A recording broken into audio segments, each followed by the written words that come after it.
Hi, Shorty. Fingers crossed, StreamYard's being a little bitch tonight, apparently. Very frustrating when we're professionals here. I'm fucking professional. She's a fucking professional. No, goddamn it. Miss Shorty, you're muted. Miss Shorty, you're muted. God, yes. Endearing, it's iconic. Cheese breaks, fade breaks, staying hydrated. It's Shorty time. She's a fucking delight. Trial watching trials and tribulations. It's Camp Shorty calling all nations. What are you drinking? Shall we skip this part?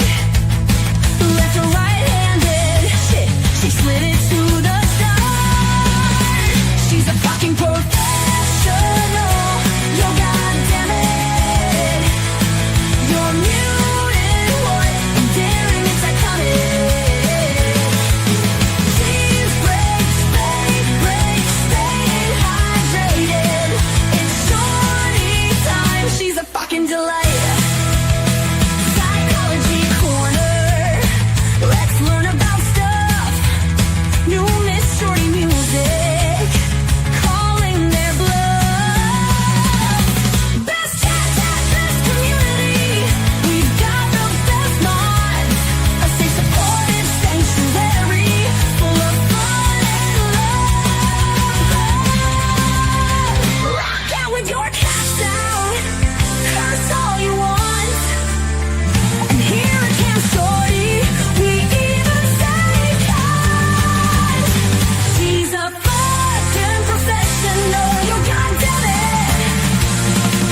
You're muted, what? Endearing, it's iconic. Cheese breaks, fade breaks, staying hydrated. It's Shorty time. She's a fucking delight. Hey, Shorties, what's doing, y'all? Get in here, Shorties. Let's fucking go. Camp Shorty. Camp Shorty. Camp Shorty. Camp Shorty.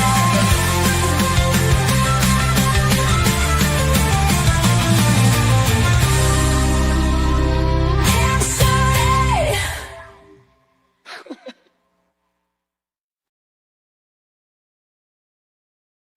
Hi! I forgot to put myself on the stage. Hi, Shorties. It's like, hi, good to see you. Hi, Shorties. It is like hi, and it is like good to see you. Oh, hi. The dogs say hi. I say hi. Hi. Hi.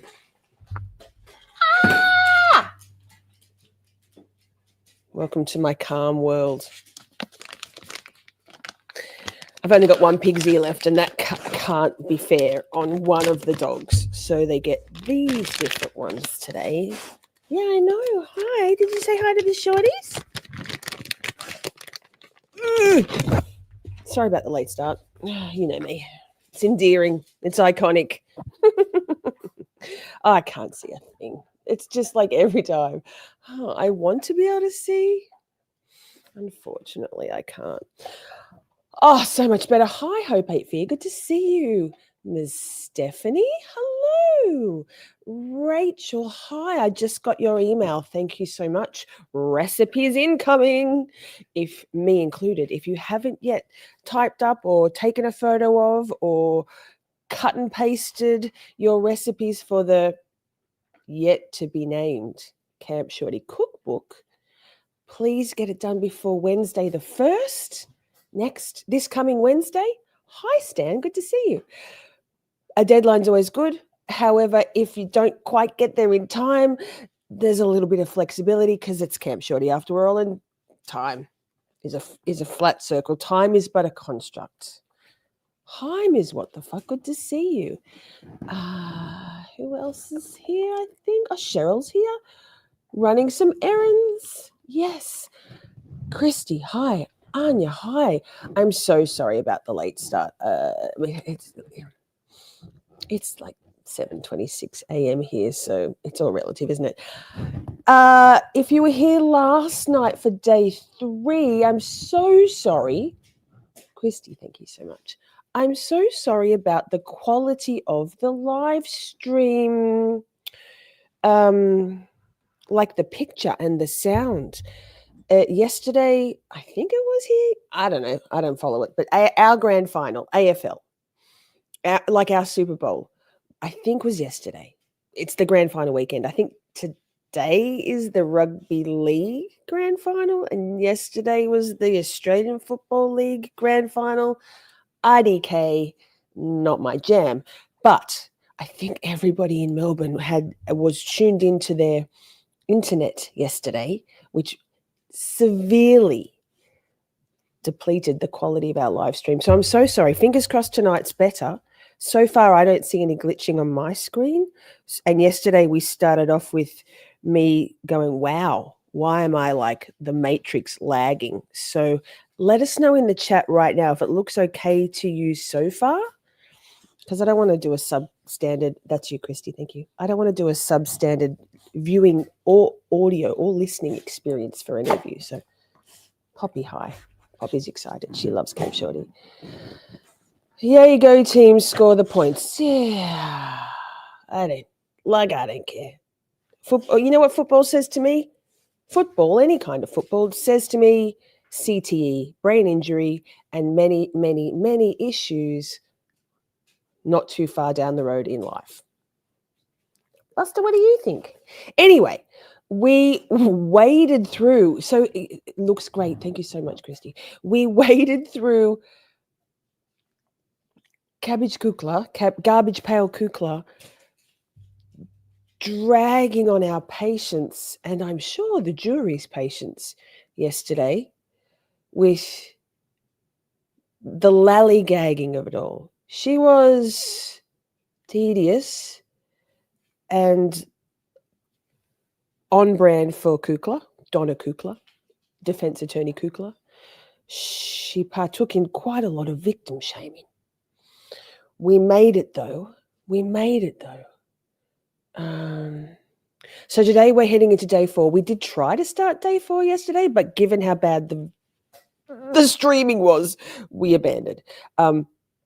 So today we're up to day 4, and it's the Toxicologist. Streamers with doggy cams get more views. Hi, KP Sock account. Did you see you got?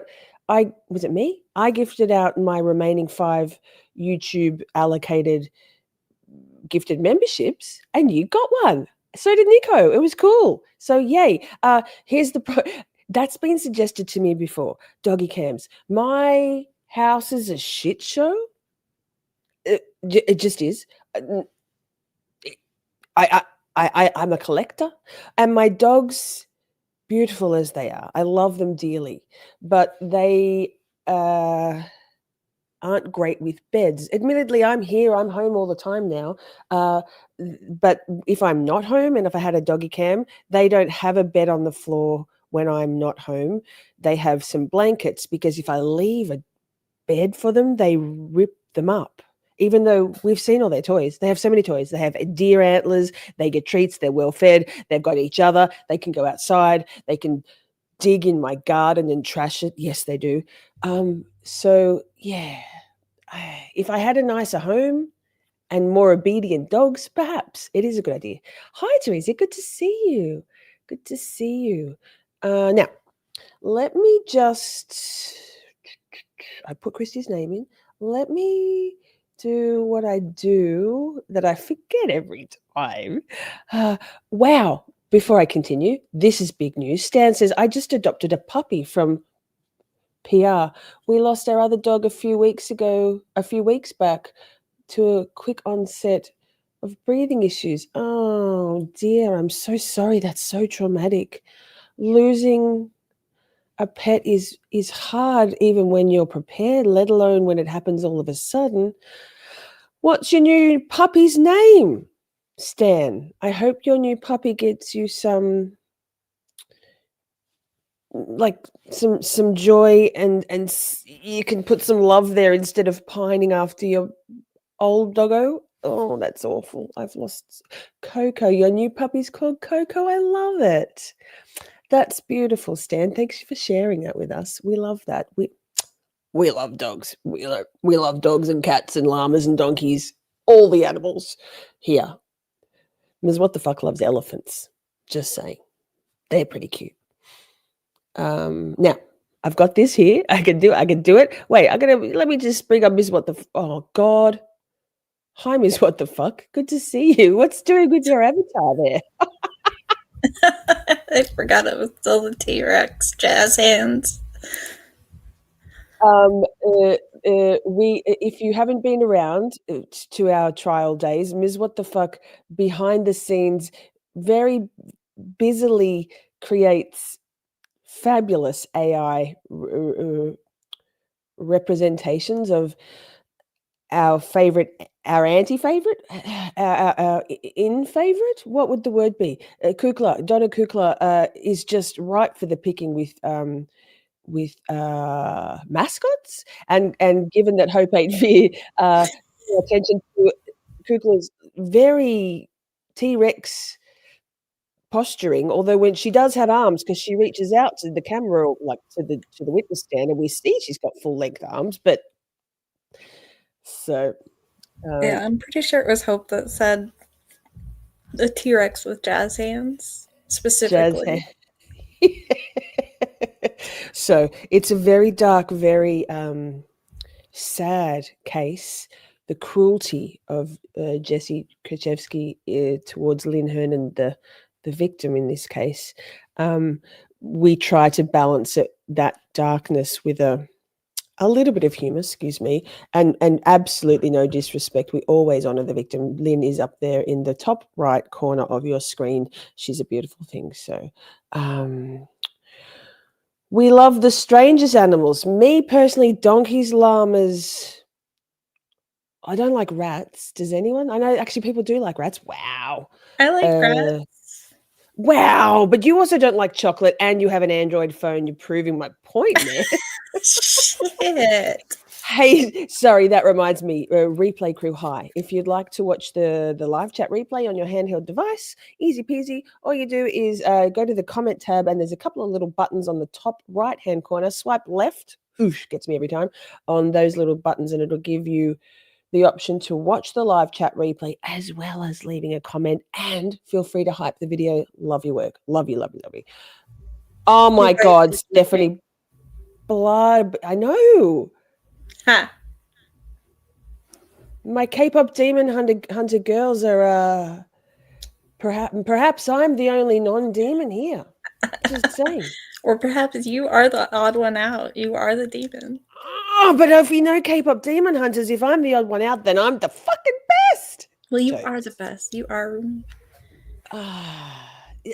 My tardiness suggests otherwise, but here we are. I do have very similar markings on my shoulders, though. If you haven't watched K-pop Demon Hunters, do yourself a favor. It's so good. What number are you up to now, Ms. What the fuck? In the 20s, for sure. Yeah. I sent you a couple of little YouTube shorts. Did you like them? Yes, I did. They were amazing. My algorithm on the YouTube shorts went, oh, you like K-pop Demon Hunters? You like that song? Here, let me send you a bunch. And so anyway, if you haven't watched it, you won't know what we're talking about. And if you haven't watched it, seriously, go watch it. Anya says, I don't like rats and snakes. I actually don't mind snakes nearly as much as rats. Gross, it's their tails. But anyway, let's stay away from rats and snakes generally, unless it's a cute little rat. I used to have pet mice. I don't mind mice. I don't like a mouse running across my floor when it's not invited. But anyway, let's go to court, shall we? Shall we? Of course, we'll take music breaks. Oh, wow. Share screen first. Shit. Of course, we'll take music breaks. There'll be baby shorty breaks. Oh, we have to do the draw tonight. Gosh, green screen fucking me over. We have to do the draw tonight. I'll get the actual bowl to do the draw for the merch draw. Just a reminder, all super chat, super stickers, buy me a coffee, gifted memberships, new members, cash app, PayPal, all the grifting gets you in the draw every time. We draw about every 2 weeks ish. when we get a semi-decent number of folks contributing to the grift. The worst grifter. I try. So let me know if it's glitchy or weird. So far, so good, though. I feel like we're okay here. Let me get rid of that off the screen. Full screen. It's like, oh, and also the best part about one of the reasons why one of the reasons why I was late today is my keyboard won't connect to the Bluetooth. I changed the batteries. It's a battery one. I couldn't get it to work. FML, it set me back a good 15 minutes trying to, in vain, problem solve. So here we go. Oh, no sound. That's excellent. I love that. First thing I will ask you to do is to state your first and last names for the record and spell each. Close Sherri, captions, Sherri, Kacinko, close captions. Thank you. That took a minute. Kacinko. Thank you. Go ahead, your witness. Thank you, Judge.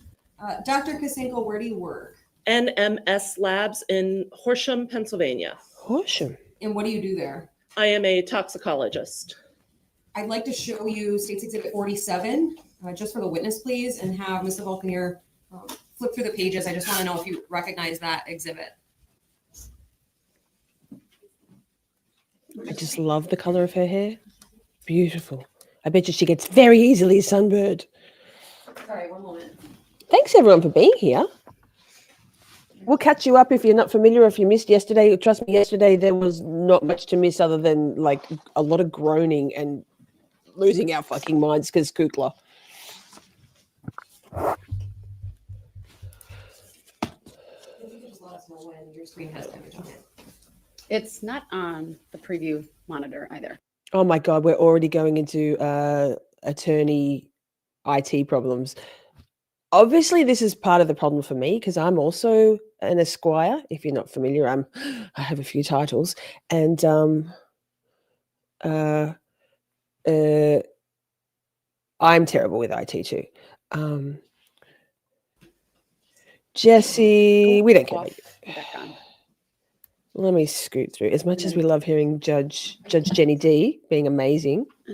Oh, that's right. My fucking keyboard doesn't work. God damn. Degree in chemistry and I'm a gonna doctorate cry. or PhD in toxicology. In terms of your time with NMS Labs, how long have you been there? 15 years. During that entire time, were you working as a toxicologist for that lab? Yes. Could you tell the jury a little bit about NMS Labs and who you do work for at that lab? NMS Pause. Labs is Stan, good question. Now, in the description box of this, if you want to check, there is a little brief synopsis. However, the TLDR basically is that the defendant, this was October 2023, this trial, the defendant slowly and then with ever increasing concentration in terms of poisoning, slowly and then in the last time, 6 bottles of Visine into Lynn Hernan's water bottle. Poor Lynn was afflicted with resulting gastrointestinal issues, skin rashes.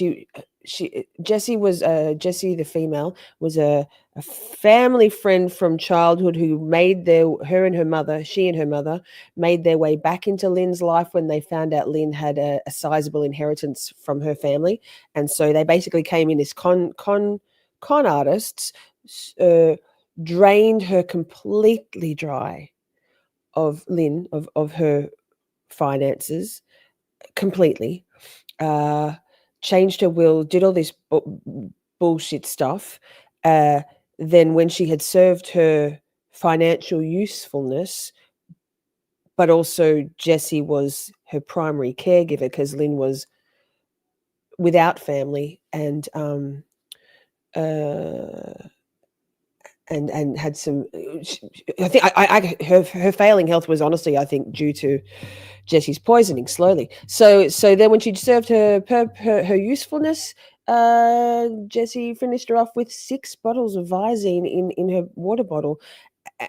And then it continued after, like, she's just a piece of shit. She was convicted on all charges and sentenced to life without parole. She's a fucking nightmare. And it was a really comprehensive case. It looked like suicide at first to the investigators, but very quickly the toxicology And we spent the whole day yesterday with the medical examiner, toxicology, and now we have the toxicologist on screen. There you go. A There you go. private toxicology and chemistry laboratory.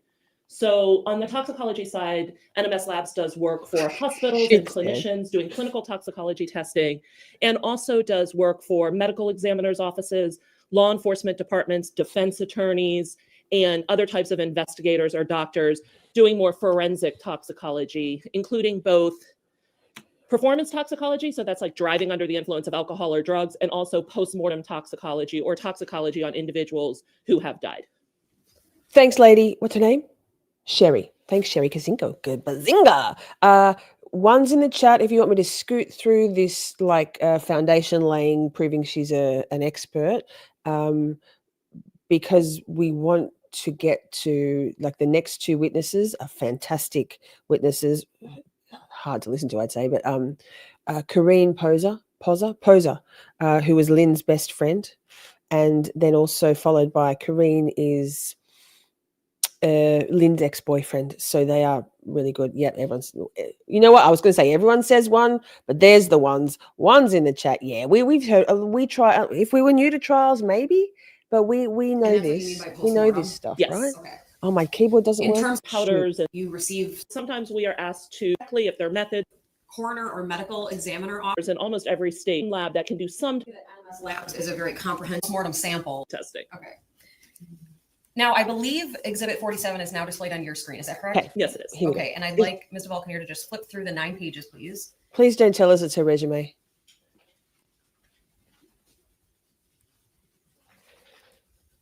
Doctor, do you recognize Exhibit 47? Yes, I do. What is it? It is a copy of my curriculum vitae or my Fuck. CV. Yeah, man. Is that a Okay, fair we'll keep and going. accurate copy of your Sorry about the current Blair CV? Witch of it Yes. all, but with NMS Labs? she's very qualified. We've got no question. Hi, Life Artist. Good to see you. Excuse If you my arm actually look forward. on My the stupid keyboard's left- not Oh, there we go. Thank you. Yes, 3 cooperating. So can you just explain what the individuals who work in become Okay, lady. and that Okay, lady. recommendations and guidelines are drafted Okay, lady. in Okay, quality lady. control and one and then for the toxicology certified I'm a professional.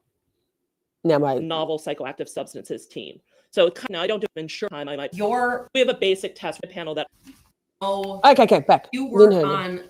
on a report that was generated based on requests from Dr. Bedritsky in Waukesha County for a patient named Lynn Hernan. Hey, have you Yes, hit I the did. like? And do you know initially whether Dr. Bedritsky wanted that expanded panel that you just talked about? that was the test that was originally ordered in this case. So all of our testing is directed by clients. We run what they ask Hi, us to run. Very good to see Okay. you. We've literally just started I testimony want of you to this explain to the jury toxicologist. how you Good got timing. involved in this case with Dr. Bedritsky. So I did not review the original report. The original report was signed by I believe, a certifying scientist, which was an old job title. They are now toxicologists too, but we had a class of people called certifying scientists. I was doing a job duty, which I didn't describe earlier, but we have a job duty that's called toxicologist of the day. And basically, when you're toxicologist of the day, your job is to answer any Hi. questions coming in from clients. Perfect So timing, clients calling in Princey. We customer just started service, and this can testimony. be anything from they want to talk about a case and get some guidance on what tests to order, or they've gotten a result and they want to discuss the toxicology results. It also includes answering questions from the laboratory if the laboratory has any analytical questions. But on this given day, I was assigned to be toxicologist of the day, and a question came in from the medical examiner's office asking for a phone call to discuss the toxicology results in this case. So I did that because that day it was my job to do that. And it was Dr. Bedritsky that called? Yes. Okay. Oh, And you Abby, mentioned your that hair your lab so does about beautiful like 8,000 postmortem samples a month. love. Okay. It varies obviously, but I think currently that it's 7,000 to 8,000 a month. That's a Are lot you of able to keep your toxicology. thumb on all those and grab all the ones that have tetrahydrozoline in Yeah, it? maybe. No, who signs out a case is very random. Basically, there's lists of different cases that need to be signed, and we sign them first in, first out. So, and it depends on what you're allowed. I'm allowed to sign every type of case that comes into the lab, but as you move through this, like when you first start, you're only signing certain types of cases. Do you remember why Dr. Bedritsky called about this case? She called because tetrahydrozoline is an unusual finding, and it was the first time she had encountered it in a postmortem case. At that point, did you pull the toxicology results that had been done in your lab? Yes. So if I asked you if you personally did the testing that gave those results, what would you say? No. Okay. What did you do when you took a look at that panel, those results. The results for this case? Right. So I reviewed the data to make sure everything looked good, and I looked at the results, and I don't remember if sometimes when we get these phone calls, they call client support, and client support writes down notes and emails us that they want a phone call back. I cannot remember. Sorry, if it's specific- Sherry. I love the destined to be god. I missed that in the when I was talking to Ms. What the fuck. Christy, thank you so much for. I know I said already, thank you, but I just love it when YouTube does the right thing and allocates an actual member of our community, not just a random subscriber. So thank you to the gods of YouTube, and thank you, Christy. Specifically said tetrahydrozoline was what she was calling about. But when I looked at the toxicology report, I was like, I bet you she's calling about the tetrahydrozoline because it was a very elevated concentration compared to what we're used to seeing. So I did just, before I call, I always try to do a little bit of research on all of the drugs just to try to be prepared for any questions. It's really hard because a lot of times you have no idea and you can spend a lot of time preparing and they have a question completely unrelated. But in this case, I read through some information on tetrahydrozoline. I confirmed my thought that it was an elevated concentration. I looked at some of the literature of other reported results, and then I called her back. Okay. She's a In very terms of your chirpy time with the witness. I lab, like was it. this the very first time that any client called you about a tetrahydrozoline result, if you recall? I recall one other phone call specifically. Well, now there's more than one. There was one phone call that I had had. I honestly don't remember if it was before or after this case. Since then, I've had several different conversations with different people about tetrahydrozoline. But at that time, there may have been one case that was around the same time that I spoke to a client about. Simi, you know if rolling whenever. We've only this literally was the first or second time that paused. Oh tetrahydrozoline God, sorry. We've literally only just started like 2 minutes ago the actual testimony of this witness. So no, don't even, never apologize. had been reported in an NMS report on a postmortem sample? No, it's not unusual to report. It's not common to report tetrahydrozoline, but it's something we see because it is something that a lot of people use. What was unusual about this case was how much was there. So, probably don't get a lot of phone calls about it because when we do report it, typically it's at very low concentrations. So this was unusual because of the amount, not because it was tetrahydrozoline. What are those more usual concentrations that you referenced? Oh. So typically when it's used as an eye drop, the concentration is less than 1 nanogram per milliliter. We This see a is fair 160. number that are kind of between 1 and 10. And then as the concentration increases, the number of cases we see decreases. But we Makes have sense. seen a dozen, to 20 cases with concentrations greater than 100. Wow. Was Ms. Hernan's case one of Wait. those? Yes. I'd like to publish the I just had a record scratch in my head. Did you hear that? We have heard what? Oh, I can't even remember now. Something 20? Did she say 15 or 20? I'm going back. My keyboard doesn't work. Cases with elevated levels over 100. Lynn's was 160 per milliliter. Nanograms per milliliter. Yeah, technical. I'm a scientist too. But we have seen a dozen, to 20 cases with concentrations greater than 100. That's a lot. Was Ms. Hernan's case one of those? Yes. I'd like to publish the front page of Exhibit 35, please. Go ahead. Judge Jenny, we love you.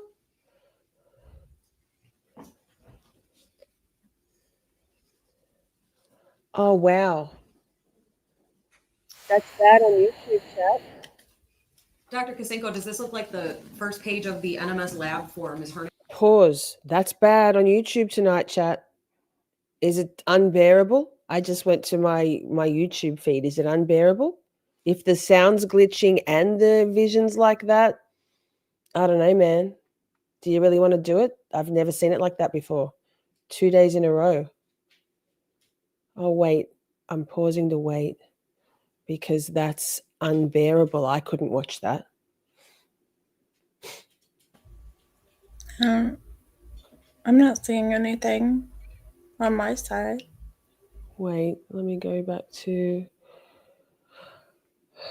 maybe. Okay, so chat, if your screen is crystal clear, relatively crystal clear. I'm looking into getting a better camera, by the way, if anyone's got any feedback or suggestions. But chat, if your screen is like I'm looking like on my screen, it's like I'm looking through a Oh, Simi says it's not just you either. Other lives are wonky.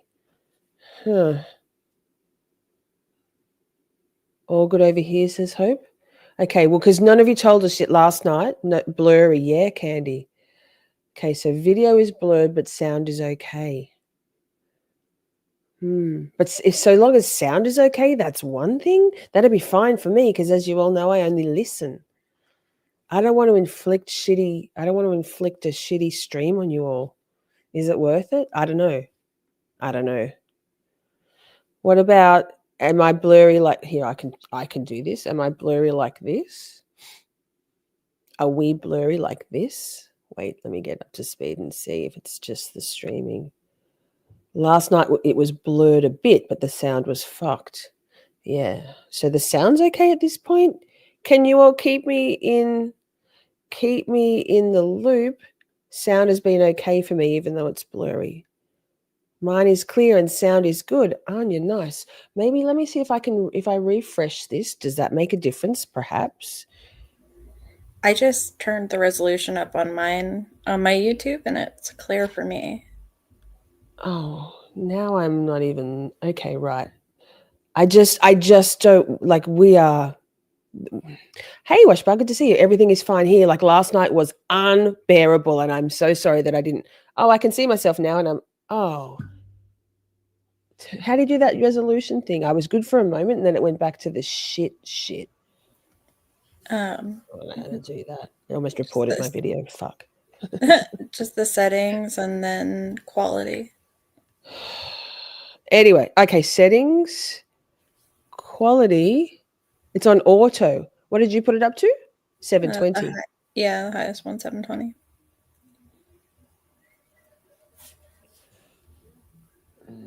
Okay, that seems to be better. Okay, you are clear, Miss Shorty. The background is caught. Sorry, Spinster. Hey, you're in green tonight. Yes, one of the gifted memberships got you last night. Yay. Okay. So that's a look at us problem solving together. Pro tip, ho tip. No, just pro tip. If you are getting blurry, go to your settings, the little cog down near the playback speed and the closed captions thing, and you can up it, because mine was on auto. So perhaps YouTube is defaulting to a shitty auto, right? Because IDK, don't even start me on all of my theories about the world at the moment. Okay. Thanks, everybody. We problem solved it. I look okay there. Also, sidebar, if anyone knows anything about the best quality, like webcams for a good price, how much I should pay, let me know. I've asked Tony P, but he said he's not that familiar with it. Okay, let's go back to court. Not even stressful. Streaming is dynamic. We love this shit. Wouldn't change a thing. Happy Saturday night, y'all. Yes. Okay. And this has already been entered into evidence, but is this the report that ultimately you signed off on in this case? It is one of the reports that I Goodness, signed. what There were fucked up multiple reports after the initial report that I signed, but this looks like it was the final report that I signed in this case. Okay. And if we can please just zoom in on the top 2/3 of this page. Yeah, much better. So, Liz, what the fuck? Dr. Thank you. That was Kacinko, the if your best lab shit issues ever. multiple reports, I'm do like, subsequent reports incorporate everything that's been done already? Yes. So as long as it says supplemental at the top, that means additional testing was done. So it's going to look the same as the original report, just with additional findings. If there were additional findings, sometimes we do additional testing and there are no additional findings. But each report will include the previous report's results plus the new results. I think I'm going to have a nervous breakdown any minute. And in Every this day. case, what was the tetrahydrazine result in the blood? It was 160 nanograms per milliliter. Okay. In this case, do you recall, you already testified that there was more testing done after that initial panel, right? That is correct. Why was more testing done? So after my initial phone call with the medical examiner, there were a couple of drugs that were in the case history for some reason. I believe there were some pill bottles found at the scene or medical records that are not included in the testing that she initially requested, but were capable of doing testing for. So those tests were added. And then the decision was made to also test other matrices. So in this case, the gastric fluid and the liver tissue. And this happened over the course of several different phone calls. I don't remember each step, what testing was added, but it was, it's not uncommon to, in a complicated case, to slowly add additional testing to make sure you're getting the whole toxicological picture. And is that what was done in this case? Yes. In terms of the results in Exhibit 30, Pause every single time I see, oh, dirty pause, suck it, Jessy. Every time I see Jessy taking a swig from her water bottle, like, oh, man. Like, that's like the same water bottle as the one which was next to Lynn Hernan's body on that little side table. The one that, oh my God. She's so cute. Abby Nicolai Esquire. That's so cute. Oh. Anyway, Jessy, suck it.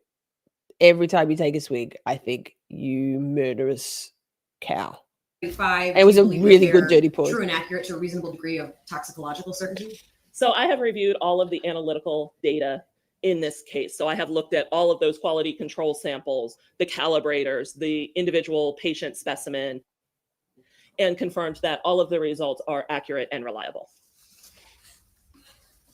Ultimately, doctor, were you asked to put a report together in this case? Beyond the, Yes. yes, so I issued the toxicology report, and I was also asked to write what we call an opinion report or an interpretive report, which just includes more information about specific drugs of interest and addressing some questions on interpretation. Okay. Is that report more case specific to this case in terms of what opinions you included? Yes. Okay. Before you finalized that report, Today's did box. you talk to the team from the district attorney's office? Yes, I did. Like what? Was that because we had questions about this? Yes. Okay. Did you, in fact, talk multiple times with Dr. Bedritsky? Yes. Okay.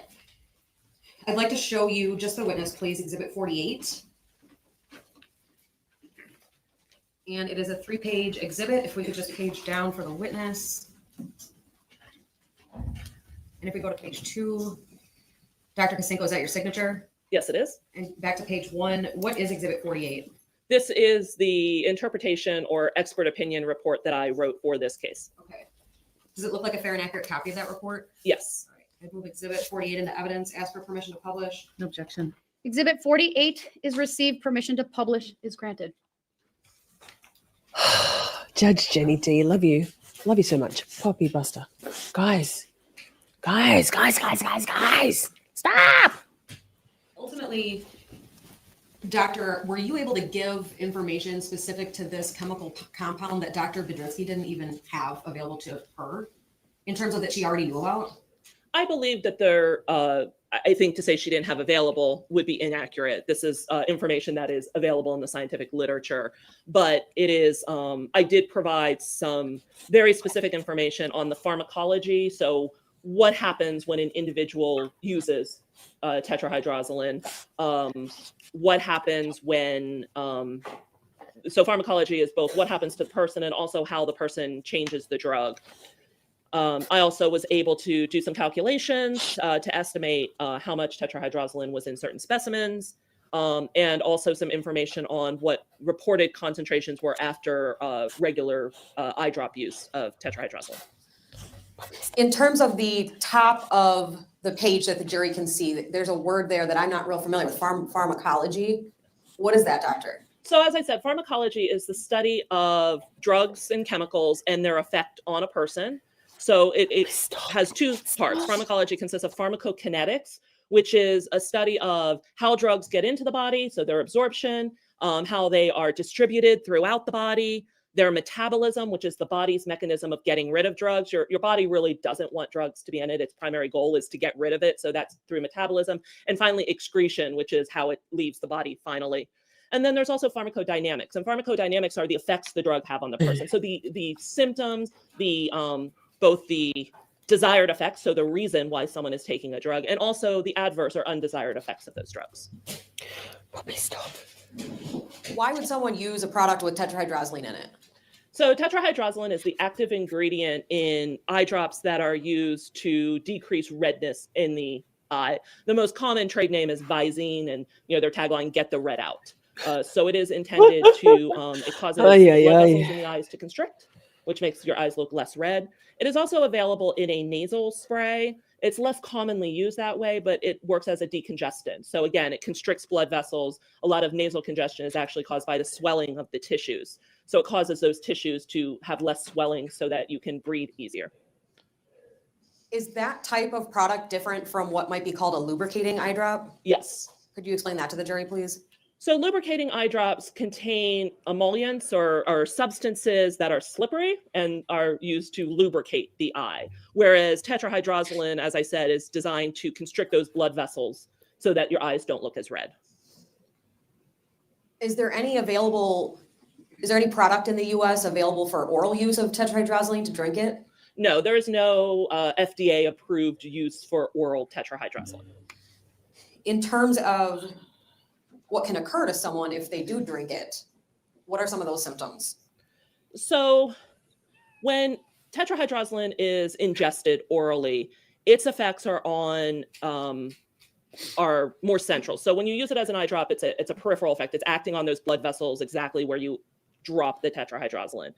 When it's ingested, it is acting at receptors primarily in the brain.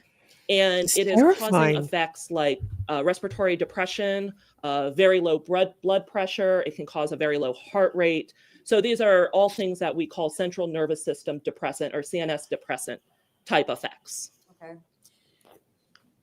Now, in terms of, I think a real common question in a case like this is, doctor, how much would I have to drink of tetrahydrozoline to get to, for example, a level of 160? Could you tell the jury that? No, I can't. Why not?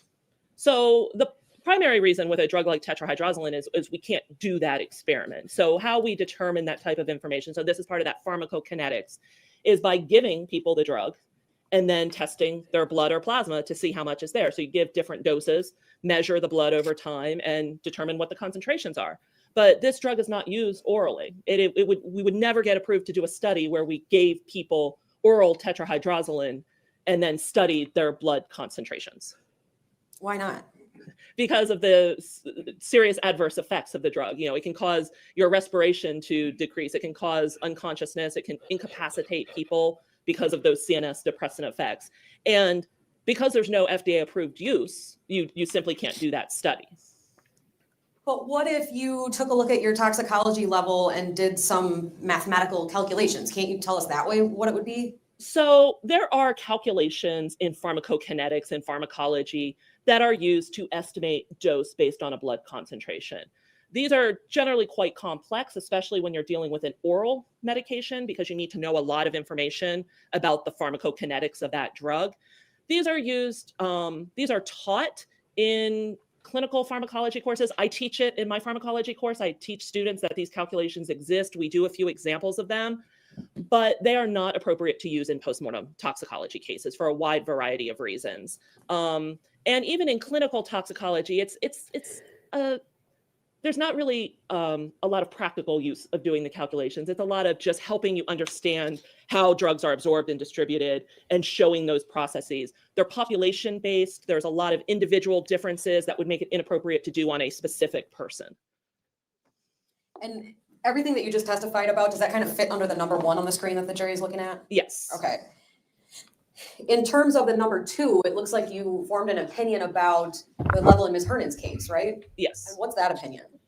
So there has been one study done on therapeutic use I'm of. gonna stop her right now. Please answer the question that's asked, and then Attorney Nikolai will follow up. Okay, thank you. I'm sorry, could you repeat the question? What is your opinion that you came to in this case regarding Ms. Hernan's concentration level? The concentration found in the blood specimen collected at autopsy was over 400 times higher than the highest concentration that's been reported following the use of tetrahydrozoline as an eye drop. And you began to explain to the jury about how that level was obtained, right? Yes. And is that a study? Yes. And what was that study about? There was a study done where they gave people Visine eye drops following the directions on the Visine eye drop package and measured their plasma concentrations at different time points throughout the study. Okay. Hey, big boy. Hey, big boy. In terms of your opinion regarding Ms. Hernan's level, does that also Hello, flow with the number 3 hi. that the jury's seeing on the screen? Yes. Pause. Hi, Gerda. Still practicing. I will forever practice. But look, Hedda, look, of course.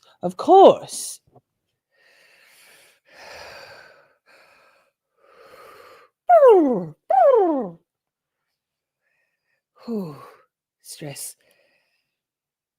In one breath. Hedda Kurczewski Bedreski. Thanks.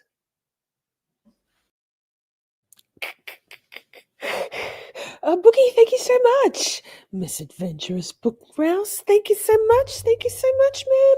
Here, let's do. Wait. Oh my goodness. Of course, this one. Almost pressed the wrong button. motherfucker's money if he giving it away. Shit.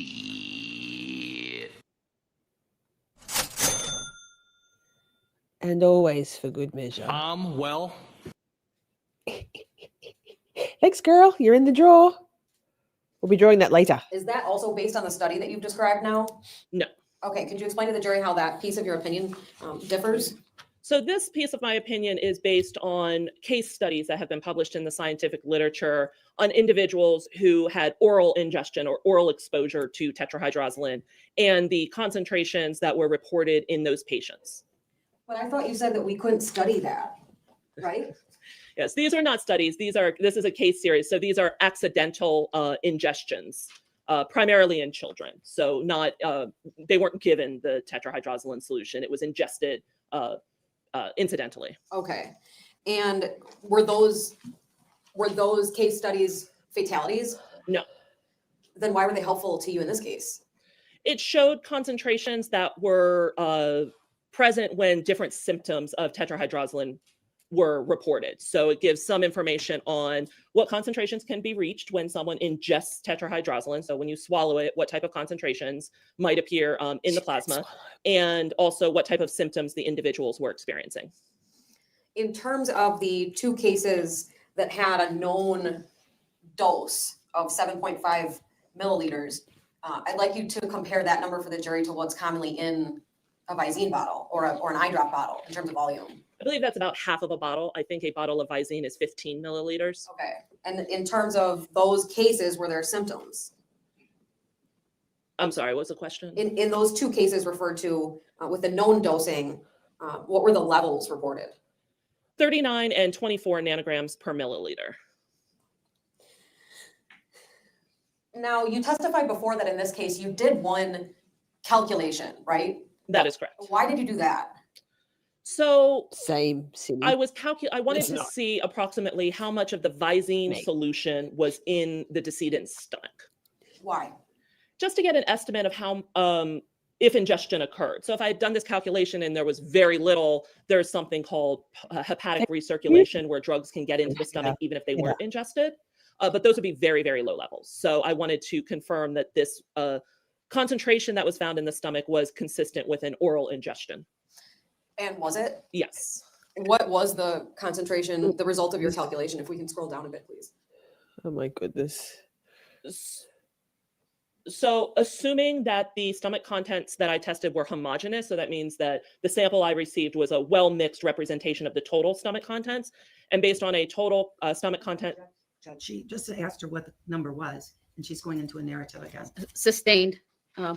Please wait for a question. Could you please explain to the jury what assumptions God. you have to make when you do this calculation? What are we doing? So whenever you do a calculation, you have to make certain assumptions. And in this case, the assumptions I made were that the stomach contents were homogeneous. As I explained, they were well mixed, and the sample was representative of the entire stomach contents, and that the volume.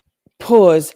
Hedda, thank you so much. You're in the draw. And then Bob's been round. And he's like, where's the boobs emoji? And I'm like, man, you can't access it because you're not a member. But now, Bob, come on down. Bob, you can use the boobs emoji. Oh my God, I did it as Miss Shorty music again. The fucking trolls are going to destroy me. Anywho, thank you, Hedda. Hedda, I have to concentrate every time. One day it'll just like literally roll off the tongue and the brain, and I'll just say it without having to say it 4 or 5 times and say, Hedda, fuck. Thanks, girl. And yay, Bob, come on down. volume of 300 milliliters, which was provided to me by the medical examiner. And so those are the assumptions that I made prior to doing the calculation. Okay. Ultimately, did that calculation allow you to see the volume of tetrahydrozoline within that fluid? Yes, And what was the result? 5 milliliters. Okay. Oh, good Lord. What am I doing Ultimately, with my life? Doctor, in this case, the jury was told that you can't die from drinking tetrahydrozoline. Would you agree with that? No, Why not? there are cases of deaths from tetrahydrozoline. In fact, have those cases come through your lab? Some of them, yes. Okay.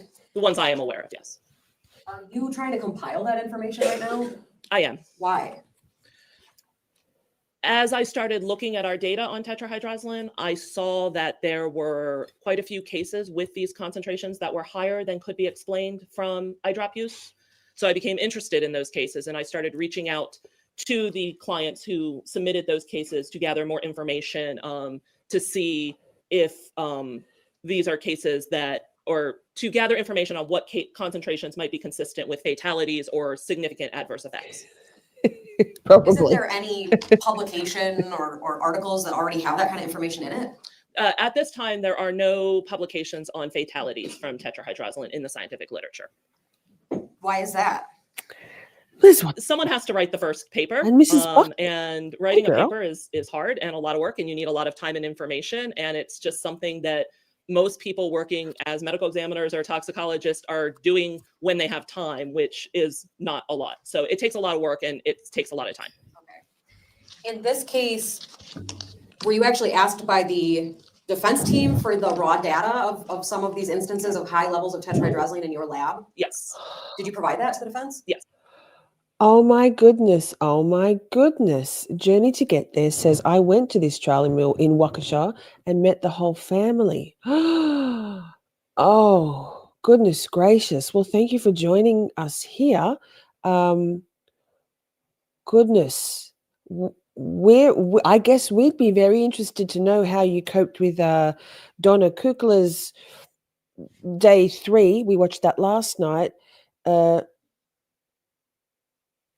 Cross-examining the medical examiner and in real time, because we watched it at 1.5 speed and skipped through a lot. It was a tough watch, man.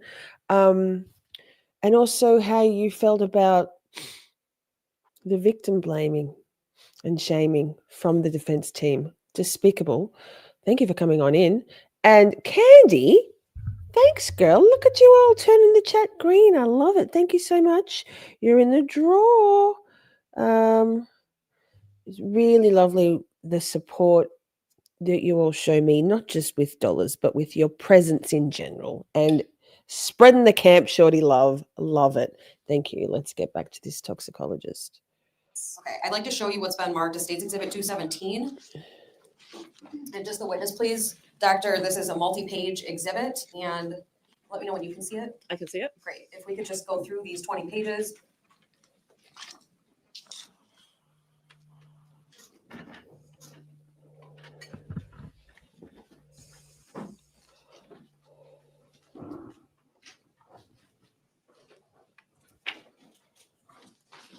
Doctor, do you recognize Exhibit 217? Yes, I do. What is it? This is just a subset of cases that have been tested at NMS labs that include tetrahydrozoline. And I had some type of information either from the requisition or from a discussion with the client indicating these were fatalities. Okay. Does this look like a fair and accurate copy of that data set? Yes. Are there some things blacked out? Yes. Why? We redacted client information and patient information for privacy concerns. Okay. I'd move Exhibit 217 into evidence, ask for permission to publish. I do object. I'd like to have you heard at sidebar. Ooh, sidebar. All right. Sidebar. Let's see the parties at sidebar. Sidebar. Okay. Jessy, what are you going to do? Jessy doesn't go up there and she's got no earphones. She doesn't care what happens on in the sidebar. She thinks she's home and hosed, I think. Oh, Judge Jenny D and her court, what's her called? Court clerk? Teresa, her name is. with the short hair there. Whoops, I'll scoot through this though because we can't hear what they're saying. Oh, my keyboard doesn't work. I keep forgetting. Received. And Judge, if we could please publish this. Go ahead. Right. Doctor, I'm not going to go through each page of this with you, but I would like to ask you some questions about a few of them, starting with page 1. If we could just scroll to the bottom of page 1 and zoom in a bit. Doctor, do you see the exhibit sticker that says 217 at the bottom? We're on Yes. 1.3 And then there's an speed. Let me entry know for if you your want lab to go up NMS or below down. that. Yes. Under that, is there actually a new page number that you didn't put on there? Yes. And if we go to the bottom of page 2, is there also the subsequent number 002 at the bottom of that page? Yes. Okay, so not only can we see the page there on the tab, but this has also been numbered in order, is that true? It looks like it, yes. Okay, so starting with page 1, I want to ask you about the tetrahydrozoline level. Is this a lab report that NMS produced? Yes. It looks a lot like the report that the jury saw of Ms. Hernan, right? All of our reports have the same format. Okay, so the things in that box are results in terms of what was tested? These are the positive findings. So at the end of the report, there's a list of everything that was tested for, and we only report positive findings. Got it. In other words, if What it's made up. sample was tested in this case? Cardiac blood. Okay. Hmm. Was tetrahydrozoline a Holy. positive finding in this case? Yes, it was. And what was the level? 68 nanograms per milliliter. Did the subject in this case die? Yes. And remind the jury again why you chose the cases included in Exhibit 217? These were cases where I was able to obtain some type of case history, either through the requisition that was submitted, conversations with the client, or in some cases, publicly available information. What made you decide to include these 5 versus all other ones? The concentrations and there was some sort of indication in one of those things I mentioned, the case history, discussions with the medical examiner, or publicly available information that tetrahydrozoline played a role in the death. Yeah. Thank you, Yeah. Doctor. I'd like to move now to, sorry, page 7 of Exhibit 217. Doctor, are we at a new set of lab findings for a new client on page 7? Yes. How do you know? So I can see the client ID. I don't know who that client is off the top of my head, but that's a different client ID than was on the first report. Okay. It also has a different work order number. Okay. So are pages 1 through 6 all for the same person? I would need to Sorry, see them go through again to be sure.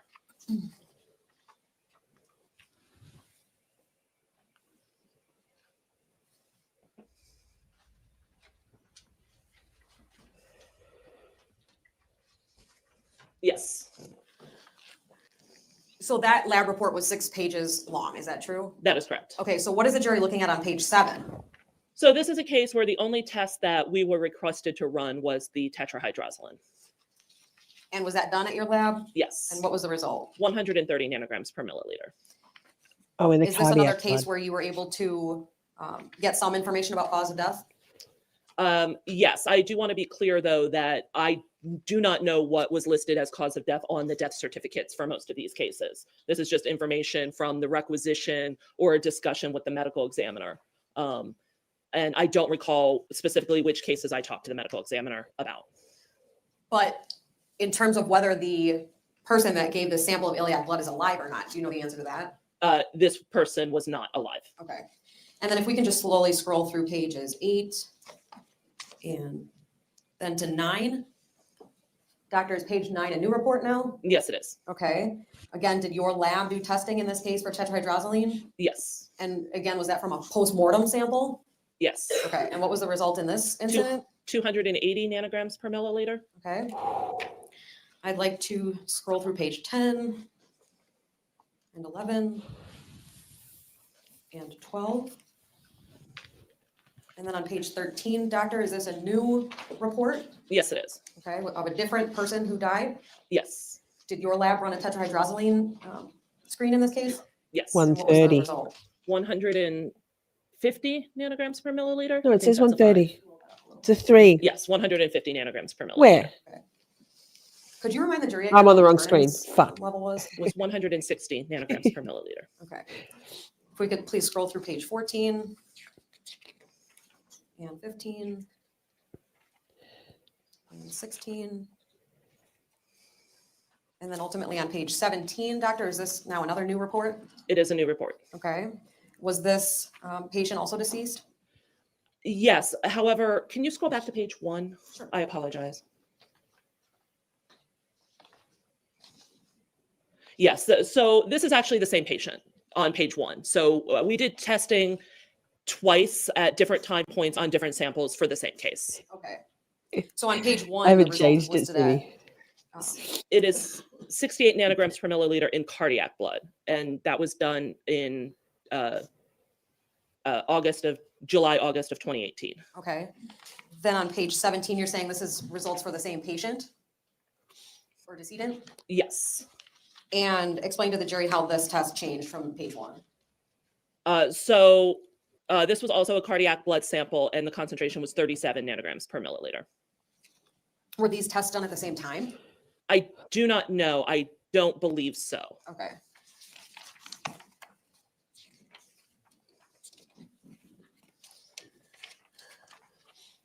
Thank you. I'm finished with exhibit 217. Doctor, did this data from within your lab help you form your opinions in this case? Yes, it did.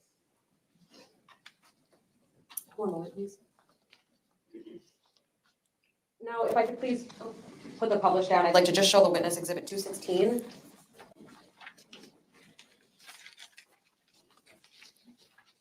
Just giving you the heads up. Hang on.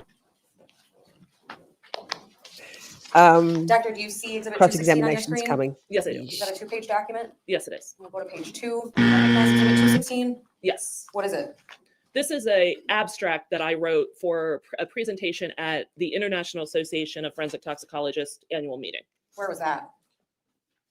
And it's long. You know, That's what I- she said. It was in Versailles. It was in Versailles, France. Sorry, Okay. I was trying to remember what year it was. What is an abstract?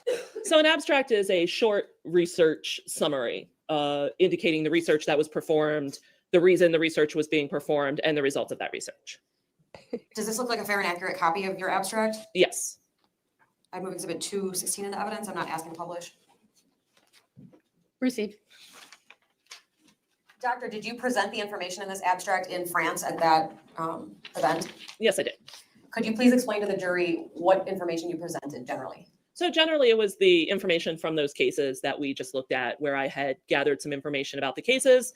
I talked about what tetrahydrozoline is, what it's generally used for, and then talked about these potential fatalities. In this set of data, there was one case that was not a fatality, but had an elevated concentration. But basically presenting the information that I had available at the time on these cases, just to make the forensic toxicology community aware of tetrahydrozoline as a potentially harmful substance when orally ingested. When you presented this in France, what year was that? That was last year, 2022. Okay. Did part of that presentation include whether or not tetrahydrozoline can be fatal? Pause. Doesn't 2022 sound like forever ago? Oh my God. Oh my God. So this is 2 years ago, almost, just under 2 years since this trial was carried out, conducted, tried. 2022. What? Oh my God. It's like eons ago. But then also 1998 was yesterday. So, gosh. Yes, And is that also included in your abstract? yes. And what's your opinion about that? Tetrahydrozoline can be fatal. No shit. Since that abstract and since 2018, have there been more cases through NMS labs that you've seen involving tetrahydrozoline? Yes. Have any of those cases changed your opinion about the lethality of tetrahydrozoline? No. In fact, have they reinforced it? Yes. Yes.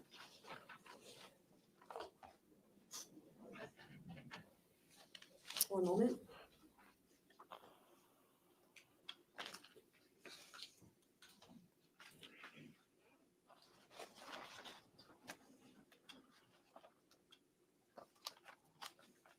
That's all I have. Thank you, doctor. Thank you.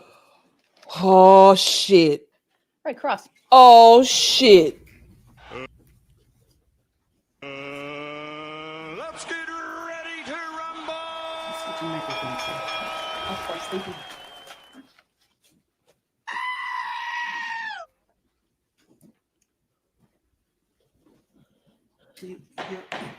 Testing, can you hear me? I can. Okay, good. So you have this database of cases at Objection NMS relevance? labs. Objection relevance. Objection boomer. Oh my god, is it frozen? She spoke about Jesus. today. Yes, I keep an ongoing list of It is tetrahydrozoline confusing cases, when so I'm I the regularly voice. look at the new cases, the new results, and add to my list of cases that I want to further investigate. So you're a private company, God. right? That is correct, yes. God. And no one outside of your company Okay, we has can't access do to your this. database, is that true? I can, no one can just log in and pull the data. We do provide data to a wide variety of different entities upon request. Pull the If somebody data? wants data from your lab, they can't just have it if they want it. You have to give permission. You'd have to authorize it, right? Well, not me personally, but the laboratory does maintain and control the data. So there would have to be a request for the data. And depending on what the request is, sometimes they do require a subpoena or a non-disclosure agreement to protect the information. What's the National Poison Data System, NPDS? That is a, to the best of my knowledge, it is a record of calls to poison control centers. Cheryl, just look for the So emoji. your database. Just put it is- off topic. Well, We'll be sorry, right. yeah. Would the data that is in the NPDS be available to you if you wanted to look at it? I've never tried to just pull data from it, but I believe that that information is accessible. I don't know if you have to register or anything to get it, Yeah, but man, we're I at believe it's 1.5. available. You have a particular interest in THC, don't you? I find it interesting because of the information I've I didn't ask gathered you over the why. years. I didn't ask you why. I just asked you if you had a special interest in it. Yes. Okay. Have you tried to get onto that system to see what cases you might be able to look at? No, I have not. You could do that if you wanted to, right? Yes, I believe so. I'm not certain. You only rely upon the cases that come through your lab. At this point, I've only looked at cases that have come through NMS. Yes. Does the Hi, federal Veronica, government good and to the see CDC, you. they would go to the National Poison Data System for information, true? I do not know. They don't come to you, do they? We certainly get requests for information from CDC, but I don't know what the relationship is directly. No. Do you know that they have more than 2 million cases a year that go through their lab, their agency? Oh, man. Which No. agency? I'm sorry. National Poison Data System. I do not know what their source of their data is or how much data is in there. Like I said, I believe it's from poison control centers, but I don't know if they have other sources. You were telling the jury just now about having, and you showed us an abstract, right? Shit. Yes, 216, Exhibit 216. that's correct. And that's something that you. She's like, my sleeves are too long because showed I've only at, got a short conference you went to in arms. Versailles, France, is that right? That is correct. And that's because you have to take, you can go to conferences, you can choose which conferences you want to go to, true? I don't have free reign. There's a process of getting approved to go to conferences, but Right. yes, I get to go to conferences, typically 2 a year. Well, what I mean is, you look at the conferences that are available and you make a personal decision where you might want to go. Yes, but I don't always get to go to the places we put down a list of where we want to go, and then managers decide who goes to each conference. It's an hour and a half of Point being, this. Versailles, France didn't invite you to come to the conference. Oh You my God. requested from your NMS labs to go to that conference. Yes, it's a conference that I wanted to go to and got approval to attend. And when you're going to go to a conference, isn't it true that you get a letter or you get an email saying, hey, anybody who's going to be attending this conference, if you have an abstract that you'd like to show at the conference, please submit it in advance and we'll consider that. Isn't that true? That is how the process works. Okay. Yes. So it was just a general request as usual for anyone who had an idea and you submitted yours hoping that maybe you could show your abstract. That is Good correct. God. And so this abstract that you've shown in court today, this is not published, right? We're I on have not yet 1.5, published this, Sibby, so it's as an a, hour. complete paper. No, To have a paper published, it's a process, true? it's a process. You've got to put a lot of information together, That is correct. right? Put it in a format, a format to be published, right? That is correct. Then you have to pick a journal that you personally might like it to be published in, Yes, you submit to a specific journal. a journal that you choose.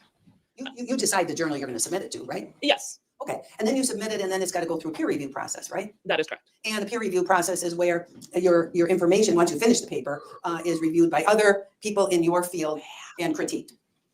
That is correct. Yes. And you haven't gotten to that yet. The abstract was reviewed before it was accepted, but I have not published a paper yet. Correct. Well, you haven't even submitted it to a journal yet for publication. Correct. Okay, so you're just writing it now.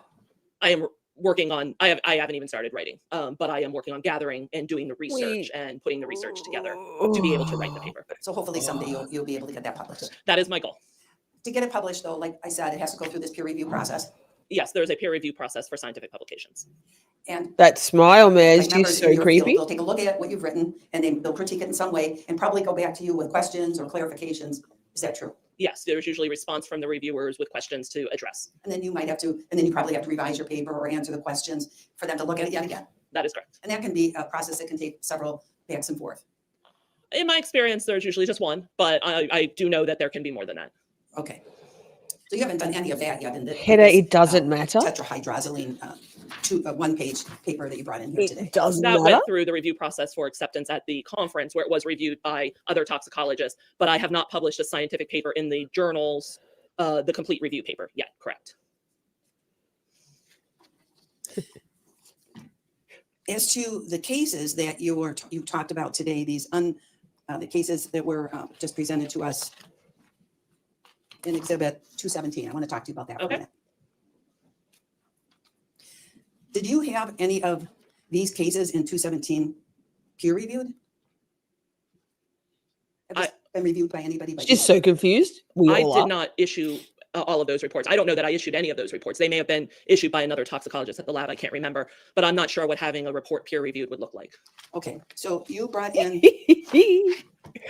Oh, Kukla. Exhibit Kukla, what are we 217. doing?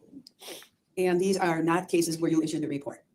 I do not recall, to be honest. I don't believe that any of those were my original reports, but I can't say for certain. When I look at Exhibit 217, patient's name and age and gender. She's got some it's all blacked out. post-its. Is that true? She That needs is some of these. You hand this into us in court today. Objection, that's not what happens. Sustained. Oh, speaking objection from Abby. Presenting this in court today without any details that we could take a look at who these people are, right? These documents were, Yes or no? I can't answer that question, yes or no. Is there a way that I can tell from looking at this who these people are? No. Is there any way I can tell from looking at this what their age is? No. Or their gender? No.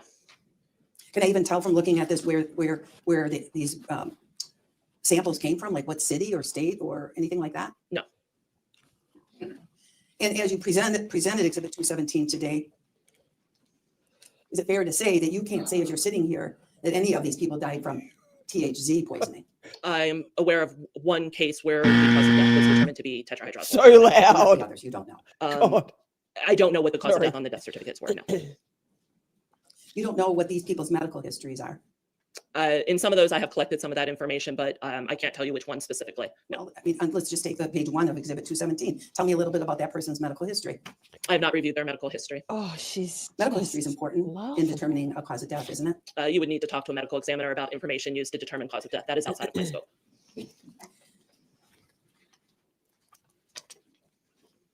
You've got cases in here of people with alcohol in their systems and marijuana in their systems, right? I would need to see the reports to know what the other toxicology were. But yes, I believe some of them had, I know one had a low amount of alcohol, and we see cannabis in a lot of postmortem toxicology cases. You included a case where the person had fentanyl in their system. Yes, there was a low concentration of fentanyl. Fentanyl is also can be deadly, true? Absolutely. What are we doing here? Kukla, cabbage Kukla, what? I'm speeding her In up. some of these cases, people Just have for comedic other drugs value. in their system that, if used incorrectly or combined with other drugs, can be toxic or even deadly. That is correct, yes. People can die from a polydrug overdose, a combination of drugs. Yes, polydrug overdoses are very common. What does that mean when you say a polydrug overdose? What does that? Can you explain that to the jury? It means that there are a combination of drugs that are present, and the combination of drugs is responsible for the overdose toxicity or overdose death, sometimes due to drug-drug interactions or just having so many drugs present resulted in the death. How common is, you said polydrug overdose is common. When you say common, what do you mean? It's difficult. I probably shouldn't use that word. I broke my own rule by using the word common because it's hard to define. But it's a lot of the cases, and I can't give you a percent of the cases. Sitting here, I could figure it out. I have the data, but a lot of overdose deaths involve multiple drugs. In the cases presented in Exhibit 217, do you know if any of these are suicides? I believe there are 2 cases in that set that were death by suicide.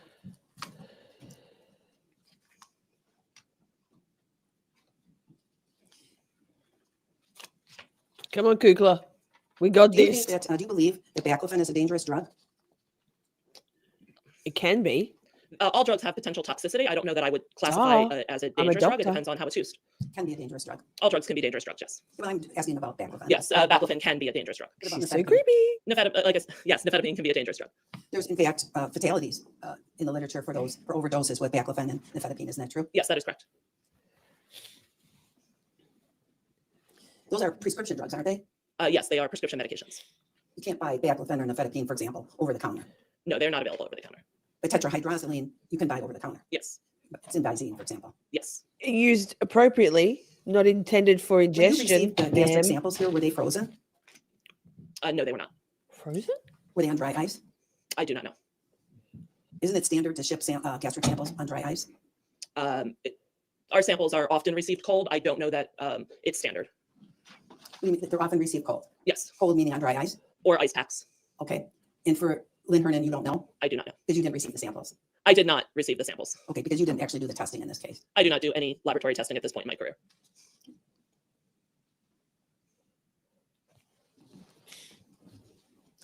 Is one of the cases that you're writing about or including in the unknown names of Exhibit 217, the case from Aurora, Colorado with the dentist? No, that case is more recent. It's on my list of cases, but it is not included. in That's this list. James It's Craig. Really recently, James Are you following Craig. that case? I am. And Same. You know that the wife of the dentist in that case had a THC level of 95 mg per ml. Do you know that? I do not. I was unable to find the toxicology results in the public record, so I'm aware of them because we did the testing. But if the information is not in public record, then I cannot share it. So you don't really have much information about that particular case at this point. I have information from Objection discussions in the laboratory, relevant. and I have the same information that is available. Because there are so many times, and when this soundbite is actually relevant, objection relevance. Objection relevance. Objection boomer. Oh gosh. Oh gosh. Fuck it. No. Available to everyone through media reports. Well, you know that God. despite having her high THC level, she was actually fine at the hospital, drowsy, blood pressure was normal, heart rate was normal, respiration was normal. Her Glasgow Coma scale was 15. That's the highest, right? I do not know. But so she had a level of 95 and she's awake and talking. Did you know that? I did not know that.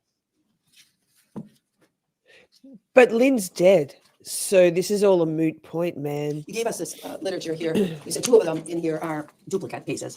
That is correct. Is that right? So do we have 4 cases here? I don't recall. Well, then let me bring it up and let's see how many cases you have. She's so ick. Kukla. Gross.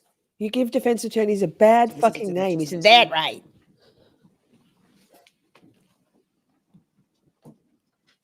I don't have it on. Can I have my copy? Judge, because this was new today, not on the drive, could I just approach a witness with a copy? Can you ever take a look at it and see how many cases she has? Sure. We also have a document camera, but it's not set up, but in the future, if that arises. Excuse me. Look over. Judge, Call an I'm Elmo. just gonna give you what's Judge Jenny D. Thank you. You're welcome. You take a look at it and tell us how many cases are in that packet.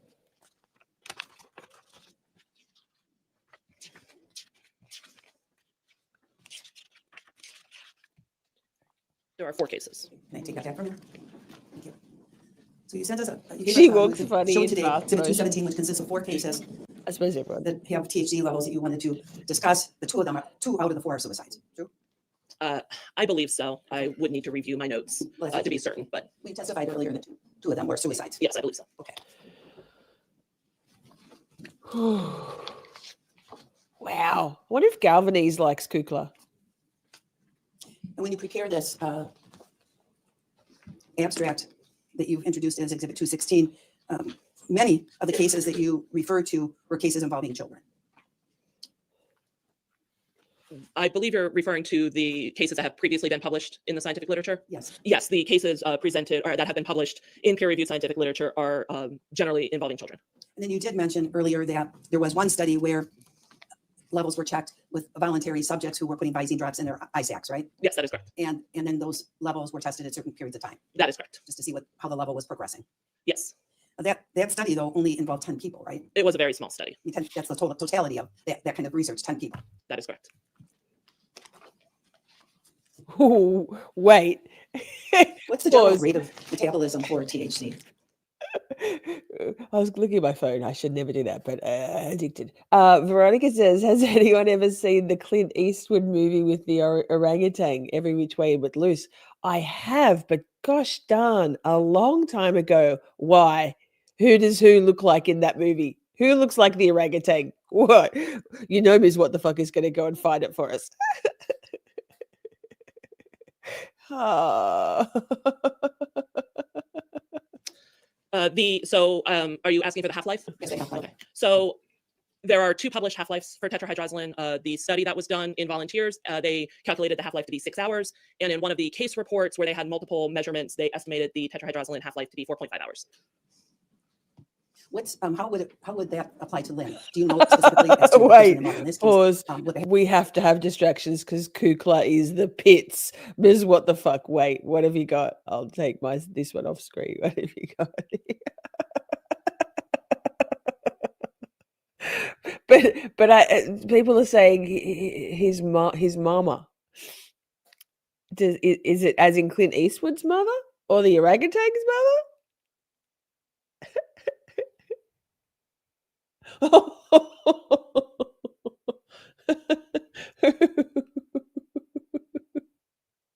Oh, goodness gracious. If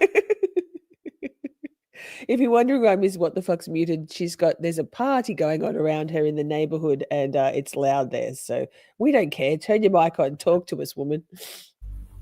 It is so loud, and you hear things all the time. So I'm so afraid it's just gonna leak over. We don't care. I love when we hear like Lily coughing in the background, cat, pussycat Lily, and Mr. What the Fuck making your dinner when the microwave goes off. I love it. We're just all regular folks here. Is this what people are talking about, this lady, or were you talking about the orangutan? No, I think they're talking about her, Ruth Gordon. Maybe can we do an IMDb search on Ruth Gordon? Because I don't know. This lady. Oh my goodness! Oh my goodness! Y'all are Oh, terrible. Sammy says, "Oh my god!" Oh, coming from you. Oh, Coming from me? you're behind the scenes making the best AI mockery of Kukla. I love it. You don't even know what I'm I doing. actually think and I think Galvanese looks like the orangutan. So there you go. Oh man. Clyde. Who's Clyde? Clyde is the monkey. Right turn, Clyde. Gee, maybe I've seen this, but it would be 40. I would have been literally within 2 years of this being released, so 45 years ago. Never seen it. Veronica says, "Lol, I love this group so much." Oh, Veronica, anything we can do to get through the heaviness of this trial and the ridiculous of Donna Kukla. Goodness me, she's a tough watch. We're getting through it. All right, thanks, Ms. What the Fuck. We're going to take.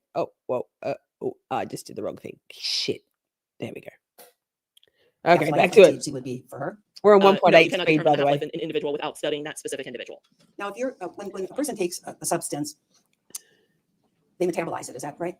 Yeah, Most drugs are man. metabolized, some drugs are not. And then that process eventually results in the substance getting Hola. becoming part of a person's bloodstream. Is that right? Does it get in your blood? It gets into your blood, and the parent compound or the drug you actually take typically gets into the blood, and then also metabolites are in the blood as the body metabolizes the drug. So I noticed that there were blood samples sent to your lab to be tested here, right? Yes. Okay. So when a person takes in a substance generally, you take it orally. Let's say something we're taking orally, it goes into your stomach God, first, is that right? orally. Yes. And then would it go through your intestines and then work its way into the bloodstream? Some drugs are absorbed from the stomach. Some drugs are absorbed in the small intestine. Some drugs are suppositories and absorbed through other orifices. But okay. A person We don't has need to a go liver there. impairment. Does that affect how they might metabolize a substance? Yes, it can. And in this particular case, were you shared the autopsy for Lynn showing that she has an impairment that was found in her liver at her death? Did you know that? I saw the autopsy report and I noticed it mentioned, I believe, hepatic steatosis, or I'm going to butcher that word, which I know is some liver impairment. So after a certain dose, if a person has a liver impairment, they might get a higher concentration because they're not able to eliminate the drug like the normal population does. Wouldn't that be true? Yes, if someone, I believe you mean metabolize, not eliminate. Metabolize, yes. So if someone is unable to metabolize the drug as well as the general population, then that parent drug can accumulate over multiple doses because metabolism is part of the process of eliminating the drug from the system. So you can get an accumulation of drug over time with repeated dosing. All right, I'm going to bring up an exhibit that is already in the record. It states exhibit. I'm not sure if it's in the record. I'll bring up the defense Us exhibit just snoring. 536. I'd like to show it to this witness. Is your computer plugged in? It is. Is your computer plugged in? Good God, where's the guy today? He's not there today. The IT guy isn't there today. Objection, boomer. Objection, attorney. Why don't we do this? It's 10:02, be a good time for a mid-morning break, and then we can figure that Yes. out, and we'll come back Let's and you do can continue. that. All rise for the jury. All rise for the jury. Thanks, Judge Jenny D. We love you long time. I'm going to do this. I'm going to press pause. I'm going to scoot through so I don't have to get the Blair Witch of it all. Okay, so that an hour and a half, that 90 minutes I said included the break. So there is a God and a snoring buster right next to me.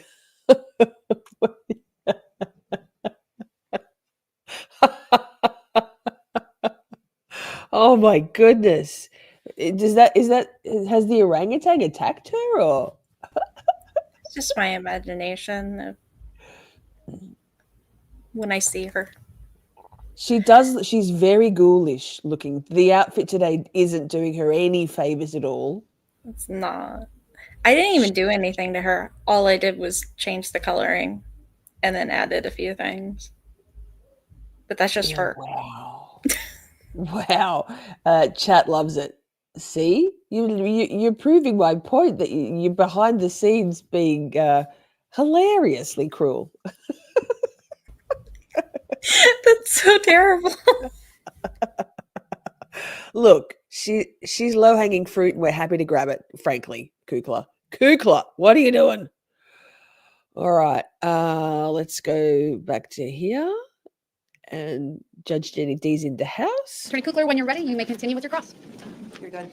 How well did I time This that? ongoing tetrahydrozoate study that you're doing, would you agree with me that our office requested your notes from those ongoing studies and you objected to giving over your work product and mental impressions? Yes. It looks like she just. Then with regard to these 4 studies or cases that you brought in here today, I was looking at them a little closer, and I noticed that all of the matrix sources weren't the same. I believe that is correct. So in our case, you've been talking about cardiac blood when you're talking about Ms. Hernan's THC level. Is that right? I believe it was iliac blood. Well, iliac blood. And so you've got. She doesn't know what that is. First example here in your packet. I don't have it in front of me, but if that's what it says on the report, then yes, it was cardiac blood. I see peripheral blood on one of them. Yes, probably. Look at her Heart blood post-it and everything? notes. Heart blood and cardiac blood are the same thing. Okay, well, one says cardiac blood, one says heart blood. It depends how the client labels them when they say Kukla. So that's Cardiac blood means isn't- blood. Heart blood I mean, isn't the same as the heart. blood you received in Lynn Hernan's case. Shorty. They were both blood samples. It's just a difference in the location that the blood sample was taken. Well, you didn't receive heart blood from Lynn Hernan, No, the sample was iliac blood. and you didn't receive the peripheral blood from Lynn Hernan. That is correct. And as I don't believe you ever got a vitreous sample from Lynn Hernan either, true? That is correct. I'm going to show you what you see on your screen, an exhibit. I do. And if I scroll down a little, do you see an exhibit 536 sticker on there? Yes, I do. And this is a 2-page document. Yes. Okay. Is this a Okay, we report got from 1.8. NMS Labs, We right? got Yes, about it is. 20 You've seen this minutes report left. before? I have. You're familiar with it? Yes, I am. And this report is true and accurate? To the best of my knowledge. You believe your lab's information is good, right? I am not involved in the drug chemistry section of the laboratory at all, 25 so I am minutes not left. involved in the testing or the production of this lab report. Would that be the same for any of the lab reports that we've been talking about in this case? No, just for this one. That came from the drug chemistry section of the laboratory, not the toxicology Okay. testing section. Thank you. Your Honor, move for admission of 536 and request to publish. Exhibit 536 is received. Request to publish granted. What we're looking at here is a report from the NMS Labs, right? Yes. Related to Lynn Hernan. You see that? Yes. I'm scrolling down a little. And your lab received a colorless plastic container with a white lid containing multicolored solid materials. That is what it says on this report, yes. Oh, and I think it may not be on the screens yet. Sorry, I moved ahead a little. It is. I can see it. It's the I'll top get about the line. Ma'am. So in the case of Lynn Hernan, we heard from the medical examiner that some substances were gathered up and sent to your lab, would that be what is reflected here? I cannot speak to that. Again, I am not involved in the section of the laboratory that performed this testing. Were you aware that this happened in the case? I became aware when I was made aware that this report existed. Yes, Okay, so you know about this. I know that a report was generated from material was submitted. I know nothing about how it was received or collected or anything. Okay. And this was, whatever was received at your lab was tested by the lab and results were, Pause. Ms. What the fuck? I don't know if you realize, but Cabbage Kukla's spectacle frames, her glasses frames, are the exact color of that blood that was on her mouth after she fed in that picture. Oh shit! No, I didn't notice She's that. wearing blood-colored frames. Oh god! She is a ghoul. She's a ghoul. And look, honestly, that image right now. Look at Galvanese and Kukla. They are like no shade on funeral directors, but they kind of look like what's that picture of not American Psycho? What's that picture of I the know. old people? You know that one I'm talking about, holding the pitchfork and in Yeah. the farmhouse in the back. Yeah, that. Can we make a picture of Galvanese and Kukla with them holding a pitchfork?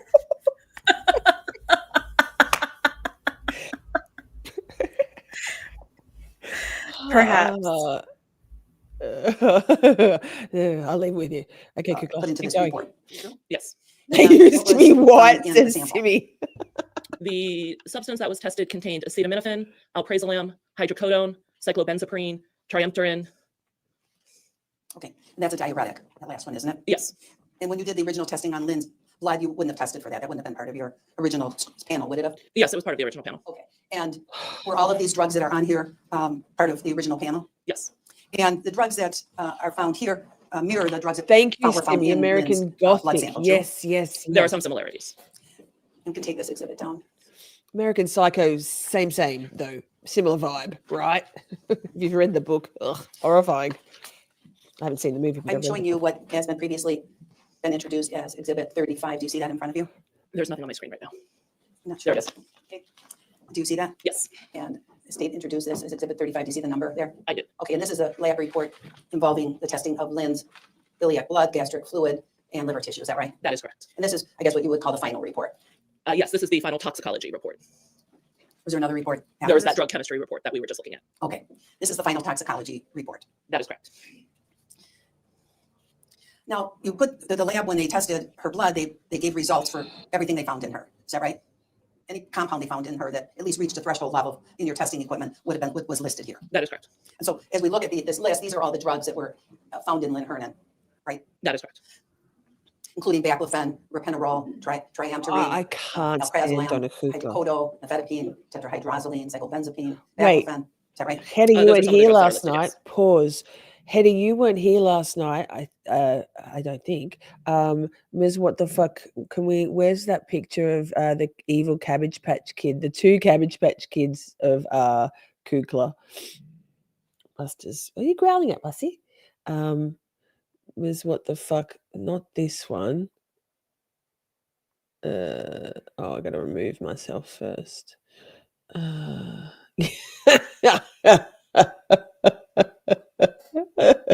And the one before, when she's just not an evil one, but just a Cabbage Patch Kid. Let me pull it up. Rachel says this attorney is just insufferable. Yes, notice all the side quests we're taking because we are struggling. That one, she's like just mad, and then there's She's mad, and then not mad. She's not creepy enough there. Mad and evil are my two personal favorites. I mean, they're all fantastic, frankly. And then evil. and then you gotta find it again. Evil. And then evil. And then jazz hands.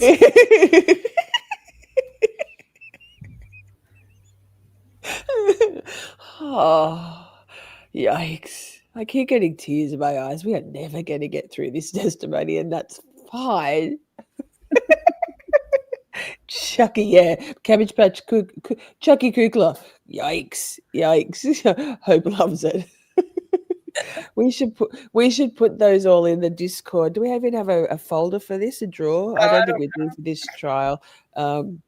Anyway, thank you. You are a master. Heather is right. Can you do her as Chucky? Good question. We'll see. I'm sure. All right. Let's go back to this one. What am I doing with my life? Okay, we can do this. We can do this, chat. We can do this. Now, when we talk about drug toxicity, that refers to the level of damage that a compound can cause, right? I don't know if I would describe it as the level of damage, but toxicity is referring to the adverse or unwanted effects and potentially harmful effects of drugs. And the effects depend on the dose that a person took. That is one factor, yes. Tim. There's several factors. Yes. Okay, but the dose that a person is one of the factors. It's true. Yes. And Tim. the taking of drug compounds, Tim. it can affect your entire system, like the CNS, the central nervous system. Not you. Certain drugs affect the central nervous system, yes. Some affect a specific organ, or can affect a certain organ, right? Yes, that is correct. And would you agree that acute drug toxicity deaths can be called an overdose death? Yes, I believe so. I believe overdoses can be used to refer to acute drug toxicity. If the person died, you can have acute drug toxicity without a death. Did Lynn have benzos and opioids in her positive findings? Yes, she did. Would you agree with me that people can die from a combination of benzos and opioids? Depending on the circumstances of the dosing and the combinations, yes, that is possible. And you know But of deaths this from wasn't the cause of you've heard death, deaths from ma'am. A combination of benzos and opioids, haven't you? Yes, I have. Tim, come here. Mr. Tim. Now, Judge, if we can show, this is already admitted into evidence, so if we can just display Exhibit 35 to the jury. Sure, go ahead. Oh, I have something on the edge. It's come off. So when you prepare your report, or not you prepare the report, because in this case, you didn't prepare the NMS report, right? I prepared this report. Okay, you prepared this report, even though you hadn't done the testing yourself.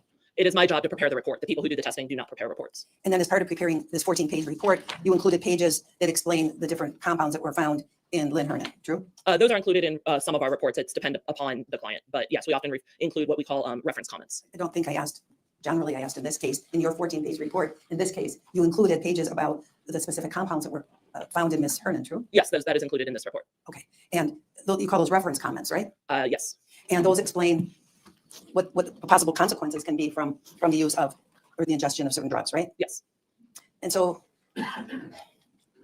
for example, we see arsenic first, but this is just organic arsenic. There's no concern with this level of arsenic. And Lynn, true? To the best of my knowledge, there was no concern about this arsenic concentration. It can be from just environmental exposure. That's right, including from eating food. Correct. Sorry, Tim was just deciding whether he wanted to go in the bedroom to have a sleep. He was very undecided. I stood there with the door open. He was in there. Then he was like, I'm not sure. And then he came out. So that was where I was. Okay, so the first drug that I'd like to draw your attention to is baclofen. And if I go to your page 5, I can see that number 9 talks about baclofen. Is that how we would look it up? Yes, the reference comment number 9 is referring to baclofen in iliac blood. And according to the information that you provided to us, the adverse effects of baclofen overdose may include vomiting, drowsiness, seizures, and death. Is that true? That is what is in the reference comment, yes. And Lynn's level was 1.1. Is that right? Yes, that is correct. And you have toxic blood concentrations from 1.1 to 3.5. True? That is what it says, yes. That is what's in there. And you prepared this report, right? I prepared the report. I did not write this reference. Gosh, that creepy smile. Hi, Christy. Good to see you. Christy says, hello, chat. She's looking like the mom in original Stephen King Carrie movie in this get up. The court case without color continues. Ay. Veronica says, I don't remember this testimony at all unless I blocked it out. Yeah, I think it's so easy to zone out. We are struggling. The expression on Dr. Sherri Kacinko says it all right now. In Kukla's defense, the hole she's trying to poke in attributing causation to other things beyond the Visine did kind of work. Don't forget, this was an 11-hour deliberation from the jury over 2 separate days, I think. So, I mean, tedious as fuck for us, but witnesses. But I agree with the reference comment. Okay, Yes. it's correct. It is correct, yes. All right. And when we look at page 1, we see with respect to ropenetrol, is that how you say that? That is how I pronounce it, yes. We can look at page 7 of your report to see what you have to say about that drug. Here we go, page 7. Ropenetrol, do you see that number 23? Yes. And there are also adverse effects, potentially, from this drug, including nausea, somnolence, insomnia, dizziness, hallucinations, tremors. Is that true? That is true. And you have also in Lynn's positive findings, alprazolam. Do you see that one listed? Yes, I do. And when we look at page 4 of your reference materials that you provided, here's 4. When we look at number 5 on here, right? Because it's iliac blood. I'm going Because you faster. sometimes list a drug more than once, like you have number 5, alprazolam, the blood, alprazolam, the gastric. Pause. Veronica says Jessy's interrogations are so good she's maniacal. I couldn't recall because it's not. I've got that in a playlist. I couldn't recall whether those interrogations are played in court, but I have got it for us if they're not played in court or if they're played only in snippets. I can't recall. Chat, do you remember? But yeah. I don't think so, but I will go and I'll have a bit of a look now, or later, given that my keyboard isn't working. We've got this, chat. We've got this. Fluid and alprazolam from the liver. Yes, there's a reference comment for each one. And that's because you found the alprazolam in all 3 of those places. That's correct. Okay, it was in her liver tissue. Yes, alprazolam was detected in liver tissue. Okay. And when we look at your footnote or reference comment number 5, We're going faster, by the way. you know that it is a DEA Schedule 4 benzo, is that right? Yes, it is. What does that mean, No, DEA no. Schedule 4? The Drug Enforcement Administration, I think that's administration agency. I think it's administration, schedules drugs based on their use and pharmacology. So Schedule 4 1.9. is, I believe it goes down to Chop, Schedule chop. 5 is the lowest schedule. So this means it's a commonly prescribed medication that has some potential for misuse. Well, all drugs have a potential for misuse, don't they? The DEA is specifically saying, like, that's what Schedule 4 means. But yes, I imagine they all have the potential for it. But that's where the DEA says that we've seen that this drug has been misused. Yes. All right. And you'd agree that in combination with other drugs, other central nervous system drugs, it can be toxic at low concentrations. Yes, that is correct. Chop, chop. And then on your first page of the exhibit, I see hydrocodone free. You have it listed in there twice. You have dihydrocodone and then hydrocodone. Those are different, right? Yes, they are different. So hydrocodone, that was in her system. And if we then go to page 6 of your report, we can see the reference to that particular drug. Woo! You see that on your screen at number 17? Yes, I do. Now, this one is a DEA Schedule 2, narcotic and analgesic. That is correct. So more dangerous of misuse than Schedule 4. Yes, that is what the scheduling refers to, both the effects of the drug and its risk of misuse. And it indicates that, you indicate when you put this together that the compound is reported to be highly addictive. Yes, that is, there are reports of that, yes. And in your last sentence in that paragraph, you indicate that it's more toxic than codeine. In overdose, it produces the same manifestations as other opiates, including drowsiness, sedation, respiratory depression, coma, and death. Is that right? Yes. Also, on page 1, the other substance in Lynn Hernan was nifedipine. You see that? Yes. And then I see that you have a reference about nifedipine. And you put this together so that people who are receiving these drug results have a little more information about the dangers of the drugs or what important information that they might need, right? Yes, it's there to aid in interpretation. Because that's something you might know more about, but maybe a person who's requested the lab to run a test might not have as much knowledge as you would as a toxicologist. That is correct. So in nifedipine, you indicate that this is a channel blocker, is that right? It is a calcium channel blocker, yes. And it also has side effects, is that right? Yes. Vertigo, headaches, weakness, is that right? Yes. And there were 2 fatalities at 150 ng, right? That is correct. Lynn didn't have that level, she was at 22, right? I believe that was the concentration, yes. But you don't know in the 2 fatalities what else those particular people might have had in their blood in conjunction with the nifedipine. I do not. I would have to look at the paper. Okay. We can't find it on here, right? At least I couldn't find Correct. it. It's not on this report. All right, just a minute, I lost my mouse again. There we go. I'll go back to Pause. page 1. There's a couple more. Simi, if you change your avatar again, I have a feeling you might not be able to change it back for 2 weeks. YouTube only allows you, I don't know whether it's just your handle and your name, but YouTube only allows 2 changes. So make sure you want to be stuck with it because you changed to your bass guitar yesterday. So just a word of warning, I may be wrong, but if it's not something you want to be on your as your avatar for the next 2 weeks, I want to talk about, not everything on here. Cyclobenzapine. Do you see that on here? Yes. Is that when we talk about benzos? Is that what that is? No. Which ones on here are the benzos? The alprazolam. Okay. Now, cyclobenzapine, we can look at page 5. Here we go. And we would look at number 12. Is that true? Yes.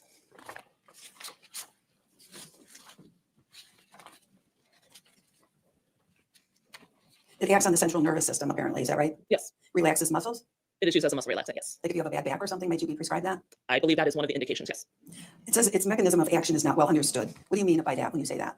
So mechanism of action refers to how a drug causes its effects. And for a lot of drugs, we know very much about how that happens. But for other drugs, it hasn't been well established from studies yet. So there's continuing research to see what receptor, and that's something in the brain that the drug acts on, and what chemical effects happen so the drug can have its effect.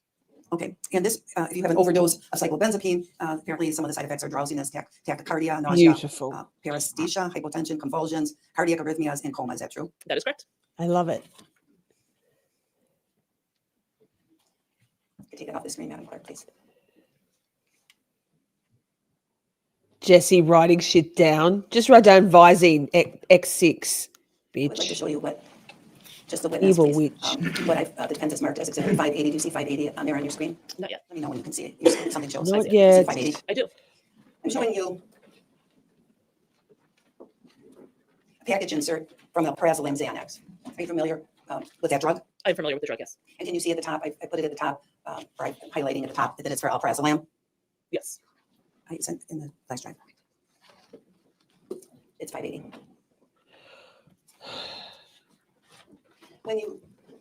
When you receive drugs at a pharmacy, oftentimes they have a package insert in them, right? They should always have a package insert in them. Okay. And 10 that's so minutes. that the patient can understand the how they should use it, and the proper dosage, and possible side effects, right? That is correct. And there are lots of warnings for this drug. Would you agree? There are warnings. I don't know if it's lots compared to other drugs, but there are warnings listed, yes.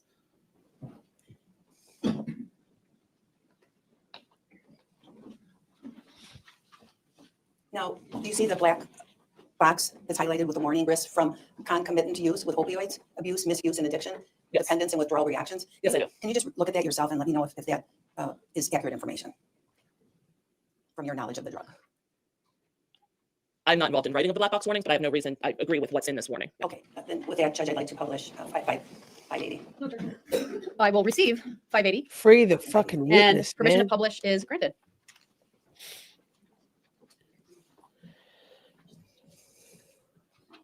So you use the term black box warning.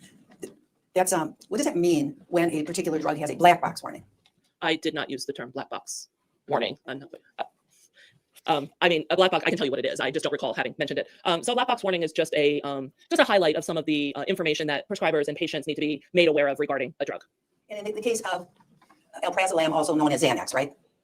Is that true? Yes, Xanax is one trade name for the drug alprazolam. All right. Is it true that, so if they say concomitant use of benzodiazepines and opioids, is that what we call benzos when we say benzos?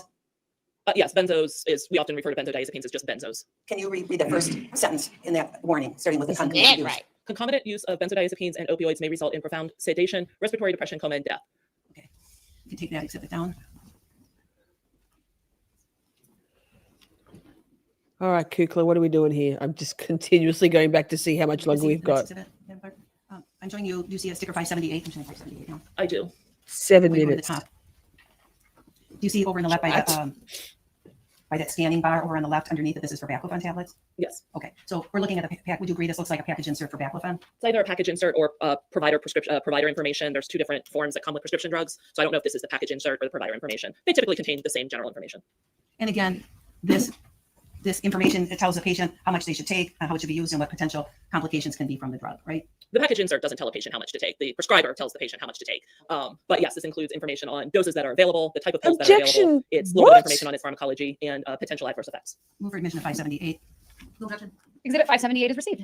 Request to publish. Oh, Judge Jenny T. She's a bright light of sunshine in this dark American Gothic world.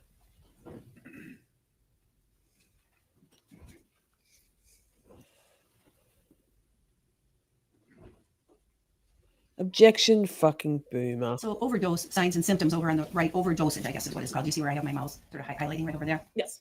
What are the signs and symptoms of overdosage? Vomiting, muscular hypotonia, drowsiness, accommodation disorders, coma, respiratory depression, and seizures. Okay, we can take this down. Now, when we talk about possible side effects with respect to compounds, somebody could have one of the side effects if there's 10 possible side effects listed, somebody could have all 10 or 8 or 4 or 2 or 1. Or 0. Yes. Right? Yes. Okay. So when they list the possible ones, it doesn't, if you're having an adverse reaction to the drug, it could just be that you have one of those adverse possibilities present in your own body. Yes, of course. Okay.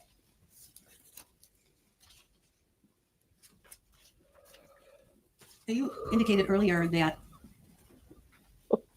you were originally contacted because you were the on-duty person. So your office got a call from our medical examiner here. And because you were the on-duty person, you handled the call. Is that right? That is correct.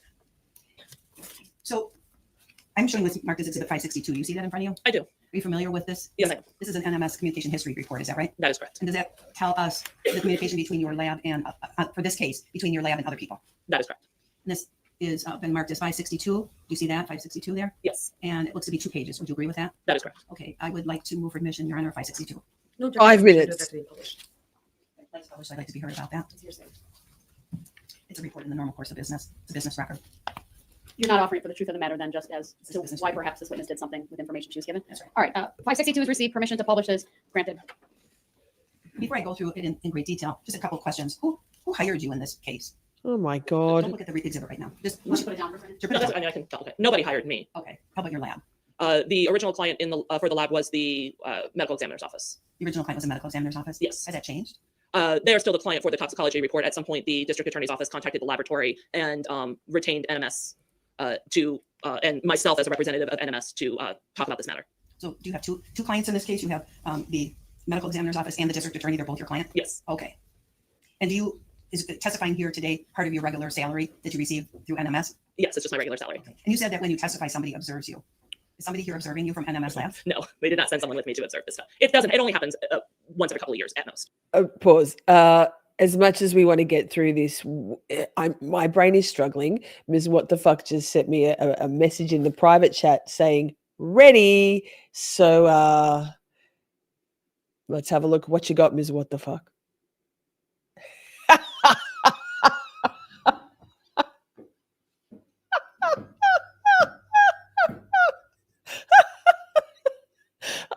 Oh, that's I just snorted. That's the best one yet.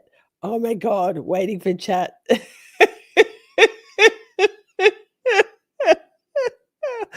Oh my goodness, oh my goodness. Holy Toledo. Wow. That one took a little bit longer. Sorry. But No, don't apologize. American Gothic. I love it, says Veronica. Oh my God, so good. LMAO, quick candy. Yeah, mwah. Beautiful. What the fuck? The queen of the fulfilled requests and the queen of the AI graphics. Good God. Wow. Wow. Thank you. So good. you're welcome. It's very disturbing. This is all very disturbing. Life artist says, beautiful. Beautiful. Hannah says, okay, it's 1:15 a.m. I burst out laughing loud. Hubby came out and I showed him his face. Priceless. Oh, you know, Camp Shorty always brings the spouses and the children's out when we all laugh out loud. I know Joe Schmo said that his son came out at the end of our recipe stream the other night and told his father he was making too much noise. Lol. That's next level hilarious. It really is. All right, chat. We are fortified. We can get through to this finish line, to the redirect. Thoughts and prayers. We've got this. It's not like I'm every going time I testify. faster. I see. And do you know what We're the going to 2. medical 2x. examiner has paid your office? No, I do not. Do you know what the district attorney's office has paid your office? No, I do not. You don't have that information? I What? don't even know how to access that. I maybe know where to find a report with that information, but it's not something I look at. It's not my job. So you don't have a fee schedule or anything like that we could see. A fee schedule exists. I don't have it. So it's fair to say that your lab is being paid some money from the district attorney's office to testify. Yes, You just don't know how much it is. I don't know how much they're paying. For their work. It's not bought and paid for testimony, you silly Would you agree woman. with me? I put the exhibit up, Your Honor, of 562. We look at page 2 of 562. Would you agree with me? Can you see it? I have, yes. Okay. 728, 22. I'm sorry, 729. Goodness 19. gracious. I We're mean, back it in is Wisconsin. You were asked by Dr. Kurczewski here in Waukesha to add arsenic testing. Yes. She didn't ask you to speciate it in any way, did she? To determine whether it was like organic or not? Good No, man. she did not. Okay. And then on 728-22, you received 4 a call minutes. from Randy Sitzberger of the Waukesha County District Attorney's Office. Is that right? Yes. And he wanted to speak with you regarding your tax report. Yes. And have you met Mr. Sitzberger since you've been in town? Yes, I have. Okay, so he's at the state table, right? Yes. Okay. And did you have to get authorization from Dr. B before you would speak with him? Yes, we get authorization from our client before we speak to anyone about their case. And then she gave you that permission, is that true? That is correct. And What and is she the wanted point to, of at least this? they were looking for an expert opinion, is that right? Yes, Then it looks like you Well, received I additional don't- documents from the district attorney's office to review, is that right? that is correct. What additional documents? Is that the ones you listed in that letter, the criminal complaint and the autopsy? Yes. Okay, they send you anything else? At that time, no, there was no additional documents. Later on, did they send you something else? Yes, I've received additional documents over time regarding this case. Like what? I received an opinion written by Henry Spiller. I received the report written by another medical examiner. I apologize, I don't recall the name. Those are the two I can remember off the top of my head. I would need to look in our log to see what other documents were received. All right. Okay. And once the medical examiner gave you authority Wrapping to speak it with up, Randy Cooper. Sitzberger at the DA's office, did their office then become a client? Yes, So then you're able to have three-way conversations between your lab, the DA's office, and the medical examiner to talk about the case. Is that fair? yes, And that happened, right? yes, it did. I see a note from 12/2/22. Do you see that one? Yes, It looks to me from that note at the end of that note that you were going to provide information on a fee schedule with a breakdown of additional testimony expenses. Is that right? that was not me, That was but somebody that was else. someone else at NMS Labs who All right. made that note. Would you agree with me that while this case was pending, you got additional requests from Waukesha's medical examiner to add additional testing? My brain cells are dying, Kugler. Did you make those suggestions to the medical examiner?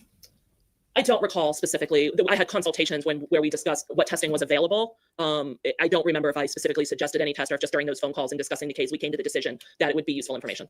When you said that Waukesha's medical examiner requested the normal panel initially, That is correct. and you said that panel includes THC. testing. Yes, it does. I want to be clear. The medical examiner didn't say to you, please test for THC. No, she did not. The request was just to run our expanded postmortem panel. And since when has your NMS labs been testing for THC? I have data back to 2010. I don't recall when it was added to particular panels, and if testing existed before 2010. Well, testing may have existed. When did it get added to your regular panel? I don't know. All right. No further questions? No further questions. No further questions. No further questions. When No further questions. This morning showed your opinion letter, Exhibit 48. You agree that you can't tell the amount of tetrahydrozoline that was ingested by Lynn Hernan, true? That is correct. And you don't know when she ingested it, No, I do not. and you don't know how she ingested it. Just that it was an oral exposure. You don't know if she put it, what she might have. Excuse me, Kukla. Jessy confessed to putting 6 bottles of Visine in Lynn's water bottle, that last water bottle. Ma'am. Put it in, or she didn't put it in anything, right? There's no way toxicology could tell you that. No. And you said that you received, or that you took her stomach contents and you determined that there was 5 milliliters of THC in her stomach contents, right? 5 milliliters of the Visine solution. Yes. Of the tetrahydrozoline, right? It's tetrahydrozoline hydrochloride in the Visine solution, and other stuff. There's other stuff in Visine, like the liquid. So 5 milliliters of Visine. 5 milliliters of Visine. Doesn't mean 5 milliliters of tetrahydrozoline. It means 5 milliliters. You know what? I would need to look at the report. I can't remember what conversion I did there. I believe it's 5 milliliters of tetrahydrozoline HCl solution, a 0.05% solution. Which would not be the same as how much just tetrahydrozoline is in her, true? Well, no, that would be a weight, not a volume. 5 milliliters is a teaspoon, is that right? It's about a teaspoon, yes. It's a third of a bottle. Of a standard, yeah, I believe Visine comes as a 15 milliliter bottle. So that would be a third of a bottle, 1 Yes. teaspoon. Yes, that is correct. And so as you sit here, I want to be clear, you don't know when Lynn took the Visine. No, I do not. You don't know if she mixed it with anything. No, I do not. When you talk about the amount in her stomach, in her gastric contents that were sent, were the entirety of the gastric contents sent to your lab? No. Or just a little bit of it? The volume is listed on the report, so yes, a portion of it was sent. So when you say that there was in your report that her stomach contents contained 300 ml of an tan opaque liquid, Oh my You God, actually we're so don't personally know close. That came from the medical examiner report. I see. What I want to be clear about is 1 your lab didn't minute. receive 300 milliliters. No, they did not. Received a little cup.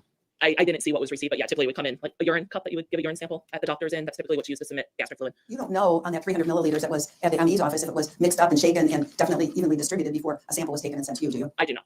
Because you Too made the assumption XP. that the drugs that you're going to find or that you found were equally distributed within the 300 ml. Yes, I made that assumption. But you don't have any actual knowledge of that. I do not. Did you ask Dr. B if she mixed them? I don't believe I did. When you prepared this opinion, Oh my I'm gonna God. bring this It up. never It's been ends. admitted as Exhibit 48. 1 minute, please.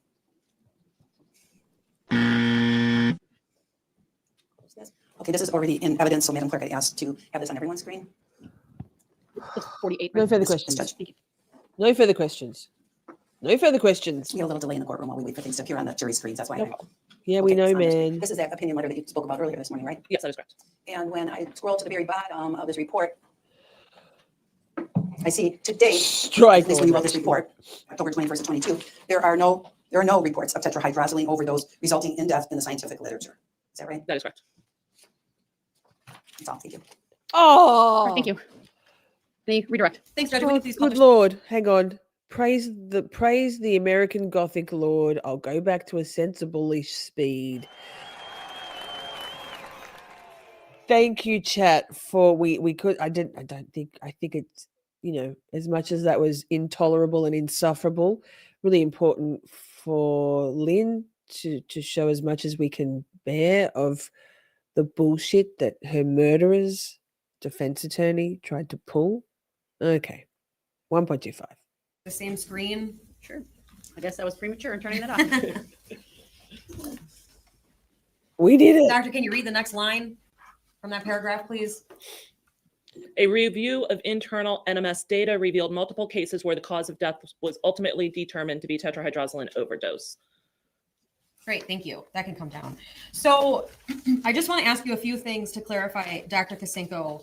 The Bazinga. exhibit that we went through, 217, that we paged through with the jury with the redacted patient name. Do you recall that exhibit? Yes, Do you remember it being suggested that Attorney Kugler has never seen this before until today? I Object, that's mischaracterization. I don't think it is. It is. Woo! Jenny, what are you The state may doing? ask the question based on my recollection of how it was phrased earlier. Yes. Would you agree with the suggestion that Attorney Kugler has never seen this document before today? don't know if she has or not.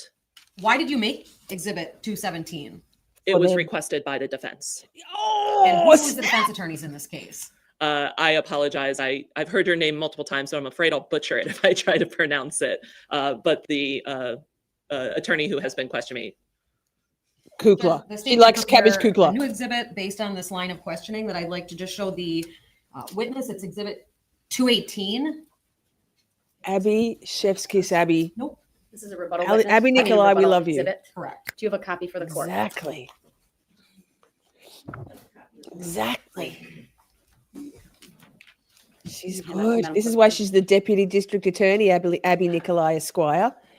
She's not an assistant. She's the Dr. deputy Kacinko, DA. Do you recognize exhibit 218? Yes, I do. What is it?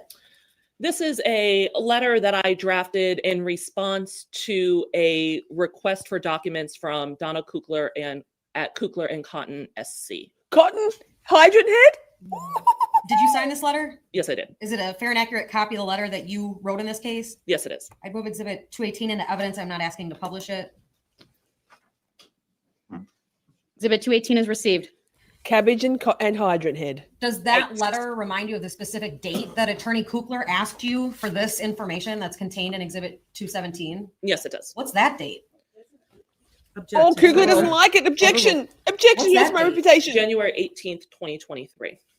January 18th, 2023 was the request? That is when we received the request from your office. I don't know when they requested it from your office. Okay. The request came through your office. Does this letter indicate when you sent the response out, including exhibit 217? This is so good. January Where's the popcorn? 26th, 2023. And that response was in response to the request made by Attorney Kugler. That's my understanding. The request came through the district attorney's office, but it was a request from the defense attorney's office for these documents. There has So to be these a documents popcorn were emoji, provided to both surely. parties way back in January. Is that fair? I can say that we provided the documents to the district attorney's office. I do not know how those documents then got to the defense attorney's office. Okay. You were asked some questions about a case, a poisoning case from Aurora, Colorado. Do you remember those questions? Yes, And in fact, were you able to hear some of those questions being asked yesterday of Dr. Bedritsky? yes. Do you follow that case? I've been following it in the media. Like I said, it's a high profile case that was tested at NMS Labs. So there's internal discussion about cases. And I've been following the media like a lot of people. Okay. Do you recall it being suggested that the victim in that case actually died from a cyanide poisoning? Yes. And that happened yesterday? Yes. And there was a discussion that the husband had a failed attempt with eye drops and then used cyanide in the hospital. Do you remember those questions? Yes, that is my recollection of And yesterday's Craig. testimony. Angela Craig. Is cyanide poisoning been reported as a cause of death for that victim? There are media reports regarding the coroner's testimony in a preliminary trial where the cause of death was mentioned. Did it include tetrahydrozoline poisoning? Yes, it did. Okay. Yep. Yes, it did. Another life without parole murderer. You were asked a lot of questions about our office being a client of yours. Do you remember those questions? Yes, And you were even showed the entire communication log that your office keeps in this case. Is that right? that was the Is that communication right? log through the end of, I believe, 2022 that was generated for the request. There would be additional documentation in that log now because additional communication has happened Okay. since then.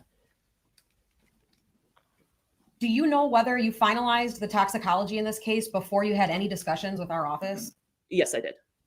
Did anything that we talked about or Dr. Bedritsky talked to you about cause you to change the toxicology results in this case? No.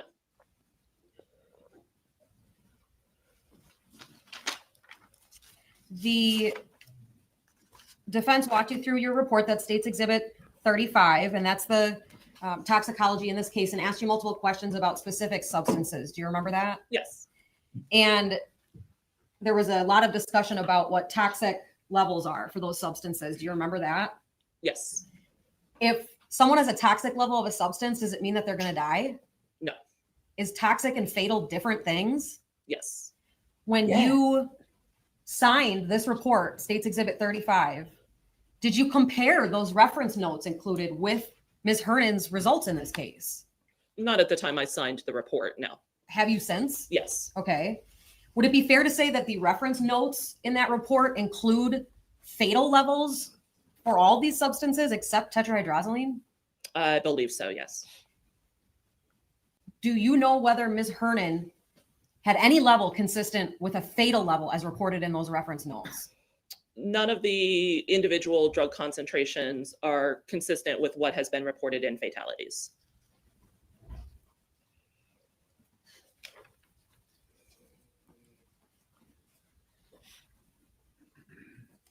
You were asked some questions about the calculation that you did regarding what was in Ms. Hernan's stomach. Do you remember those questions? Yes. If there is a compound or a substance in someone's stomach, has it been absorbed into the blood yet? No, it has not. It's already been That's all I have. testified Thank to. you, doctor. Woo! One last question. If it's Oh, on exhibit God. 218, you may. Otherwise, you may not. It is on. 218 is the additional exhibit that was received, the letter. If that's what it's on, you may. Not under 90611, you may not. Kukla, what are you going to do? Exhibit. All right, then. thank Suck you. it, You may- Kukla. Thank you. Suck it. And that's a document released from her subpoena, which I believe is just from our office.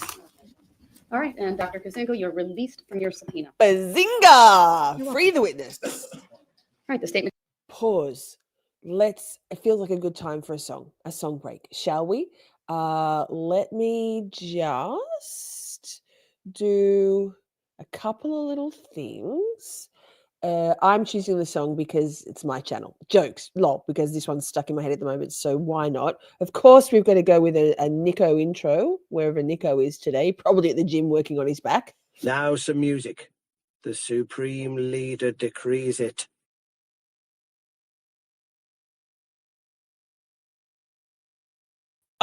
Sorry, I just did weird shit. That was seamless and professional, as always, by me. I love that for us. All right, fill your drink, go for a toilet break. Yikes. Never love, it's an obsession. Not for sale, not your possession. Delusional, it's fantasy. A dark fixation, silly, silly. Intoxication, blinkers on. Oof, take the hint, leave her alone. Not the empath you are looking for, sir. Rejection as a slur. Limerence, collide with rejection. Limerence, clouds all your judgment.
ultra nip and tuck. Exception, what the fuck? Kerning and screaming, navigation dreaming. Slam the brakes, slam into me. 0 sense normality. Limerence collides with rejection. Limerence clouds all your judgments. All or nothing in the deep end. Limerence break or bend.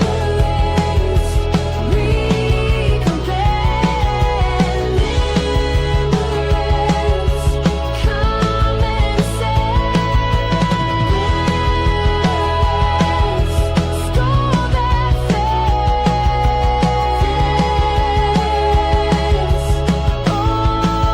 Okay, goodbye.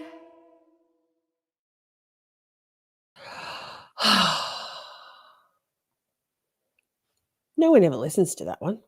I do in my brain all the time. Okay, let's get back to court. We have now Koreen, it's Koreen, Pozza, best friends. Call its next witness. I will slow it down. Yay, back just in time. I still have, yep. I'll slow it down a little, a lot. We'll just go 1.1.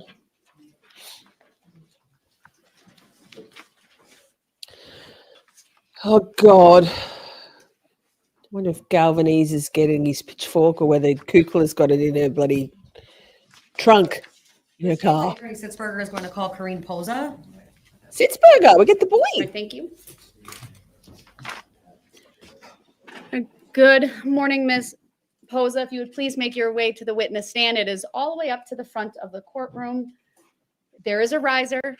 Please Oh, I love her come up on pants that and her riser. boots. When you get there, please remain Pause. standing. We're going back. Love, trial style. Raise your right hand and my Oh, my keyboard doesn't work. Fuck.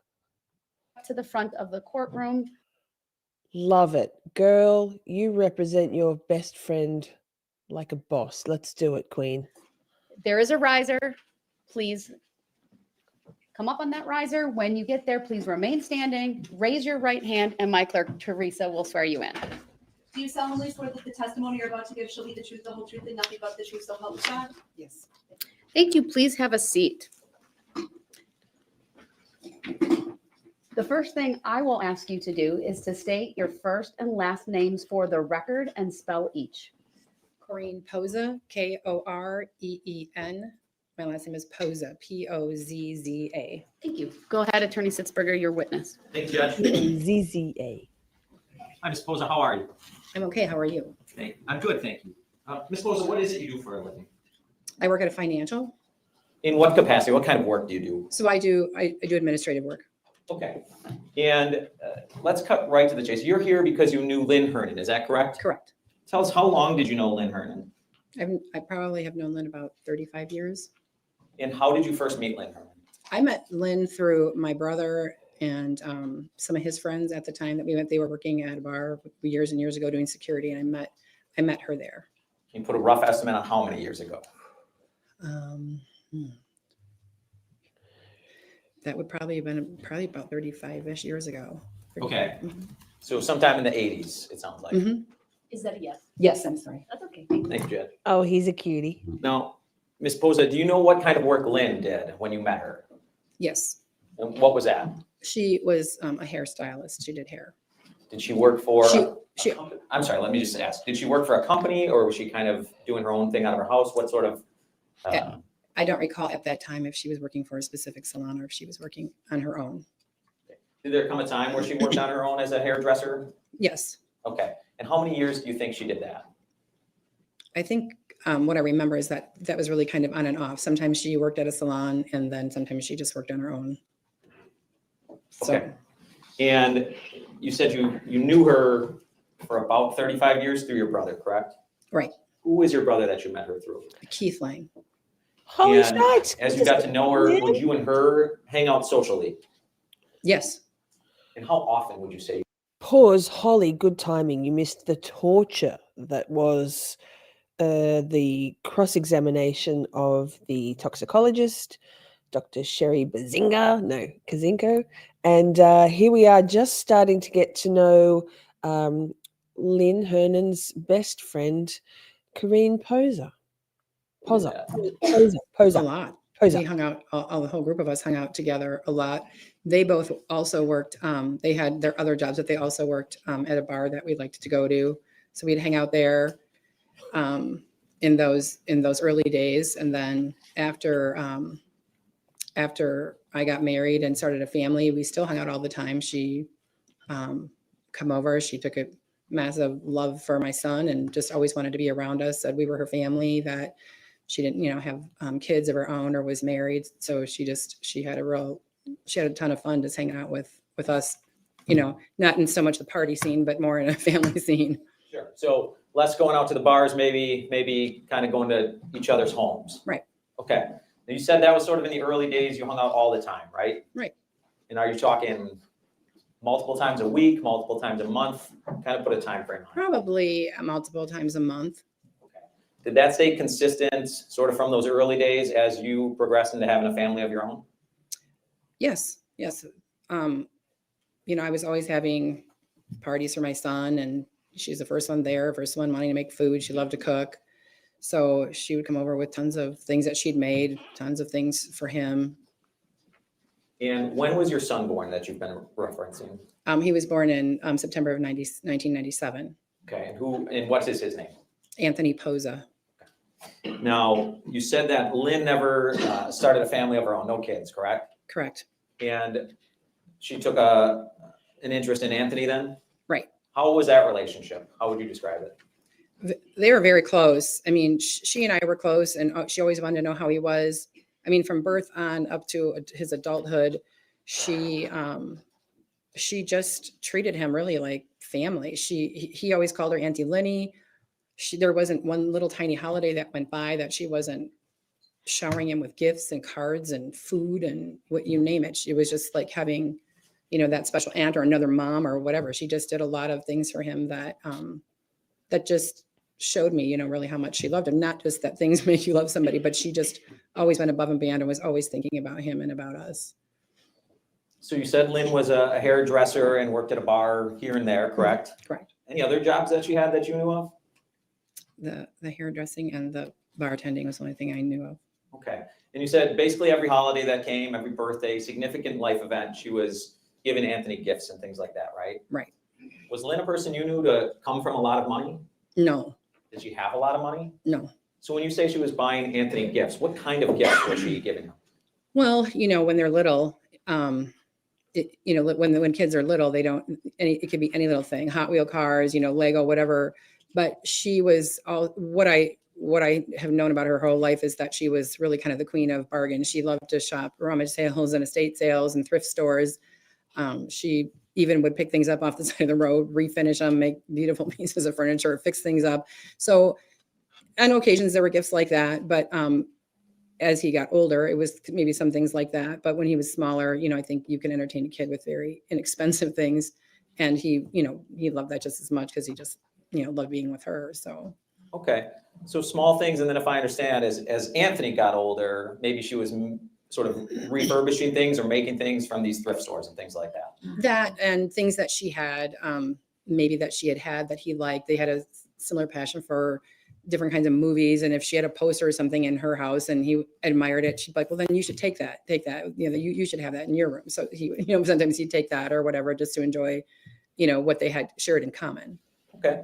As Anthony started to get older, did Lynn ever, just lavish him with thousands of dollars of cash or anything like that you knew of? No. Was she writing him checks to that effect? No. Was she putting $100 bills in birthday cards? No. Okay. So that's Anthony. Did she do the same for you on birthdays and things like that? As far as gifts or recognizing your birthday, things like that? Oh, sure. And how did she recognize it? Well, she knew kind of what my whole family loved as far as like baked treats, things like that. So Nat, she'd make. good to see you. my favorite things like Rice Krispie bars, and she'd bring stuff like that over. I just told Holly, because Holly's just come on in too, but we are just starting the testimony from Koreen Pozza, who was Lynn's best friend. So good timing. You missed the tedium and drudgery of Cabbage Kukla draining the life out of all of us with her cross-examination of the toxicologist. And here we are with some really heartwarming testimony about Lynn Hernan, the victim in this case. Or she and I had a passion for shoes. Sometimes she would, had shoes. She and I wore the same size shoes. So sometimes she would, would give me a pair of her shoes, like just whatever, like she would find. She just would find things, again, probably thrift stores, rummage sales, things like that. Did you ever go thrift store shopping with her, for example? Oh, sure. And you said that was sort of the constant. Was that up until her death in October of 2018 that you maintained that level of contact with Lynn? I would say probably the last year of her life, I didn't have as much contact with her. There were times that I would call her and say, hey, I'm in the area. I'm going to stop by and say hi. I haven't seen you in a long time. And she would tell me not to come, that she was not feeling well. So up until that time, I mean, I have St. Patrick's Day was always a big, big deal in my family, and she loved that as well. And so the 2017, she came out for St. Patrick's Day with a whole group of us and had a ton of fun. And so it was probably sometime shortly after that I wasn't seeing her as much. Talked to her a little bit, trying to kind of connect with her, but she was not. She would just tell me she was not feeling well. Okay, so that would have been about March of 2017 until her death in October of 2018. That's probably roughly. It might have been after the St. Patrick's Day when we were out, but yes, it was probably some in that time. Okay. And am I understanding that's sort of when the coming to each other's homes and sharing personal time in person together stopped? Right. You still talk to her by phone though? Mm-hmm. Not as frequently, because she just sometimes maybe she wouldn't answer the phone, and I would just think that maybe she wasn't feeling good still, and then sometimes she would call me back, if she was feeling well. Okay, and she would tell you that she's not feeling well, correct? Correct. Did she tell you that she was taking steps to try and address her not feeling well? I don't know if she told me that she took steps. I think I, out of caring and worrying, was like trying to help her understand, we could go to a specialist or go to a doctor if she had certain whatever it was that was bothering her. And she just said, oh no, I've already done that. And so I just kind of left it alone and just thought maybe she wanted to be private about it. Okay. In those phone conversations though, when you and Lynn were discussing her health problems that last year and a half or so, did you ever get the feeling that Lynn was just giving up? No, I wouldn't say that. I think she just felt like she wanted to get better. I mean, how it was presented to me was like, let me just, get myself better and we'll connect. So I didn't feel that. So there are plans for the future to hang out again. Right. Did you ever get off the phone with Lynn one time and say, well, I'm worried that she's going to commit suicide? Oh, no. Not once? No. Did you talk to her by phone pretty regularly up until that October 3rd, 2018 date? I'm not sure if I would say regularly, like as in weekly or anything like that. I know from February when I had seen her up till October, we had, I would say, minimal conversations, again, going back to her either, her calling and talking for just one real quick minute, and then she'd have to go because she didn't feel well, or my calling and her saying I can't talk, or just her not answering. In all that time, did you ever send Lynn an email to see how she's doing? Email? No, Lynn didn't have an email. Didn't have an email? No. Did you go on Facebook and try to send her a message on Facebook? Lynn was not even a little bit technical. She didn't want to have anything to do with any of it. She had a flip phone. She was always looking at my phone because I'd have a lot of pictures of Anthony, and she'd point out the ones she wanted, and then she'd tell me to print them, and she'd go pick them up. And I remember one time saying to her, I could show you like that. I could still send probably these pictures. You might still be able to see them on your flip phone. And she was like, I don't know. This is an emergency phone. I don't want it for nothing but that. And we just giggled because we thought it was funny. And I know that, I know one of the salons that she worked at, there was a computer that she was required to use for like scheduling appointments, where previously she had always done her scheduling in like in an appointment book, handwriting. And when she had to do it in this computer, We got you, Holly. she was fit to be tied and didn't want to learn it. And so she wanted to have nothing to do with any of that. She did not have an email. She did not have anything on social media. And we communicated via phone. And that was usually her house phone. Oh, so she still had a landline. Mm-hmm. Is that a yes? Yes, I'm sorry. Did she have a computer at all? No, Oh, I Have a love laptop him. hidden away somewhere? no.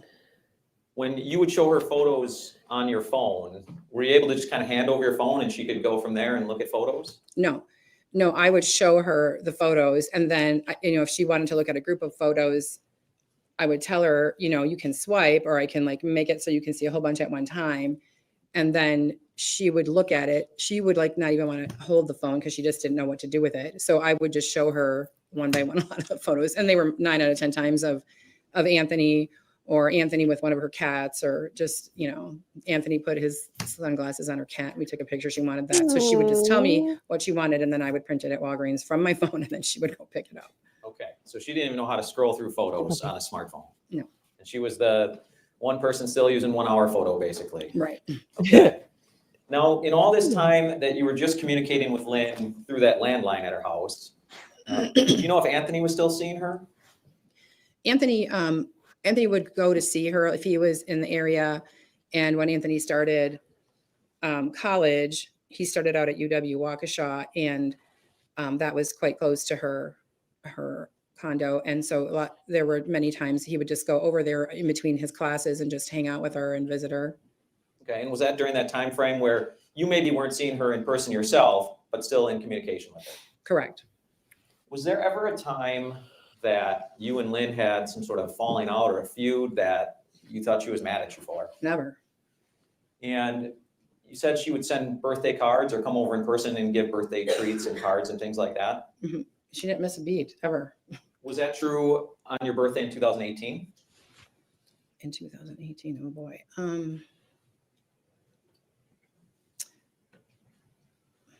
I honestly don't remember. Okay. I remember seeing her in probably February of 2018. I believe Anthony and I had gone over there to deliver the Christmas present because we hadn't seen her. She had delivered a whole bunch of stuff to our back porch, and we didn't get to see her. And then it just, life happens, and all of a sudden it was February, like, we got to get over by Auntie Lenny. We got all this stuff for her, and, drop that off. So it was sometime in February that I saw her.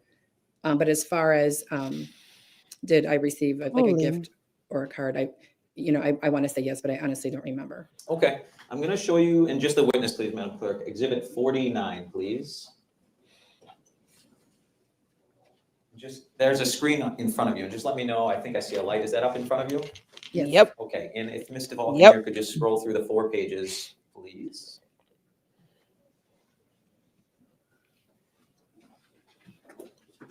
All right. And back to page 1, please. Ms. Pozza, did you have a chance to look through those 4 pages? Yes. Do you recognize what those are? Those are birthday wishes. And birthday wishes to whom, ma'am? To me. And who are they from? They're from Lenny. She called me Koreen. I called her Lenny. And Ms. Pozza, if you do need some, there's water in front of you and there's tissues in front of you too, okay? Thank you. So, Ms. Pozza, I want to start with page 1. There's quite a bit of writing from Lynn in those cards, isn't there? Yes. Any one of them describing any falling out or anything like that?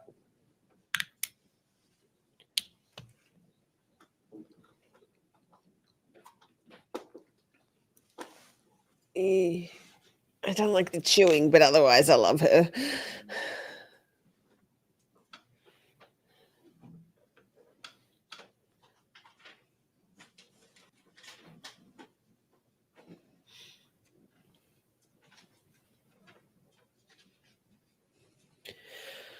No. And at this point, Your Honor, I would move Exhibit 49 into evidence, please. Objection. I'd also ask to publish it. Objection. Did you say objection? No. Oh, thank you. Judge. Thank you. All Not a right, lot of Exhibit objection, 49 isn't it? is Jeez received. Louise. Permission to publish is granted. Thank you. And Mr. Vulcan, if you could go to page 2, please. Oh my God, a cougher. Is it up on the juror screens? Oh, it's going fast today. Great. Now, Ms. Pozza, If you could just look at the writing from Lynn, not the pre-printed message on the card. Towards the middle lower section, what is Lynn writing to you, referencing Christmas, it looks like?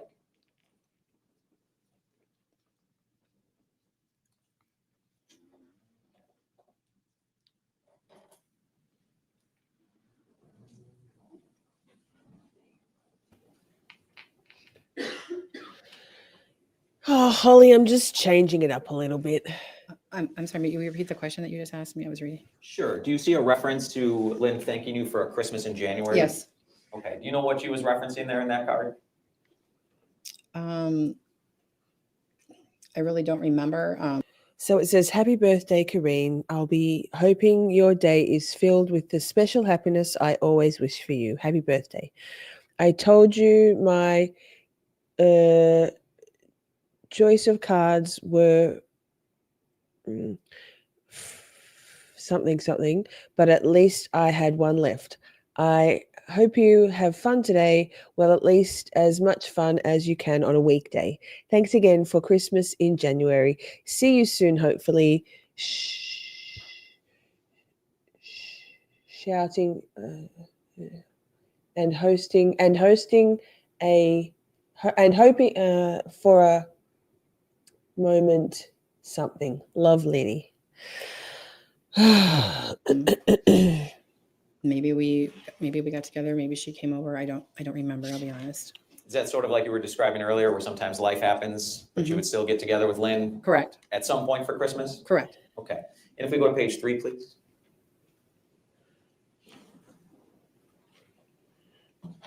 And if you want to take a chance to just sort of read through this one as well, let me know if you had a chance.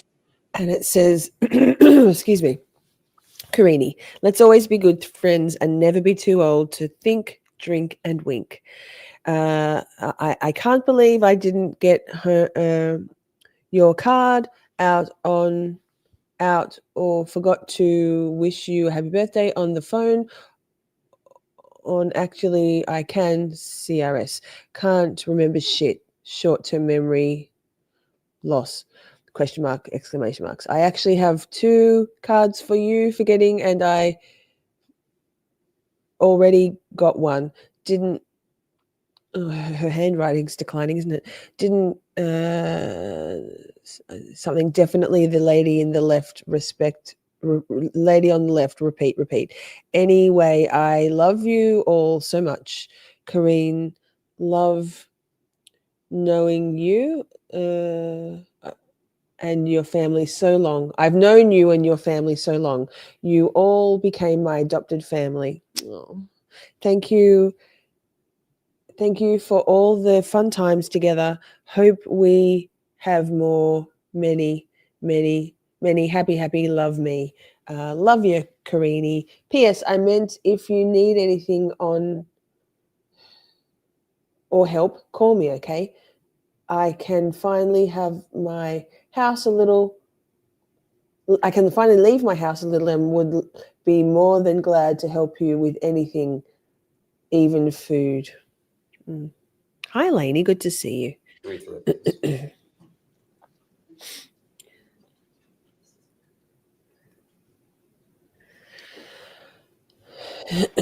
Excuse me for clearing my throat.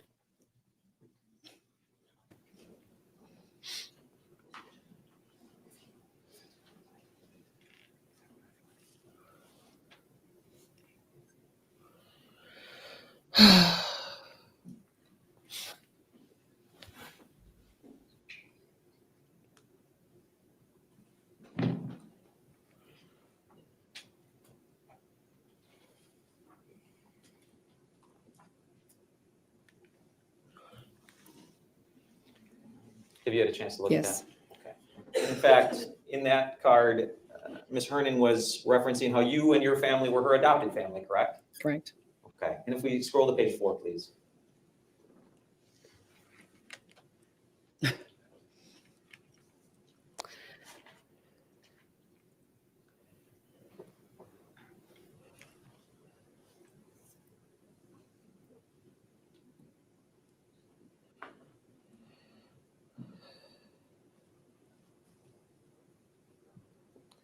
I'm not going to scoot through because you can see her reliving her memories of Lynn. It's really touching, really poignant. Not so poignant, Jessy Kurczewski.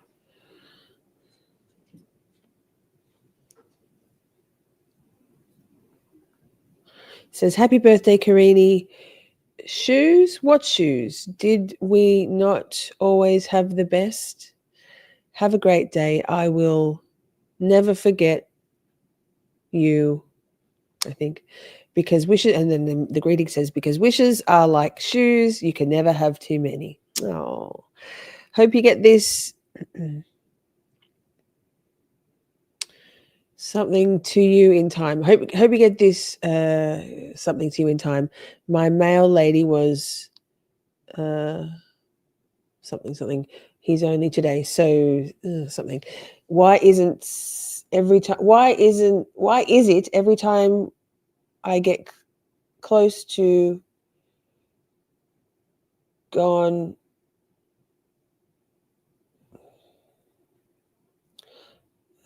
I can't read that. Love you always, your best friends still. P.S. Say hi to my two guys too, Lenny. Have you had a chance to review it? Yes. Sorry for me to read. I'm sorry. That's okay.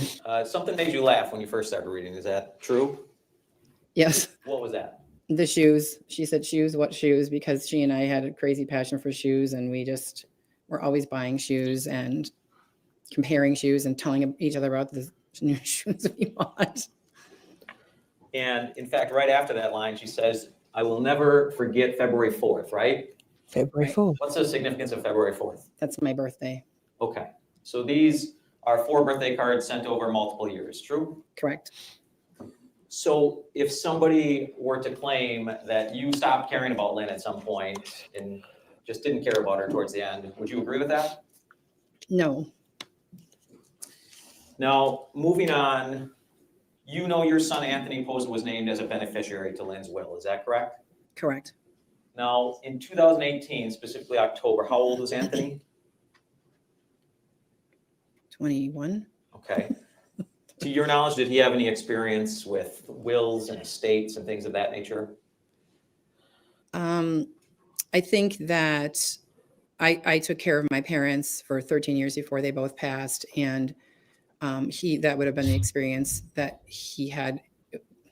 He wasn't part of dealing with anything financially with my parents, but he lives with me, so he saw all the things that I was doing. Okay. Did he at times come to you and ask you questions about the process of being a beneficiary and an estate of Lynn's? Did he ask me about that? No. Okay. He never came to you and said, what do you think about all this? Or am I doing the right thing? Or anything like that? Do you mean after, at any time, or just in particular? I guess I don't remember him really asking me anything. He always, Lynn would say things to him during their visits, and he shared that with me. So I wasn't in on those conversations personally, but she would have a tendency to tell him where certain things were in her home and just things like that. And he would just, and if anything, ever happened, you take this, I know you would appreciate this, whatever. Okay. And his remarks would just always be like, I just want you to be here and not talk about that. Like we're family. And so. Understood. Let me ask you this way. After Lynn's death, October 3rd, Anthony found out he was a beneficiary, correct? Oh, yes. And there is a whole legal process of that. Is that true? Correct. And during that time frame, after Lynn was gone, okay, did he come to you and ask you questions about that legal process? I know that we talked about it. I know that that he had been told on numerous occasions about just different things prior to Lynn passing away that she wanted him to have, and it was our understanding that she had a will that reflected that. So if I can be specific, I know that she talked on many, many occasions about. Let me stop you there for a second. Okay. Okay. What I more want to get at is through the legal process that Anthony was going through as a beneficiary of Lynn's estate, did there come a time where you learned of reported debt of Lynn's? Well, yes, I mean, it just kind of came to us all. We were provided with like a copy of a will after Lynn had passed away, and we were, looking at that, and Hold on. Can you repeat the question? Sure. And what I'm asking is, did there come a time where you and Anthony learned that Lynn was reported to have a lot of debt at the time of her death, specifically credit card debt? yes, Okay. Did that strike you as unusual knowing Lynn? yes, Why? because she never had any money, and she didn't really have credit cards. I think at one point when she had inherited some money, had gotten a credit card, and she would use, what she told me was that she would use that and then pay it off so she could build credit, because she never had credit in like her whole life. You said earlier that she was not a woman of great money, right? Correct. She would go thrift store shopping, things like that. Correct. Times you went thrift store shopping with her, would she use credit card or how would she pay? Cash or a check. She still wrote checks out. Okay. Was Lynn somebody that constantly had cash with her? Not a lot, a little bit, and then she'd have her checkbook. Okay. In times she didn't have cash, did you ever see her go to an ATM to get cash out? No. How would you see Lynn get cash out? She would go to a bank and take money out. Okay. Or she sometimes would write a check out someplace where she could like write it for cash and then get cash that way as well. Smile, Jessy. At some point around 2013 or 2014, did you learn of Lynn's mother passing away? Yes. And did you learn if Lynn got any inheritance from that? Yes. And that was from Lynn who told you that? Yes. And was that a fairly large sum of money to your knowledge? Lynn never told me an amount of money, just that, that her mother, that she had gotten a nice inheritance and that, that would help her. Okay. So that would have been in roughly 2013 or 2014, you think? Yes. From that date, 2013 or 2014, up until her death in October of 2018, did you personally witness any of her spending habits change?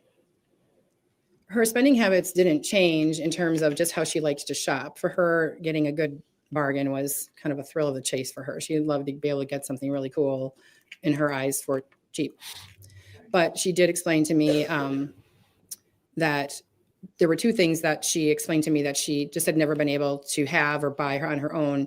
And she did tell me that she was going to, I believe, get a new vehicle, and she bought a vehicle, and I'm assuming that she paid cash, but you don't know, to be fair. But so you're correct. Okay. What was the other big item?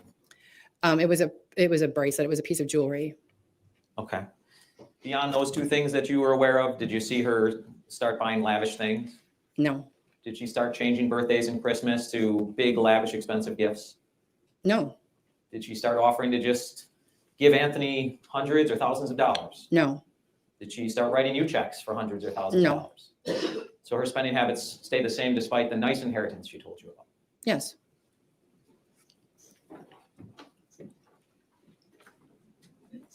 Thank you, Ms. Pozza. That's all the questions I have. Cross. Thank you, Judge. Ms. Pozza, can you hear me? I can. Yeah, we had to turn the microphones off because of the typing on both tables. We'll turn them back on. Do you want the lapel? No, Judge, thank you. Okay. Ms. Pozza, if you can't hear me, just tell me to speak up louder, okay? For sure. Thank you for being here. Sure. Now you, Okay, hold on. So the typing is interfering. I can hear it. I'm trying to get an exhibit together. I know. Move away a little bit from the, maybe I'll. move the microphone over or where the lapel. It really helps. I'm done. I'm done. Thanks. Sorry. It was both sides, in all fairness. I had Teresa turn off microphones on both tables. So go ahead. My apologies for the interruption, Attorney Gallaudet.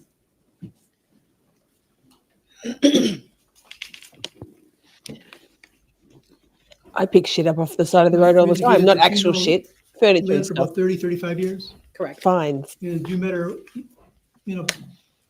while you were at a bar? Okay, he's a slow talker. She worked at a bar? She worked at a bar. I mean, the day that I met her, I actually believe I met her at my brother's apartment. And that's Keith Lane? Correct. They were dating, were they? No. They're just friends? Correct. Keith hang around at that bar too? Yes. He worked there as well. Oh, they were both bartenders. No, he was security there. What's the name of that bar, if you can remember? It was called Billy's Old Mill. How long did Lynn work there? I honestly don't know the answer to that. And she did that and also was a hairstylist? Correct. Did you know Jennifer Flower at that time too? No. When did you meet Jennifer? Do you know who Jennifer Flower is? I did meet Jennifer Flower. I believe Jennifer Flower was a resident in an apartment complex that Lynn lived in at one point. So Lynn lived in an apartment and Jennifer Flower also lived in the same building? It was the same complex. I couldn't tell if it was the same building. Do you know when you met Jennifer Flower? I do not remember when that was. So if you knew Lynn for 30, 35 years, how long had you known Jennifer Flower? Look at her. I had met her when eyes. she lived there. Jessy. I had probably seen her, I don't even think a handful of times, like throughout my relationship with Lynn or my knowing Lynn. It was if they were together then and I was there, then I would see her. So when you saw Lynn, you'd see Jennifer Flower? If she was there, if she was at Lynn's house or by the pool or whatever. Do you know if when you met her, Jennifer Flower, was your son born at that time? No. So you met her even before your son was born? Correct. And your son is how old today? 26.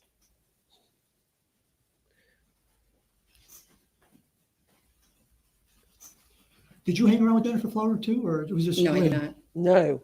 You just hung around No. with Lynn? But you would hang around with Lynn when Jennifer Flower was there? If she was at the house, we would be all together, yes. There was a pool in the complex, so oftentimes I would go by Lynn and we would hang out by her pool, and then sometimes Jennifer would come over. Yeah, would you fair to say that Lynn was a very generous person? Yes. I mean, she gave Anthony gifts, correct? Correct. She would give you gifts. Correct. And she was like that all the time. All the time. And as far as you know, she never changed. She was always a generous person. Correct. If she had it, she gave it to you. Hey, Gabby, good to see you.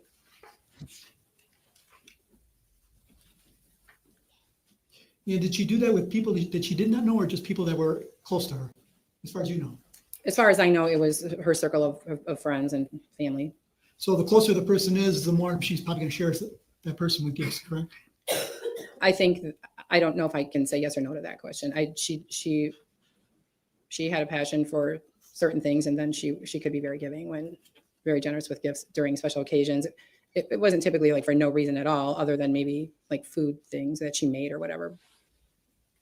Did she give your brother gifts, Keith? Yes.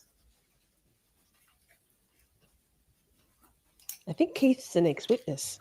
So she would give you gifts, Anthony gifts, Keith gifts. Would she give a person named James Kelliher gifts? At some point, for sure. Do you know who James Kelliher is? Yes. Who's James Kelliher? That was a boyfriend that she went out with for a long time. No, that's the next witness. You say she gave him a gift or gifts for sure. Why are you so positive of that? That's because they dated for many, many years. So Lynn was one to make a very big deal about birthdays and special days like that. She made a big deal about those days. Simi, it looks like based on most replayed, the peak down there at the bottom, towards the end of this cross, it does seem like it gets spicy, given all of the extra views on that. So when I say that I'm referring to specifically like holidays and birthdays, not just day for no four. reason. Day 4 testimony. As far as you know, holidays and birthdays, but she could be giving people gifts for other reasons, correct? Sure. Maybe because she loved them. Right.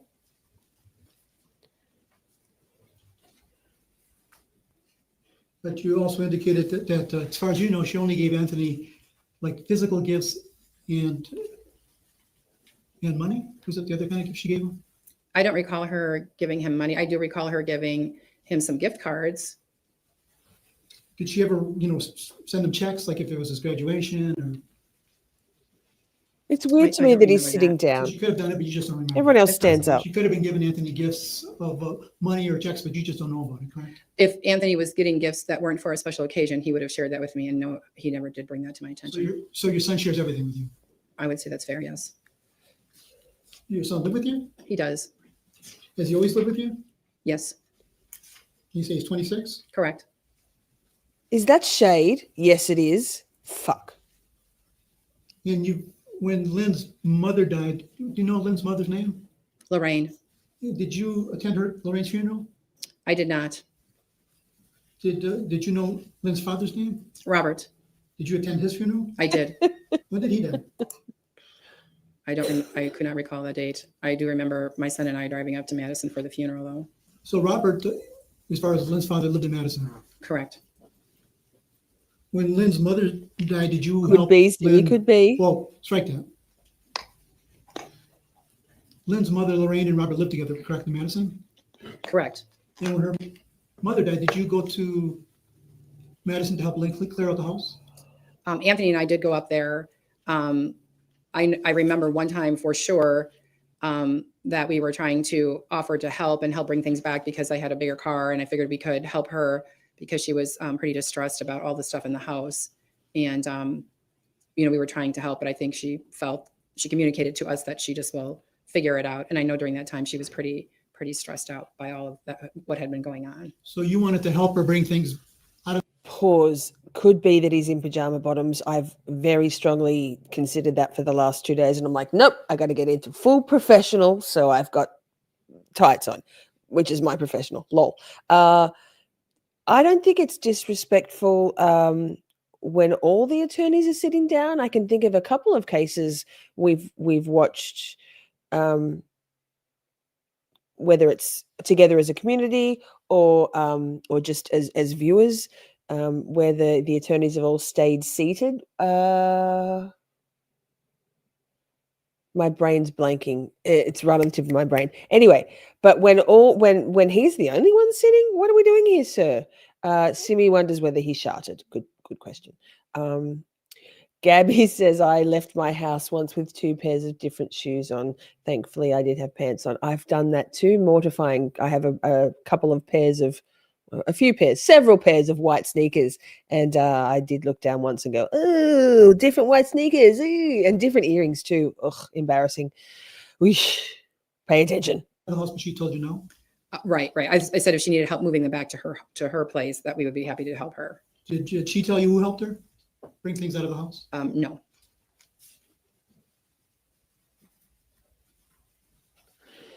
When Lynn moved into her, when Lynn passed away, she was living in a condo in Pewaukee, correct? Pewaukee. Is that what you said? Pewaukee, Yes. correct. Yes. Did you help her move into that condo? No. Did Anthony help, as far as you know? I don't recall. But if he helped you, he would have told you. If he would have helped you, he would have told you, correct? Right. And as far as you know, Anthony didn't tell you he helped Lynn move into that condo, correct? That's correct. Prior to living in the condo, did Lynn live somewhere else in Waukesha? Yes, she lived in an apartment building. Did you and Anthony go visit her then at that Yep. place too? Yes. So you and Anthony visited her at the apartment in Waukesha and the condo in Pewaukee? Correct. How often did you go visit her at the condo in Pewaukee? In Pewaukee? Yes, ma'am. Brooklyn, hi, good to see you. I would say really as often as she would let us. If she was not feeling well, obviously we just had the respect to say, okay, well, we'll see you soon and get better. And so there were not a lot of times she didn't live there super long. I know she had, I remember having conversations with her about the place and things that she had to have fixed and different things, but it was not as frequent just because she would ask us not to come. Holly, she was found in her recliner. There was I don't think they read it all out, but Jessy Kurczewski's statement to police stated that she got back after running some errands. Jessy, got back to Lynn's home after running some errands and saw Lynn in her recliner, which is where she was always, according to Jessy, and that Lynn was always asleep. So Jessy just assumed that Lynn was asleep as always and was talking to her, and then realized and then nothing, missing time.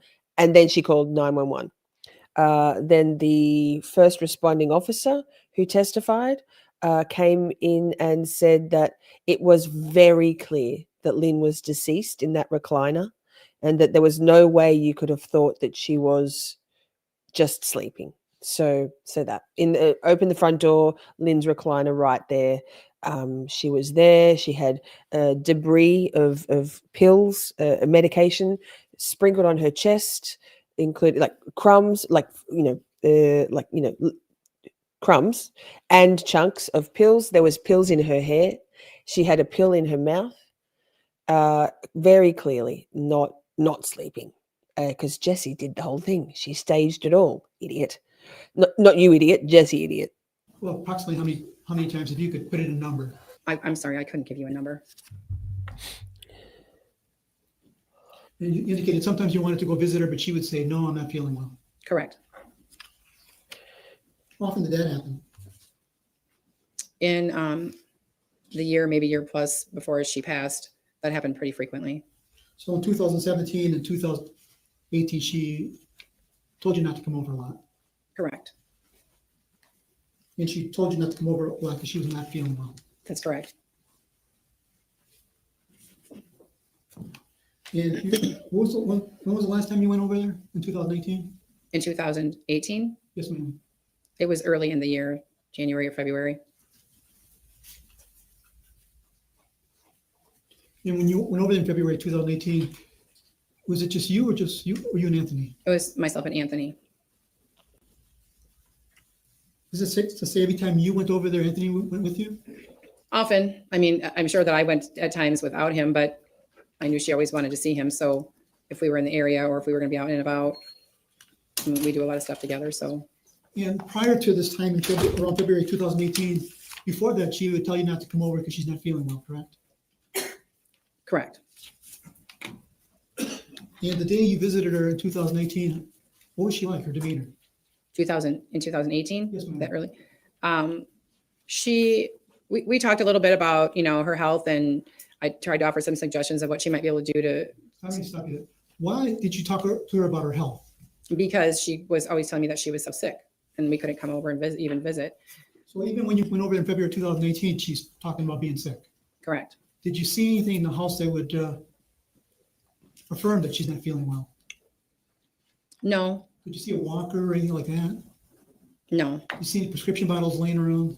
No. Did you go into the kitchen and see any prescription bottles? No. Did you ever go into her bathroom and see prescription bottles? No, nothing out that would be out just for anybody to view. No. Would she let you go into the bathroom? Did you ever have to go? I went to the bathroom. Yeah, sure. But I didn't go in her drawers or cabinets.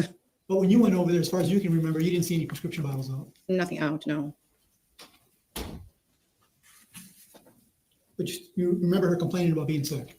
Correct. Did she tell you what she was sick? Complaining. What was causing her to be sick? She said she didn't know, and she just would tell me what would happen to her because she's been so sick. And so. What did she tell you was happening to her because she was sick? She told me she just had really bad stomach problems and she just had diarrhea all the time. Did you ask her, are you taking anything for this? Are you going to the doctor for this? I did ask her if she'd been to a doctor because I was going to try to help her find perhaps a stomach doctor. And she said she had already seen somebody, but Did she tell you it wasn't working with these doctors? She said nothing seemed to be helping. Did she appear to be depressed because of that? That calls for speculation and a medical conclusion. Lack of foundation, but I think you can ask anything about her appearance that she knew her sound. How did Lynn appear to you when she was talking about her health? At that time, she appeared not overly out of the ordinary, maybe a little exhausted, a little tired, maybe. Did she appear to be happy that she was sick? She wasn't happy that she was sick, but she had a fair demeanor where I wouldn't have thought that, she was in despair or anything like that. Did she, when you were meeting with her, was she sitting down or was she standing up? Well, she came to the door and let us in. Did you watch her walk to the door? Mm-hmm. Well, I wasn't inside, but she came to the door to let us in. When she let you in, did you watch her walk back into her residence or to the couch? Yes. Did she seem to have any problem walking? No. You didn't see her with a cane or a walker? I did not. You've already asked that, man. Did she ever tell you that you have eye problems or eyes were sore? Or? No. Did she tell you that she had been to a lot of doctors visits? Well, one of the arguments she and I had was her going to the ER when she was sick versus having established doctors. And so I was always trying to encourage her to connect with either a specialist or a doctor, like a primary doctor. I said, because if you go to the ER, they're just going to try to deal with your immediate issue and then they're going to send you home. So I think she had a lot of frustration that she wasn't getting help, but she also didn't have herself established with doctors, and I don't think she could afford to go to the doctors or, to go to a doctor. So when you were speaking with her in 2018, as far as you know, she couldn't afford to go to a doctor. Her whole life, she didn't really go to doctors because she couldn't afford it. So. And that's what she was telling you. I can't tell you She that was she told me that telling that you? day or the day that she confided in me about her, because the Ugh. conversation she and I had with regard to her health, whether they were in person or over the phone, were still relating to my hoping she would get established with a doctor versus going to the ER, because I thought she would get better help if she was, if she was so sick. So because you last visited her in February 2018, I take it you didn't go visit her on her birthday. I did not. Did you send her a card? We did not. Did you call her? I believe we probably called her around that time, told her we'd connect, and What's he that was probably suggesting? all. When you say we, I mean, did you call her as far as you I called her. called her on Yes. her birthday? Mhm. Is that a yes? I can't tell you if it was exactly on her birthday. I mean, it might have been the end of June or the early part of July. I can't confirm if it was exactly on her birthday. Well, you know when her birthday is? Yes, it's June 30th. Okay. But you don't remember if you called exactly on her birthday? I do not remember that, no. Do you recall how long that conversation took? Did you spoke with her? I do not recall. Do you know if she was still complaining about being sick? Kraken. I don't know if good that to conversation that was see even discussed. you. I don't. I'm being fair when I say I just don't really remember that. When she, do you know she was in the hospital, correct? I did not know she was in the hospital. So when she was in the hospital in September, you were unaware of that? Correct. And it wasn't until after she, I believe, was out of the hospital and we had a conversation, realized that both she and I were in the hospital at the same time and never knew it. So it was, so, I had been sick and she had been sick, but we never knew each other was sick at that time. Did you know if Anthony knew she was in the hospital? I do not know if he knew that. So it's safe to say you did. Yes, Visit her I when she was watched in the it hospital. solo. Very safe to say that, But since at I was in the the time. hospital as well and didn't know she was there. Yeah. Well, you were in the same hospital. We were in the same hospital. So I take when she was in the hospital, she never called your house to let anybody know she was in the hospital. I could not tell you, confirm that. I mean, nobody from your house told you, hey, Lynn's in the same hospital you're in. No, but my family was with me because I was in the hospital. Yes, Galvanese. Again, when was Lynn's birthday? Her birthday's at the end of 30th June. of June. I know what day. June, I believe June 30th, If I told you it's June 26th, would you 26th. Okay, refresh end your of memory? June. Yep, that refreshes my memory.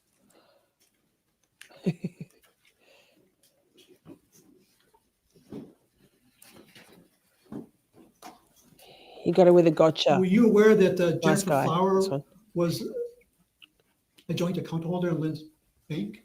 No, no.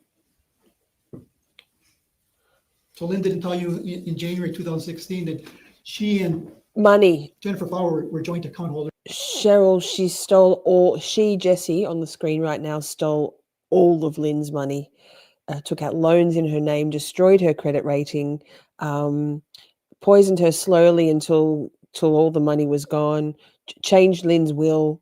And then when all the money was gone, she finished her off with six, like with a high dosage Visine, 6 bottles in Lynn's water bottle. The last water she drank killed her. It was on her checking account. No, she did not. Or market account. She never told you that. No, she did not tell me that.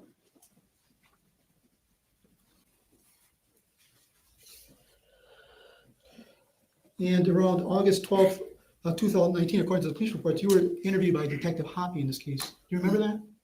Yes.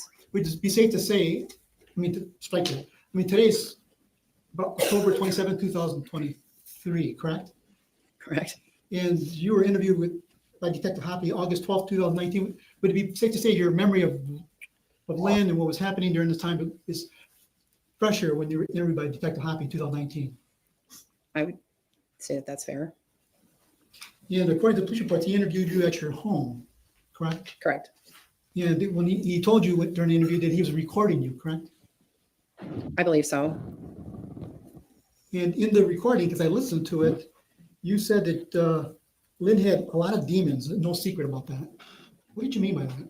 Objective relevance. And vagueness. And vagueness. Objection, Boomer. Sustained. Objection, Galvanese. Well, You also said that Lynn had an inheritance from her mother in recent years. I think it was about 3 or 4 years ago, before Lynn's murder. Her mother passed away, and Lynn inherited some money, tens of thousands of dollars, I believe. It might have been more. Chat, you can correct me. So Jessy and her mother Jenny found that fact out and set their sights on every last penny.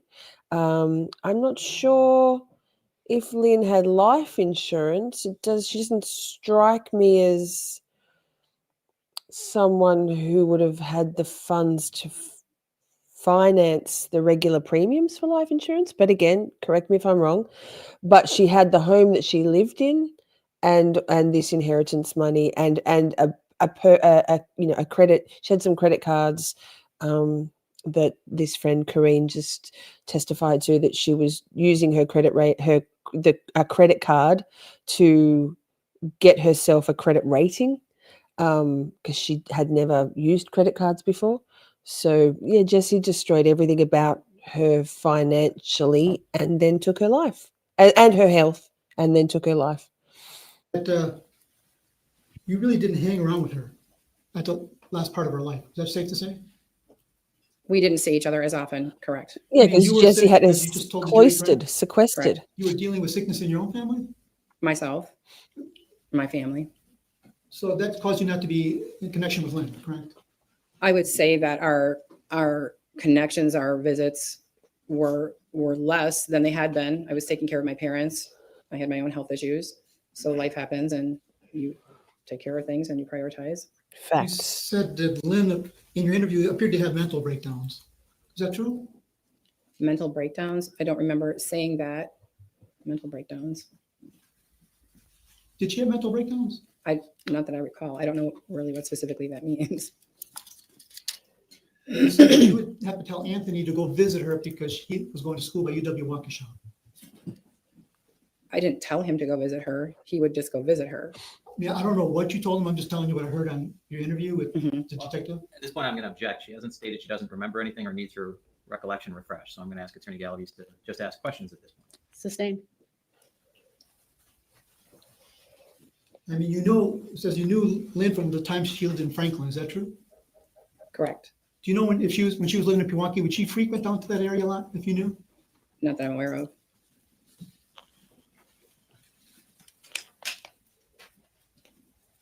Did you ever meet Jessy at all, Jennifer Flowers' daughter? I don't recall ever having met her until after this, until after Lynn had passed. Thank So, God. so you weren't really close with Jennifer Flowers at all? Absolutely. Correct. Absolutely. She was isolating her, as any narcissist will do with their victim. It says that Lynn always wanted to talk about the will, but you didn't want to talk about it. Is that true? Again, I object. He's referencing something she hasn't stated she can't remember. Sustained. Sustained. Judge Jenny D says, no, Galvaniz. Did Lynn ever want to talk about Blow the your will roll, sir. or wills? She had told me on different occasions that she was handwriting things and she was calling it her will. I honestly didn't pay a lot of attention to it, just because I've been through things with my parents, and I just thought that what she was doing was just kind of what her wishes were, more than like an actual will. So she would tell you this when you met with her in person or over the phone? In person. So when you would meet with her in person, she was telling you she was writing things on paper and calling it her will. Correct. And she would tell you that she's writing these things down on paper because this is what she wants done after she passes away. She would say, yeah, if anything ever happened, find these whatever wherever she was going to put it. It was always on her table, like her notebook paper, whatever. Same brain, Timmy. So she was keeping these documents that she was telling you about her will there in her home. Yes. Did you ever get to look at them? I never did look at them. I just felt like it was inappropriate, and I didn't feel that it was my place to pick it up and read it. I'm going to speed it up just a little for expediency's sake, not to like 1.75, just a little bit, because Galvaniz is a hardline slow talker, and at the end, period, full stop. Let's go to 1.75. 1.35 maybe. No, I think I wasn't on 1.5. She would tell me things that she That's was too putting fast. on it or putting in it or whatever, but she, Let me know if that's too I didn't fast. ever make it my business to dig through it. Was she putting it on like notepads? Right. It was just like on loose leaf paper or notebook paper or something. And you saw that laying around in her living room area, or what part of the house did you see those? It, sometimes like on her coffee table, or she had a box, a file box, like a plastic file box. Sometimes she had things that she kept things in there.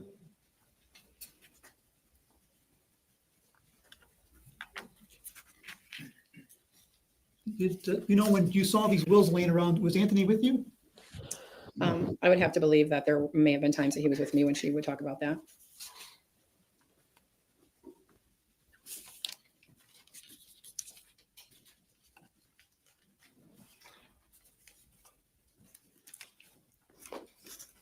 Did she ever tell you that Jessy was taking care of her? I don't recall that. She certainly was. Did she mention anybody was taking care In of the her? most nefarious way. Did she ever mention to you that that her neighbor would come over and help her? I know that she told me she didn't know a lot of people in the condo complex, but I vaguely remember her telling me something about one of her neighbors. Whether that was that she was helping her, I don't remember. When you would talk to her on the phone or visit with her, did her medical issues seem to increase as far as the problems that you would bring up? When I would talk to her on the phone, did it increase? Is that what you just asked Yeah, me? yes. Are you suggesting she was a hypochondriac? I don't You think that piece it of increased. I shit. mean, So she would talk about the same problems over and over again. it Oh, was typically the same symptoms that she would talk to me about. Judge, I'm gonna have about another 20 minutes of this. You want to take lunch? Or? 20 minutes is too long, sir. How's my jury doing? Would you like lunch? Or would you He's like to- hungry. They seem a little indifferent, so let's keep going. Uh-oh. Eventually. Uh-oh. Uh-oh. What are we doing here? Oh, we don't like either of them, Holly.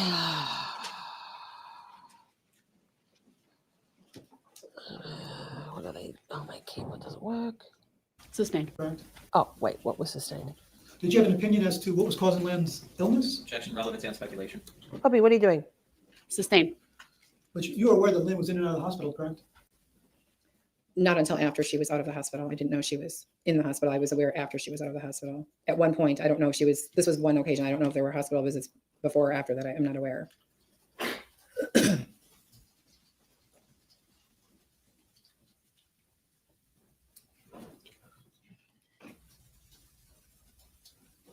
Did Lynn ever mention to you that she had put $50,000 in a lockbox in the bank? She did. Did she mention to you when she put this $50,000 in the lockbox? I believe that she told me this sometime after she had gotten money after her mother passed away, but I could not specify when specifically. Did she tell you that she had written checks or had other people, she wrote checks to other people, had cashed them, and they gave her back the cash to put that money in the lockbox? Objection, calls for hearsay. Rephrase. So Lynn told you she put $50,000 cash in the lockbox, correct? Correct. And did she tell you where that lockbox was located? She did not. Did she tell you how she got this $50,000 cash? I'm not sure if she really specified how she got the money. If she told me, I don't remember, but I think at the time I probably just would have gathered that it was inherited money from her parents or her mother, because that was all right around the same time. So if she would have told you, hey, I'm writing these checks out and I'm cashing them and getting the cash, you wouldn't remember if she told you that. Objection, that's not what she just stated. Sustained is to the form of the question. It seems facts, not in evidence. Yes, Kraken. Judge She Jennifer eventually told Doro. you she took the We money love out, right? her. No, Same, She never same told you she had judge. taken the money Carol out? no, she did not. So if you told the police in your interview that she told you she took the money out, you just don't remember that? I don't remember her ever telling me that she took the money out of the safety deposit box. No, if you told the police that that's what she told you, you don't remember telling the police that. Object to vagueness. I think there's some confusion. I took the money out of what? Overruled. You may answer. I'm Do you sorry. understand the question? I don't understand the question. I'm sorry. It's okay. Please rephrase. Or If- re-ask. If you told the police that Lynn told you that she had taken the money out of the lockbox, you don't remember telling the police that. I do not remember telling the police that. We love her too, Kraken. We have an emote for Judge Jenny D. Love, love. She's gorgeous and perfect and smart and fair and patient. And As far as you know, excellent. Lynn with her finances, was she organized with her finances? Lynn and I didn't discuss each other's finances, quite frankly.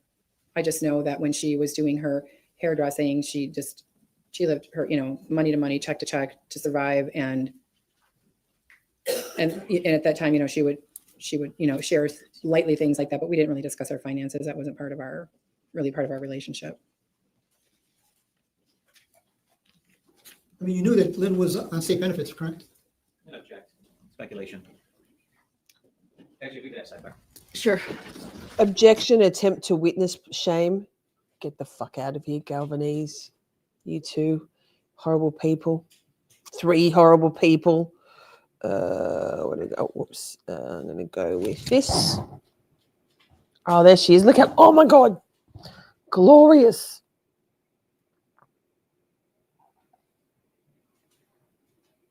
Oh, quite a long sidebar.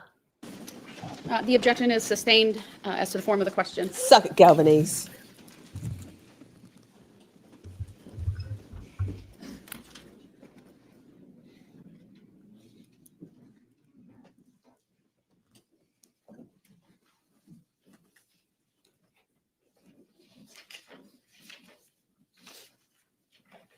Oh my God, he's so slow.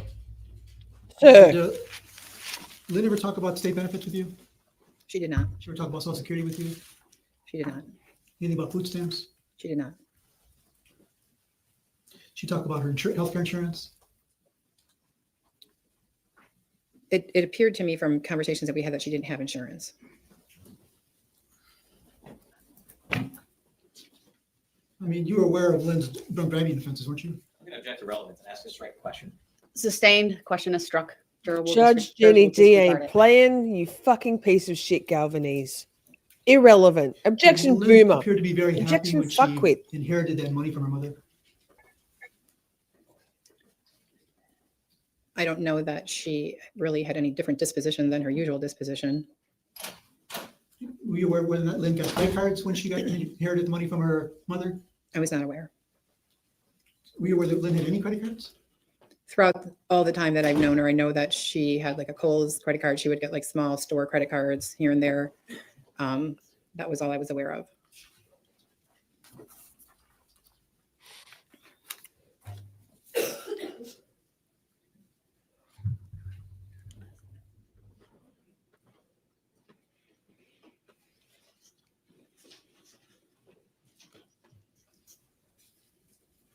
How did you hear about Lynn's passing?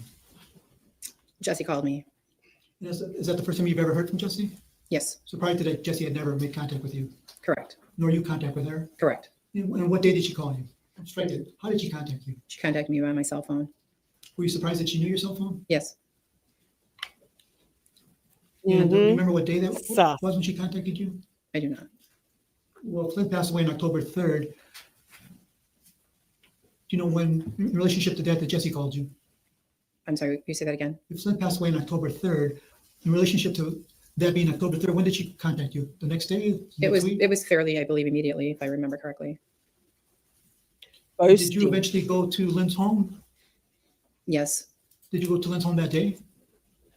No, I believe when Jessy called, I believe it was maybe sometime, like maybe after I worked.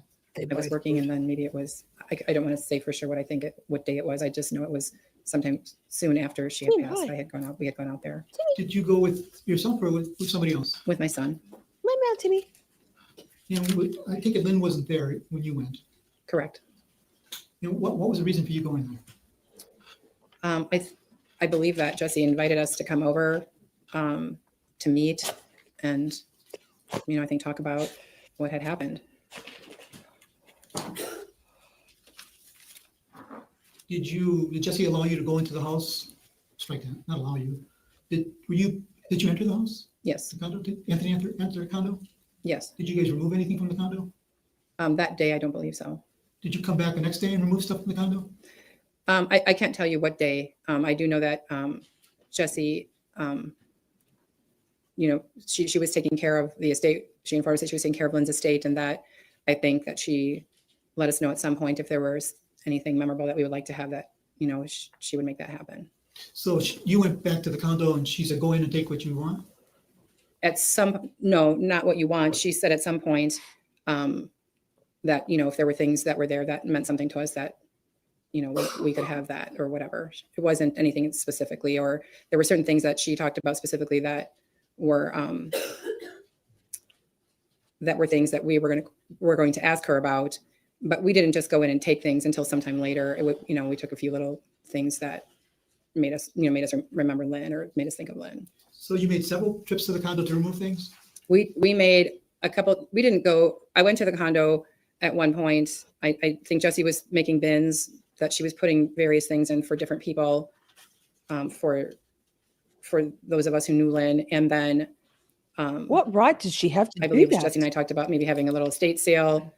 I think she told me that she wouldn't be able to do that in the condo. That there were condo association issues. And then sometime shortly after that, she was able to coordinate having a sale, and the majority of the house was empty other than what she had displayed that she wanted to sell. And that's what I remember. I do remember when she had these bins, I believe she asked us if there was anything in particular we wanted. For me, it was, you know, maybe some of the shoes and some, I mean, it was, I don't want to even say trinkety things. It was things that I had either given her that I knew she loved, or I took those things like back just as memory of her. So, I mean, we weren't going in and out of there and like taking out cases of things. First of all, there wasn't a large apartment, was small, and we didn't really want anything. We wanted her back. So that was dogs need to go out. So you were taking things. Was Anthony taking things too? He did take some things. Was any other person with you taking things? I know that Jim Kelliher had come by. My brother Keith had come by. So Jim Kelliher came by and he was taking things? Yeah, the bins that Jessy had put together. There were plastic bins that she was putting things in. And you said Keith was coming by and he was taking things? I don't remember if Keith had a bin of things or not. I know that Keith questioned Jessy about an item in particular, and I don't remember if Keith had anything or not. I don't remember that. Did you take any rings of Lynn? I did take one ring of Lynn's. Do you know if Anthony took any type of jewelry with him? Jewelry? He's not to my knowledge. Jewelry, no. Galvanese, you piece of shit. Do you remember how long you were in the house looking for things? Maybe we were there a couple of hours. I mean, it's really, I'm guessing it's been a while. It's about to pop up. So you were there for a couple hours looking for things, and Anthony was there for a couple hours looking for things. Is that true? That's probably fair. And this was shortly after Lynn's passing. Right. And per Jessy's basically invitation, she wanted to go through the house and get things organized and sold and whatever. The audacity, man. For Jessy, she seemed like she wanted to get everything out of the house. Right. So she could sell the house. Correct.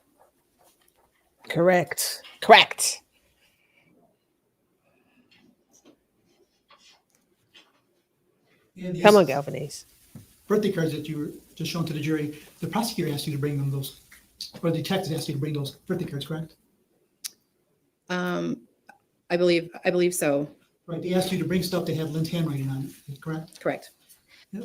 And that's all you had as far as Lynn's things that had her handwriting on it, those cards. I had cards. I mean, I probably have letters from her. She would write letters occasionally and put those in cards or just write letters. Right. They asked you, could you bring us everything you have that has Lynn Hernan's handwriting on it, correct? No, not everything. I think sample I of have dickhead. kind of a card saver, and I just grabbed the box of cards that I had and I dug through there. There was a handful right on top of the box, and so I just grabbed those and I gave that to them. They didn't ask you, hey, do you got any more stuff that you can bring for that has her handwriting on it? Unnecessary. Fair cross section of a sample, dickhead.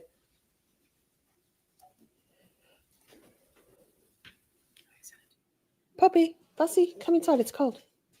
Thank you. Closing the door. BRB.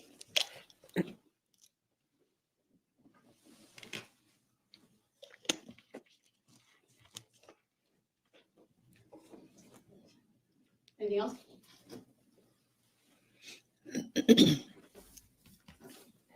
Jenny D. Anything else? Galvanese. Come on. Land your plane. He's like, not a pilot. Gonna try. Yeah, Gonna were you try. aware that Lynn was taking medication for illnesses? Objection asked and answered. Amen, sir. Overruled. She may answer. Oh, I was aware that Lynn, for the majority of her life, had a thyroid problem, and I know she took thyroid medication.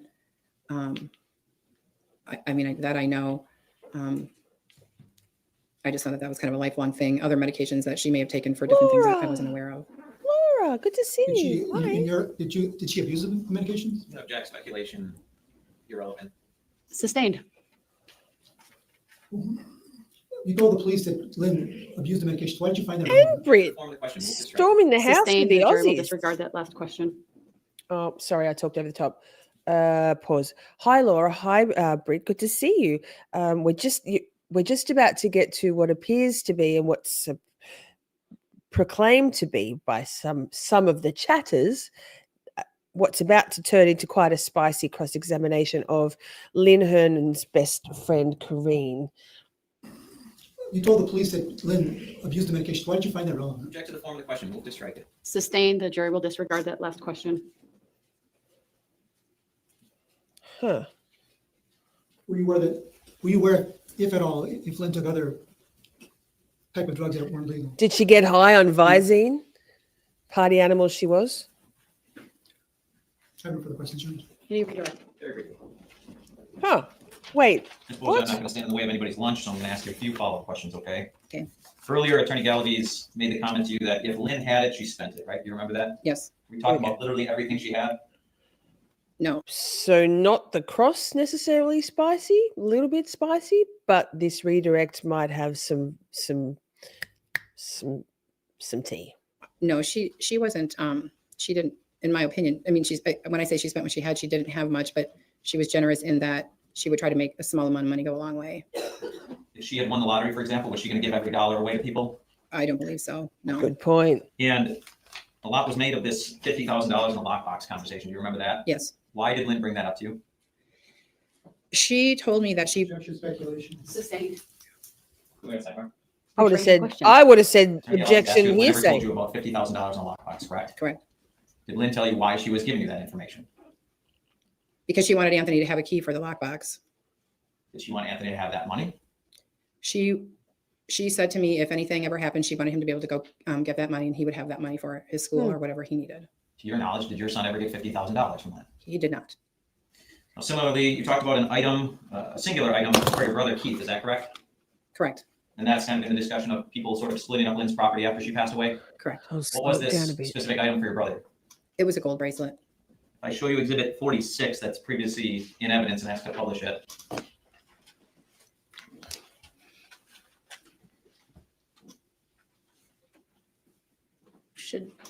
It's in front of the witness. You want it published or you just want to quit? There you go. Yes, please. And I know it might be a delay in the jury box, but Ms. Pozza, can you circle, if you see the bracelet in exhibit 46, can you circle the one you're talking about?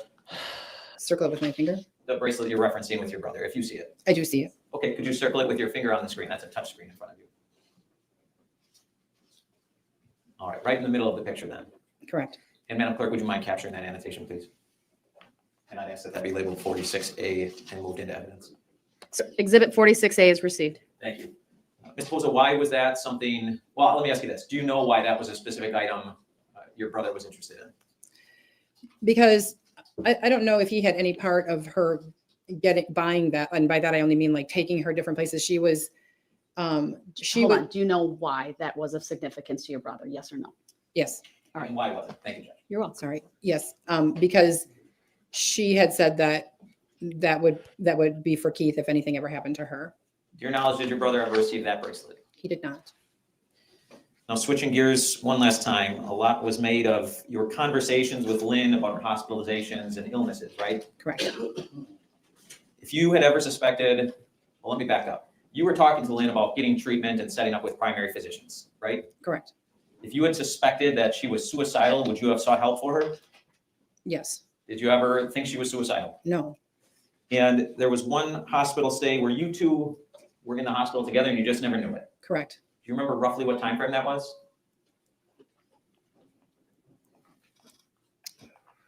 I don't remember the time frame. If I told you Lynn was in the hospital and said, Objection, leading. He didn't Overruled. even finish the question, but just rephrase, please. sure. If I told you that Lynn was in the hospital in September of 2018 Does that sound like a similar time frame as you were in the hospital? Yes, Okay. Do you believe that's around the time frame where after you were both released from the hospital is when you learned you were actually in the same hospital together? yes, Okay. And you had a phone conversation with Lynn after that hospital stay?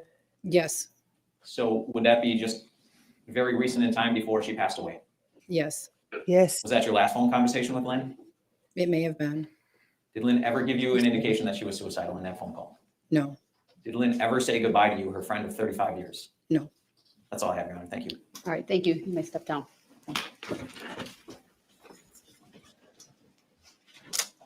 Well, Now that's it, supposed to be released from this.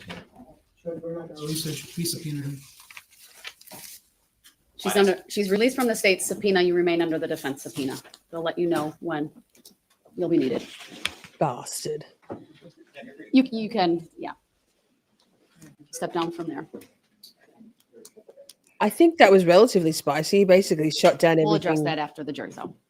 It was the most viewed. All right, ladies and gentlemen of the jury, this will be an excellent Lunch. opportunity now to take that lunch break. As you know, while you are Let's on lunch, just even though you're back in the jury room, get do not on research anything, do not through. discuss this case among yourselves. And One suddenly, riser. When you get there, please remain standing. this is the Raise your ex-boyfriend. right hand, and my clerk, Teresa, who's on my left, will swear you in.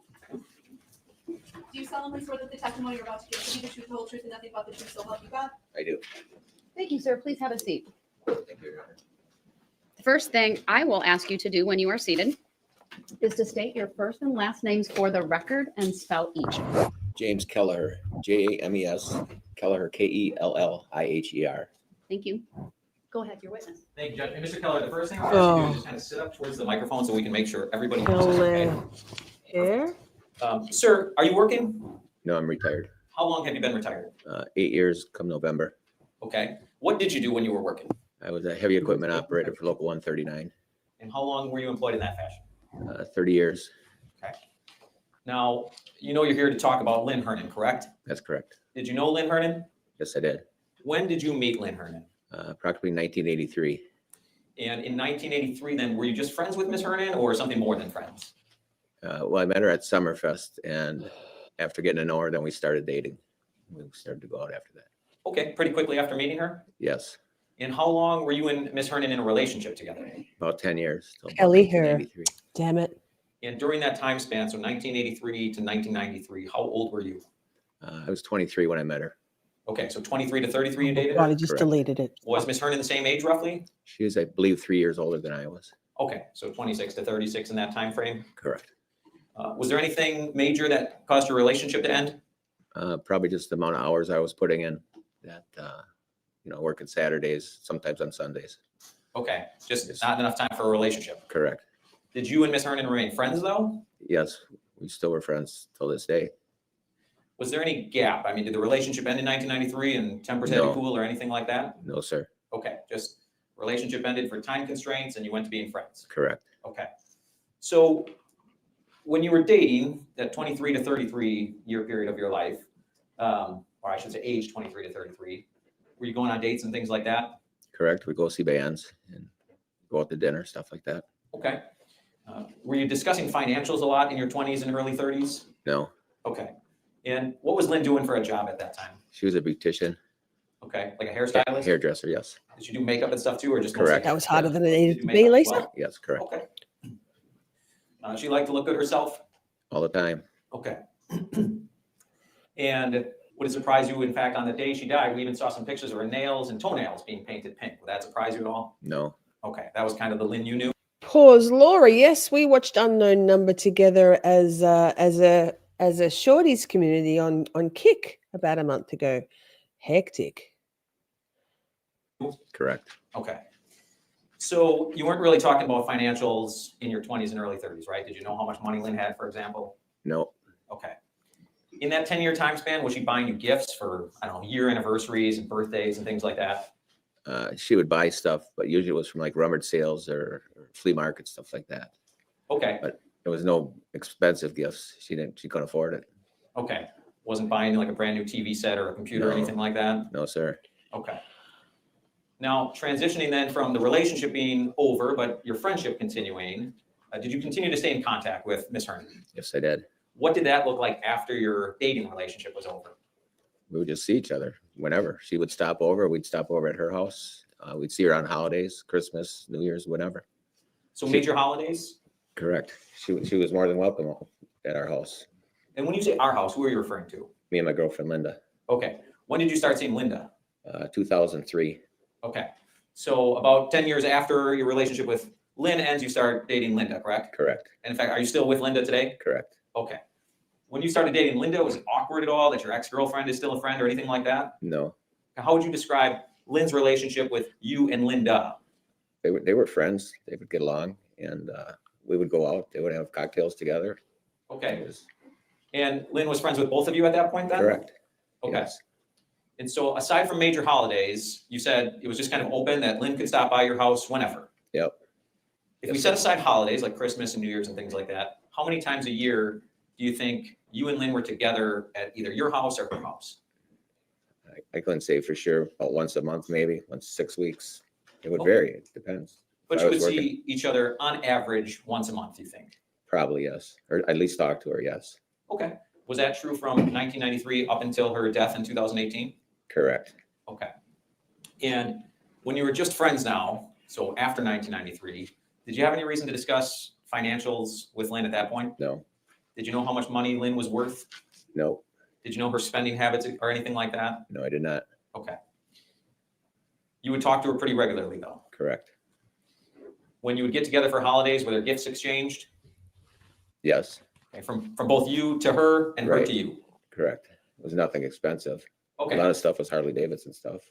Okay, you beat me my next question. I was going to say, did it become more lavish at all No. or less so? It was the same thing basically. Correct. You said mostly Harley Davidson stuff, I think I heard? Correct. Okay.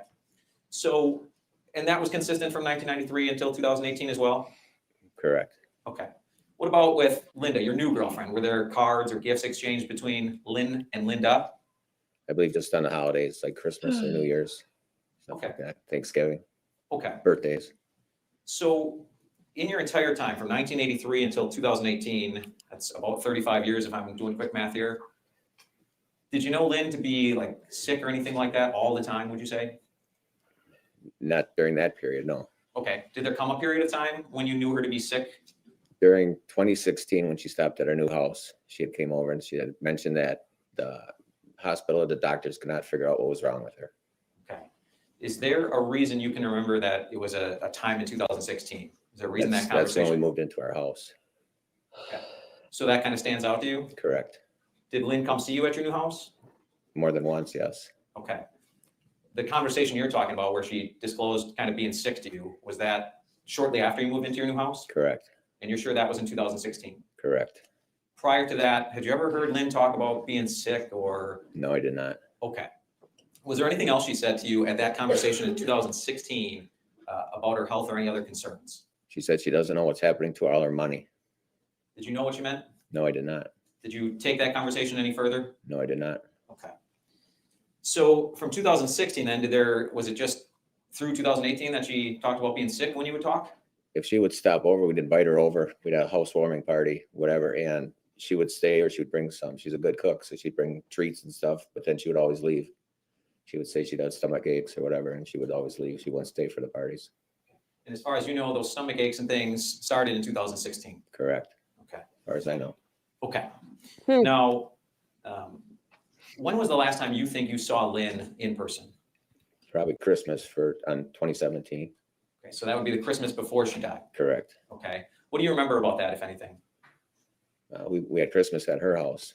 And She invited you over then? Correct. Okay. And did you stay for a long time, or was she kind of like? A couple hours maybe. Okay. And did Lynn seem comfortable with that, or was she kind of pushing you out the door? No, she was comfortable. She made like snacks and shrimp and whatever. She was a good cook. Okay. Exchanged gifts. And Okay. And was it just you and Linda and Lynn at that time? correct. Okay. And so moving forward from Christmas of 2017, did you continue to talk to Lynn on the phone then? Yes. Yes. And was that still on average, I don't want to put words in my mouth, but on average about once a month? Probably longer than that. It would be every 2 months or so. Okay. But she would stop over whenever. Okay. Do you remember her stopping over after Christmas time, 2017? Yeah, I don't know exactly when, but yeah, she would stop over. Just for a quick visit? Right. Okay.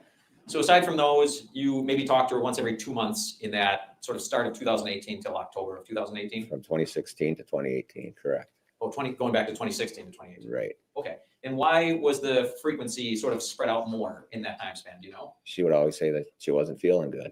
Okay. And to be We invited her more than that, but she wouldn't come over. Okay. And to be clear, that was a change from prior to 2016? Correct. Okay. In any of that time between 2016, when you moved into your new house, and I'm sorry, when in 2016 was that? The end of June. Okay. So end of June 2016 till October 3rd of 2018, did you ever hear Lynn say anything to you about thinking of killing herself? No, I did not. Overruled. And I'm sorry, can you repeat your answer, please? No, I did not. Did she say anything that caused you concern? No, she did not. If Lynn had ever told you Hey, Bob, the universe granted your wish and you got gifted a membership. And look at that. You can use the boobs emote. Christy, good night. Thank you for being here. Sweet dreams. We'll catch you probably midweek. Definitely next weekend. Mwah. Sleep well. anything that made you think she was suicidal, would you have called somebody on her behalf? Well, yeah, I would have tried to do something. She never gave me the indication of suicidal. Never. Okay. And I'm going to switch gears a little bit. Mr. Kelliher, as you sit there today, have you ever been convicted of a crime? A couple times. Okay. How many times? Two. Okay. And somewhat in relation, in 2012, did you have to pay fines to the court? Yes, I did. Did you pay those fines at the actual clerk's office or did somebody else? Lynn paid those. And do you remember about how much money your fines were? There were three different charges. It was $300 apiece, so it was $900 total. Well, Lynn paid. And Lynn paid those for you? She paid them, but I had asked the judge for more time to pay them, and they agreed. And Lynn just went and paid it anyways. Okay, just hang on. So Lynn paid those for you, that $900? Correct. Did Lynn say to you at that time, hey, Jim, don't worry about it. You don't need to worry about that $900? No, she did not. And did she want her money back? She got it back within an hour, but she never said no. I gave her money back right away. I told her not even to pay it for me. Understood. But she did. Right. But did she ever say, you don't have to worry about this as a gift? No. Okay. That $900 that she essentially loaned you for an hour, we might say, right? Correct. Was that the biggest chunk of money Lynn ever gave you at one time? Correct. Yeah, and again, you paid that back within the hour, you said. Correct. As soon as it got to the house, my house. When you were talking earlier about gifts of like Harley Davidson things and rummage sale things, did Lynn ever throw some cash in an envelope for you on top of it? No. Did she ever write Not you a that- check for any amount of money? Not that I recall, no. Okay. So Christmas gifts were not money related, they were objects. Correct. Okay. So moving into September of 2018, I'm switching gears again a little bit. Did you learn that Lynn was in the hospital? And what year was that? In September of 2018, sir.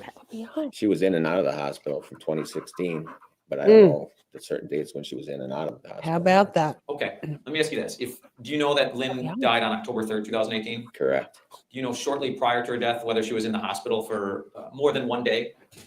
Yes, she was. Okay, and that's the hospital stay I'm talking about, okay? Poor Lynn. Correct. Okay. How did you find out Lynn was in the hospital that time? I think it was Jessy or Jessy's mother, Jennifer, that we had talked to on the phone. So we had called and they answered Lynn's phone. Okay, hold on a second. I just don't want to get too far ahead. So you think it was Jessy Kurczewski? Is that this woman over here in the white sweater? That's correct. Jessy Kurczewski, aka Jessy Cunt. And you said it was her mother as well? Correct. Okay. Now, did they call you and say, we just wanted you to know Lynn is in the hospital? No, they did not. Okay. How did you come to find out Lynn was in the hospital? We called Lynn's phone because we still had her birthday present for her from June 26th is her birthday. And we had her present still for her. So we were calling her to see when we could get together to give her a present. Okay. How in that conversation did you learn Lynn's in the hospital? Did Lynn answer her phone? No, she did not. Somebody else answered her phone. Correct.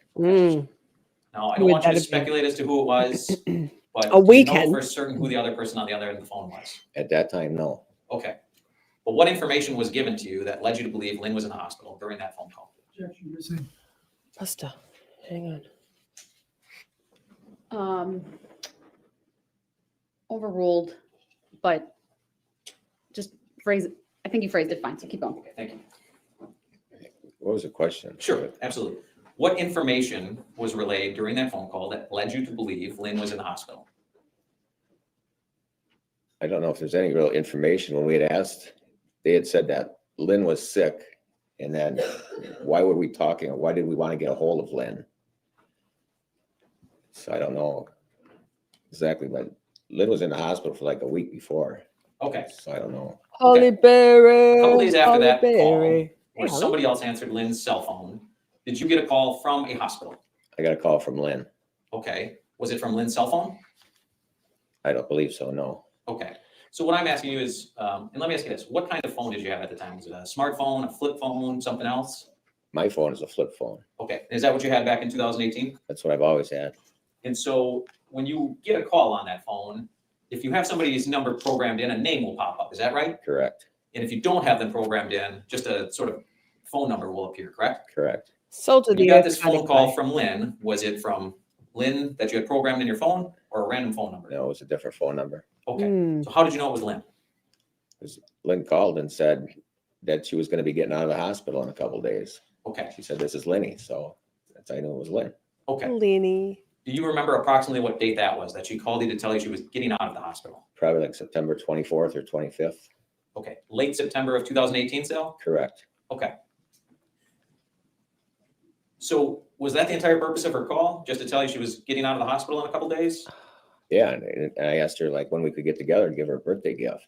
And what did she say when you said you wanted to give her this birthday gift? Are you offering it for the truth of the matter or asserted it for some other reason? I'm not. It's just to show why he did what he did next. Overruled, he may answer. Do you need me to repeat it? Please. Sure. So you told her you have this birthday gift for her still, right? Correct. And you wanted to Pause. Sorry, sir and sir. I just remembered that we didn't do the draw for the raffle, which I promised for tonight. We will 1,000,000,000% do it on Wednesday night. Ms. What the Fuck isn't feeling amazing, so it's tricky. Let's just stick a pin in it. I promise we'll do it at the start of our midweek stream, whatever that's going to be. Sorry about that. We are fucking professionals. give it to her. Correct. And I want to know, what was her response to that?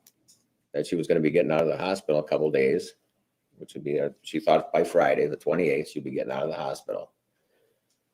Okay. Now, when we're talking about Lynn's birthday, do you remember when Lynn's birthday was? June 26th. Okay. And at the end of September, 2 full months We later, you still had a remember birthday gift that you hadn't gotten to her? I still have it in the basement. It's still wrapped. Oh my gosh. Okay. Mm.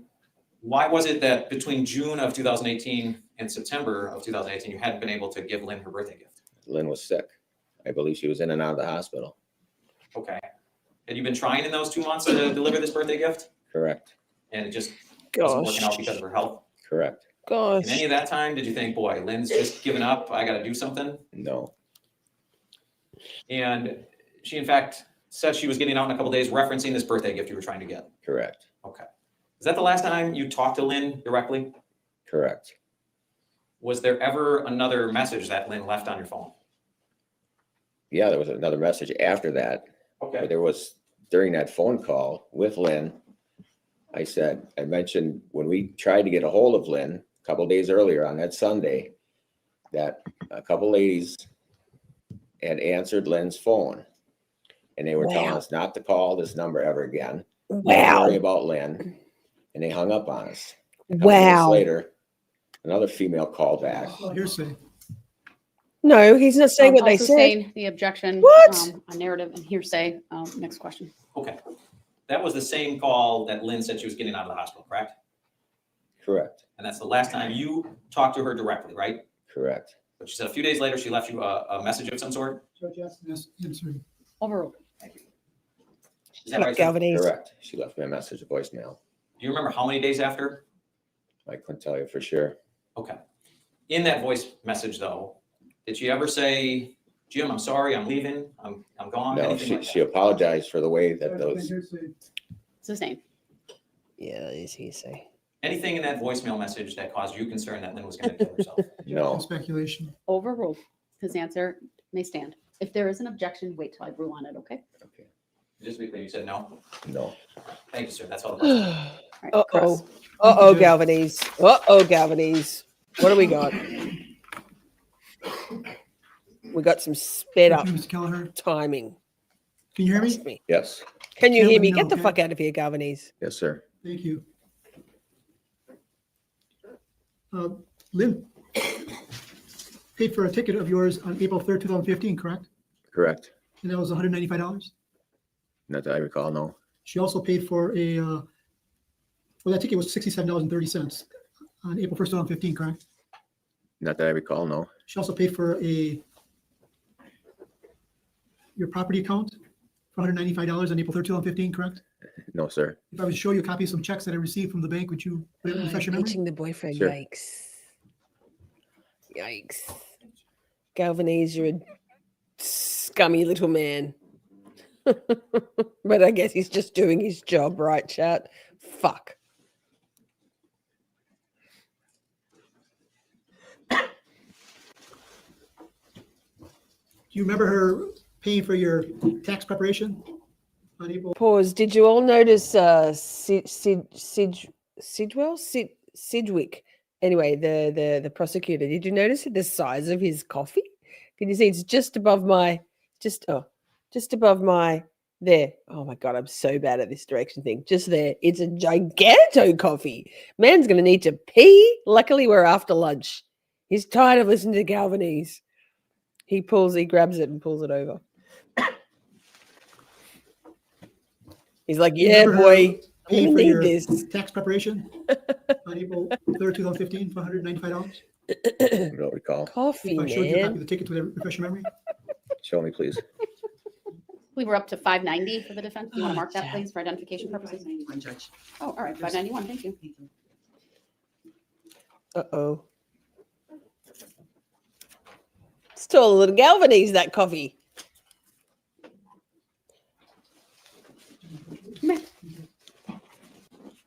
Come here. Come on, guys. Come inside. It's cold and bright. Ay, ay, ay. Which one are you talking about? The ones that are highlighted, sir. I don't believe it's the 67 one. Does it have your, Rush. does it refresh your memory? Does it refresh your memory, sir? That's my tax preparation, so maybe she did for that.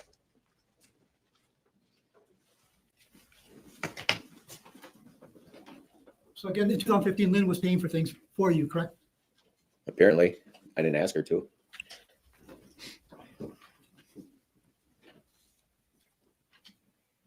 Yeah, you indicated you met Lynn at Summerfest, correct? Correct. And you dated for about 10 years, correct? Correct. And did you frequent any bars during that time too? Yes, we did. Did you frequent a lot of bars during that time? A few.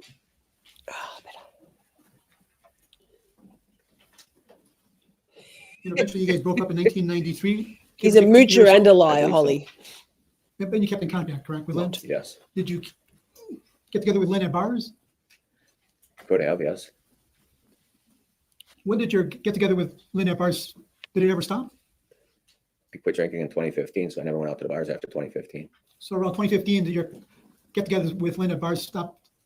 We wouldn't get together anymore after we had broke up. We would see each other here and there, but we weren't ever going out. We wouldn't call each other and say, let's go to the bar. Oh, Galvanese, you're a struggle, mate.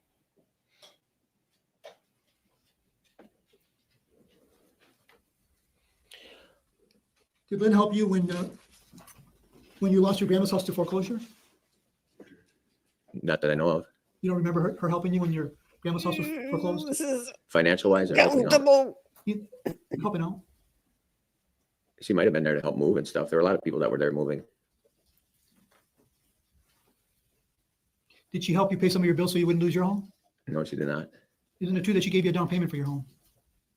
No, she did not. Oh, this makes me feel Lynn borrowed you uncomfortable. money.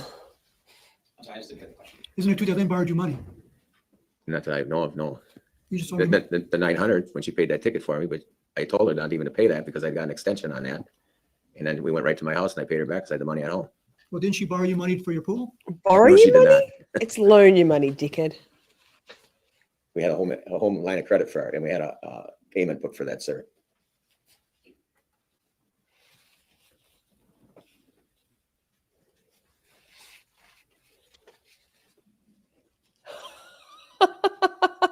Well, if that's not a Camp Shorty joke, I don't know what is, Simi.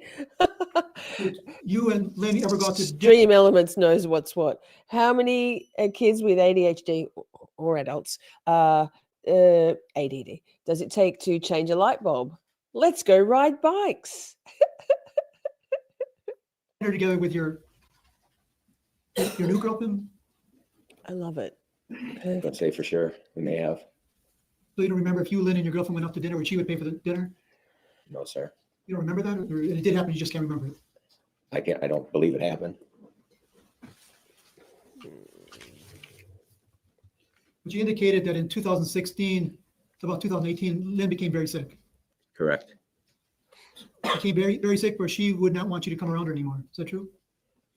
She didn't want to come over to our house. It wasn't. So you would invite her to your house, and she refused to come over. She would come over and she would bring us treats or snacks or whatever if we were having a cookout or whatever. And then she wouldn't stay. She would go back home. And she would say because she was sick. She said she always had stomach aches. Did she tell you about her back No problem? shit. Wonder why. She had health issues, yeah, but Did she tell you about her foot problems? no, Did she tell you about her eye problems? no, she did not. But you said that she was in and out of the hospital from 2016 to 2015. Strike it, from 2016 to 2018. Is that true? Correct. How do you know that she had been in and out of the hospital during the 2-year period? She was telling you this? Yes, I would talk to her. I'd still talk to her. Did she tell you what hospital that she was going to and what she was being treated for? No, Did she tell you that she had been taken by ambulance to hospitals? excuse me. What was Did she that? tell you that she was taken to hospitals by ambulance? No, she did not. Excuse me? You were aware that when you went over there to Lynn's house, I think you said the last time was December of 2017? Correct. Did she have a cat? Did she have a cat? Correct. Yes. Did she tell you who would take care of her cat when she was in the hospital? No, she did not. Did you offer to go over there and take care of her cat when she was in the hospital? No, I did not. I didn't know when she would always go into the hospital. She'd go in and she'd be back out and said she was in the hospital. Galvin, know. she didn't tell anybody. How would I know to Jessy go had take care of her the cat? under She wasn't wraps. telling you at all when she was going to hospitals, correct? No, When Lynn moved to her condo in Pewaukee, did you help her move? no, I did not. Did you know she was even moving? I heard she had bought a condo, but I didn't know when she was moving. She never wanted help when she moved. She never wanted your help when she moved. She never wanted anybody's Oh. help when she moved. She was an independent woman and she wanted to do things herself. And if people helped her move, she'd redo that her interior anyway. She'd rather do it herself. Were you aware that when her mother died, Lorraine, I believe that was in 2013. did you go help her? No, I did not. Did you offer to help her? I know when she died, but no, I did not. She never asked.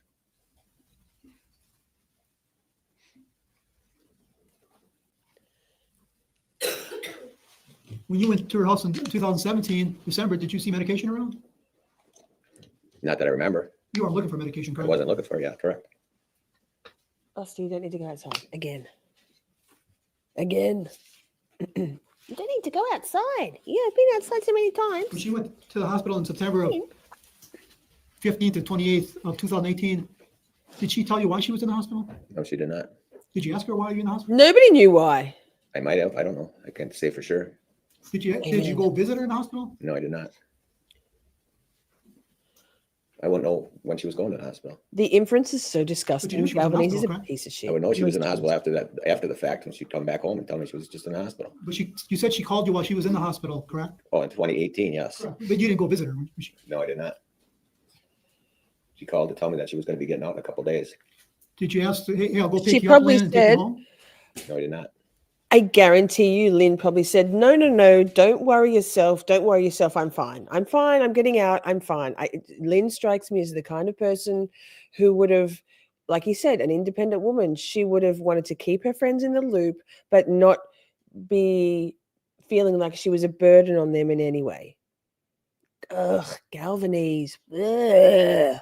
I know he's just doing his job, but god damn, man. Did you ask her, well, if you're in the hospital, who's taking care of your cat? No, I did not. Did you ask her if you're in the hospital, who's picking up your mail? Never came up. She had Jessy to do all that. I bet you if he was a bit more relaxed, he'd be able to say that stuff. But he's under fire at the moment, right? Poor old James. I know. Dr. Brother, thank you. All right, any redirect? Exactly, Mr. Kelliher, you did Candy. go visit Lynn in the hospital, correct? Correct. You made plans to see her when she was released. Correct. And that never unfortunately happened, did it? It did not. Thank you, sir. That's all. All right, thank you, sir. You may step down. Thank you, Your Honor. You're welcome. Huh? Court. We're done with court chat. We did it in 4 hours. Ladies and gentlemen of the jury, I'm pleased to tell you we will get done early today. We're a little bit ahead of schedule, is what I'm told. So that will result in a little early weekend for all of you, which I think, given our late days this week, we sort of owe that to you. So I will read the instruction, and then you'll be excused for the day, and we'll see you back Monday morning at 8:30. Do not begin your deliberations and discussion. Pause. We'll get to see what happens outside the jury's presence, but just while I think of it, I've stopped turning on the ads while we're streaming. And frankly, it's literally 12 cents for the number of views you get. So I hope you've been enjoying for the past few nights. Not if you don't have premium, not being interrupted by ads. And the last thing I want is for anybody to go, now fuck that. Fuck that. I can't be fucked with the ads. I don't know whether YouTube is still inserting ads despite that. But from my end, from our end, from the back end, there's no ads turned on. It's an inconsequential amount. So let's go on back to see what Judge Jenny D says. Of the case until all the evidence is presented, and I have instructed you on the law. Do not discuss this case among yourselves or with anyone else until your final deliberations in the jury room.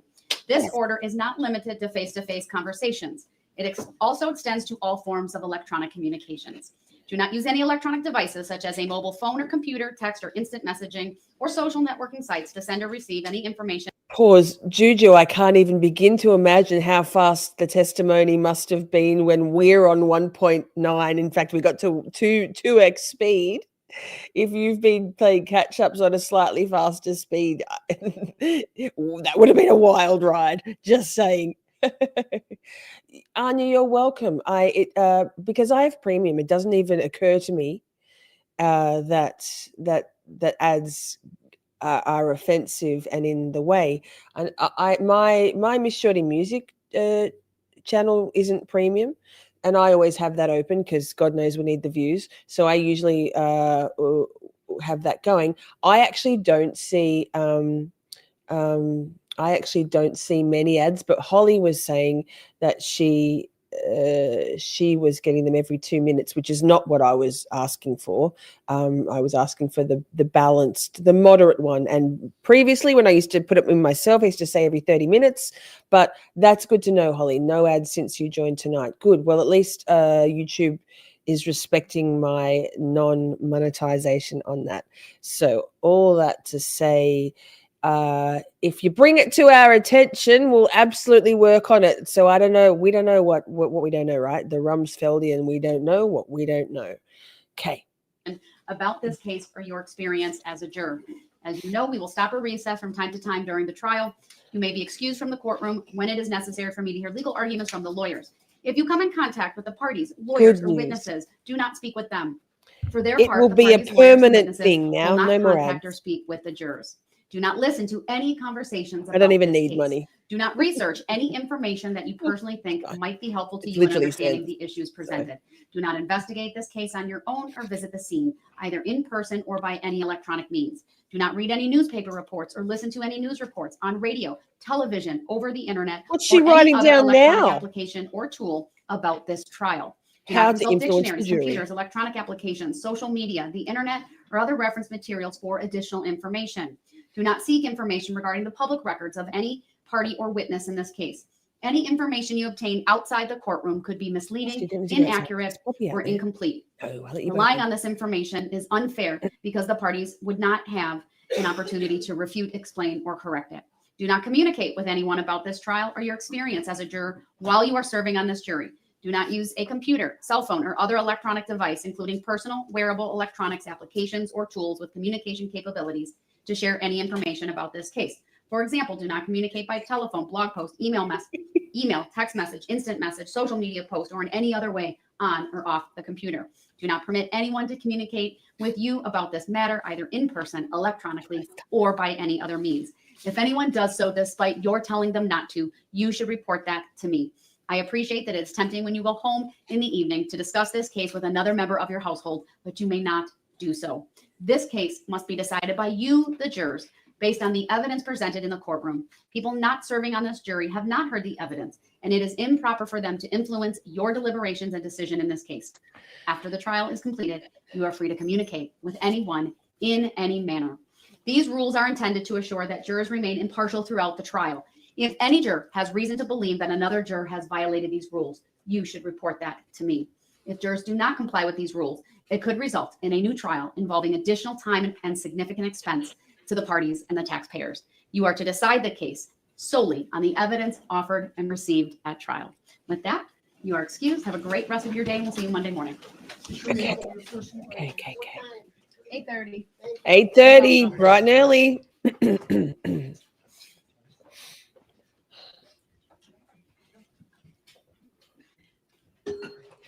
Let's go, Jenny D.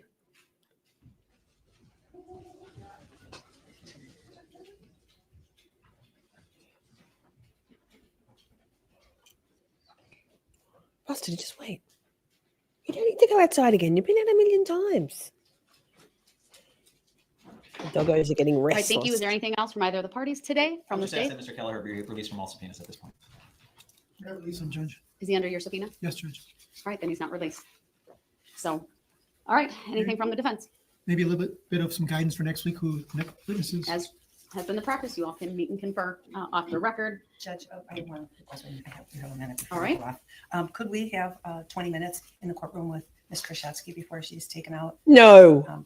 Because it's very Absolutely not. for jail. And we finished early. That's fine. You can have 20 What? minutes today after the courtroom is clear. Jenny D, you are too Thank you, everyone. kind. We are in recess. Jenny Bye, D goes, if you want to spend time with that fucking murderous bitch, that's fine with me. We are out. She says, courtroom, we are out. Holly says, we start at 8:30. Massachusetts starts at 10-ish. Massachusetts starts on like clock drift shorty time. Sarah Boone's bestie, yes. The letters. It gets even wilder after the conviction, right?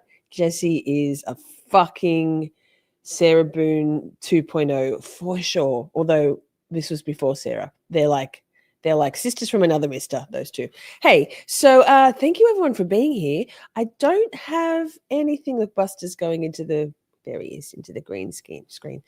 I don't have anything planned at this stage for Wednesday night, your time, our Thursday, but that could change. We're definitely back next weekend for days. This was day 4, day 5 and day 6 of court. And in the meantime, I'll see whether I can find something, maybe a neurodivergent stream, something, or a psychology corner. Leave it with me. If you have any suggestions, shoot me a Discord or an email or a I don't know, a fucking Twitter. Yikes. Don't forget, if you were part of the, or if you weren't, part of the Let's Write a Camp Shorty cookbook stream together, excuse me, I did have cheese. Wow, excuse me. Shoot me through your recipes, your favorite recipes / via email. It's missshorty@gmail.com. Let me chuck that down the bottom while I finish my my outro chat. What else? We, the moderators, reminder, moderators are going to vote on our favorite top 4 cookbook names, titles amongst ourselves and then present those top 4, the short list, to you all on a YouTube poll. So keep an eye out for that. Psychology corner. Okay, leave it with me. I will find something. I do have a couple of things in my own, like my private psychology corner playlist, things I kind of file there. Yeah, I already did Simi too. Camp Shorty cookbook. That was so much fun. We'll do that again for the festive season. It'll be a buildable cookbook. Loved it. I had such a fun time on Wednesday night. That was a great stream with Joe Schmo first, talking about just a chit chat about CrimeCon, and then the recipe stream. I think now more than ever. Whoa, my earbud just fell out. My ear hole. Earball. Now more than ever is the time to remember that we are all humans. We might like different things. We like different people. We might have different religious beliefs, different spiritual beliefs, different political stances. We might have different music choices, food preferences, different ways of living, different sexual preferences. We are all humans at the end of the day. Live by the golden rule. Do unto others as you would have others do unto you. Treat other people how you would like to be treated. Just because it's a keyboard and it's typing doesn't mean that you have like unfettered permission to be a fuckwit. Keep things in private.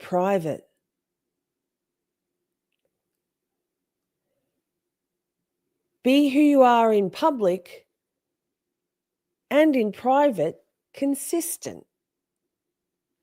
That's integrity, right? There's so little integrity going on Twitter at the moment. It's petty, it's parochial, it's pathetic, like it is. And that goes for what's going on in the minuscule little sliver of the free Karen Read, Karen is free, anti-Karen Read world. Like, get the fuck over yourselves. Get the fuck over yourselves. There is so much more happening in the world, than little egomaniacs fighting for their stake.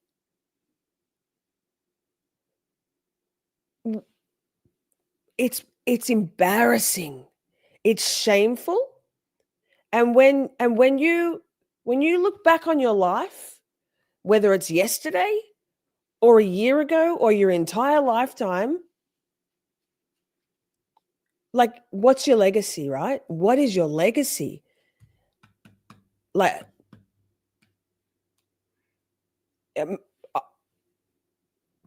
kindness. Be kind. You don't get a pass because you think you're somebody or you want to be somebody. You just don't. We're all somebody, but at the end of the day, we're all humans. Like, I can't stress enough. And that's all I'll say about that. Be kind to each other. Be kind to each other. And with that, tonight, without any glitching, without any, because last night was terrible, chat is Bay. Thank you, mods. Ms. What the fuck? I hope you're feeling better. And I'll see you sometime, probably Wednesday night. See you in the Discord. If you want the Discord invite, shoot me an email, Miss Shorty. All that. Mwah! I love you all very much. Peace. I love you all so very much. We had a blast just chatting and stuff. Things may have gone a bit off the rails. Professional when all else fails. 'Cause chat is babe, so much to say. Emotes and all the cat.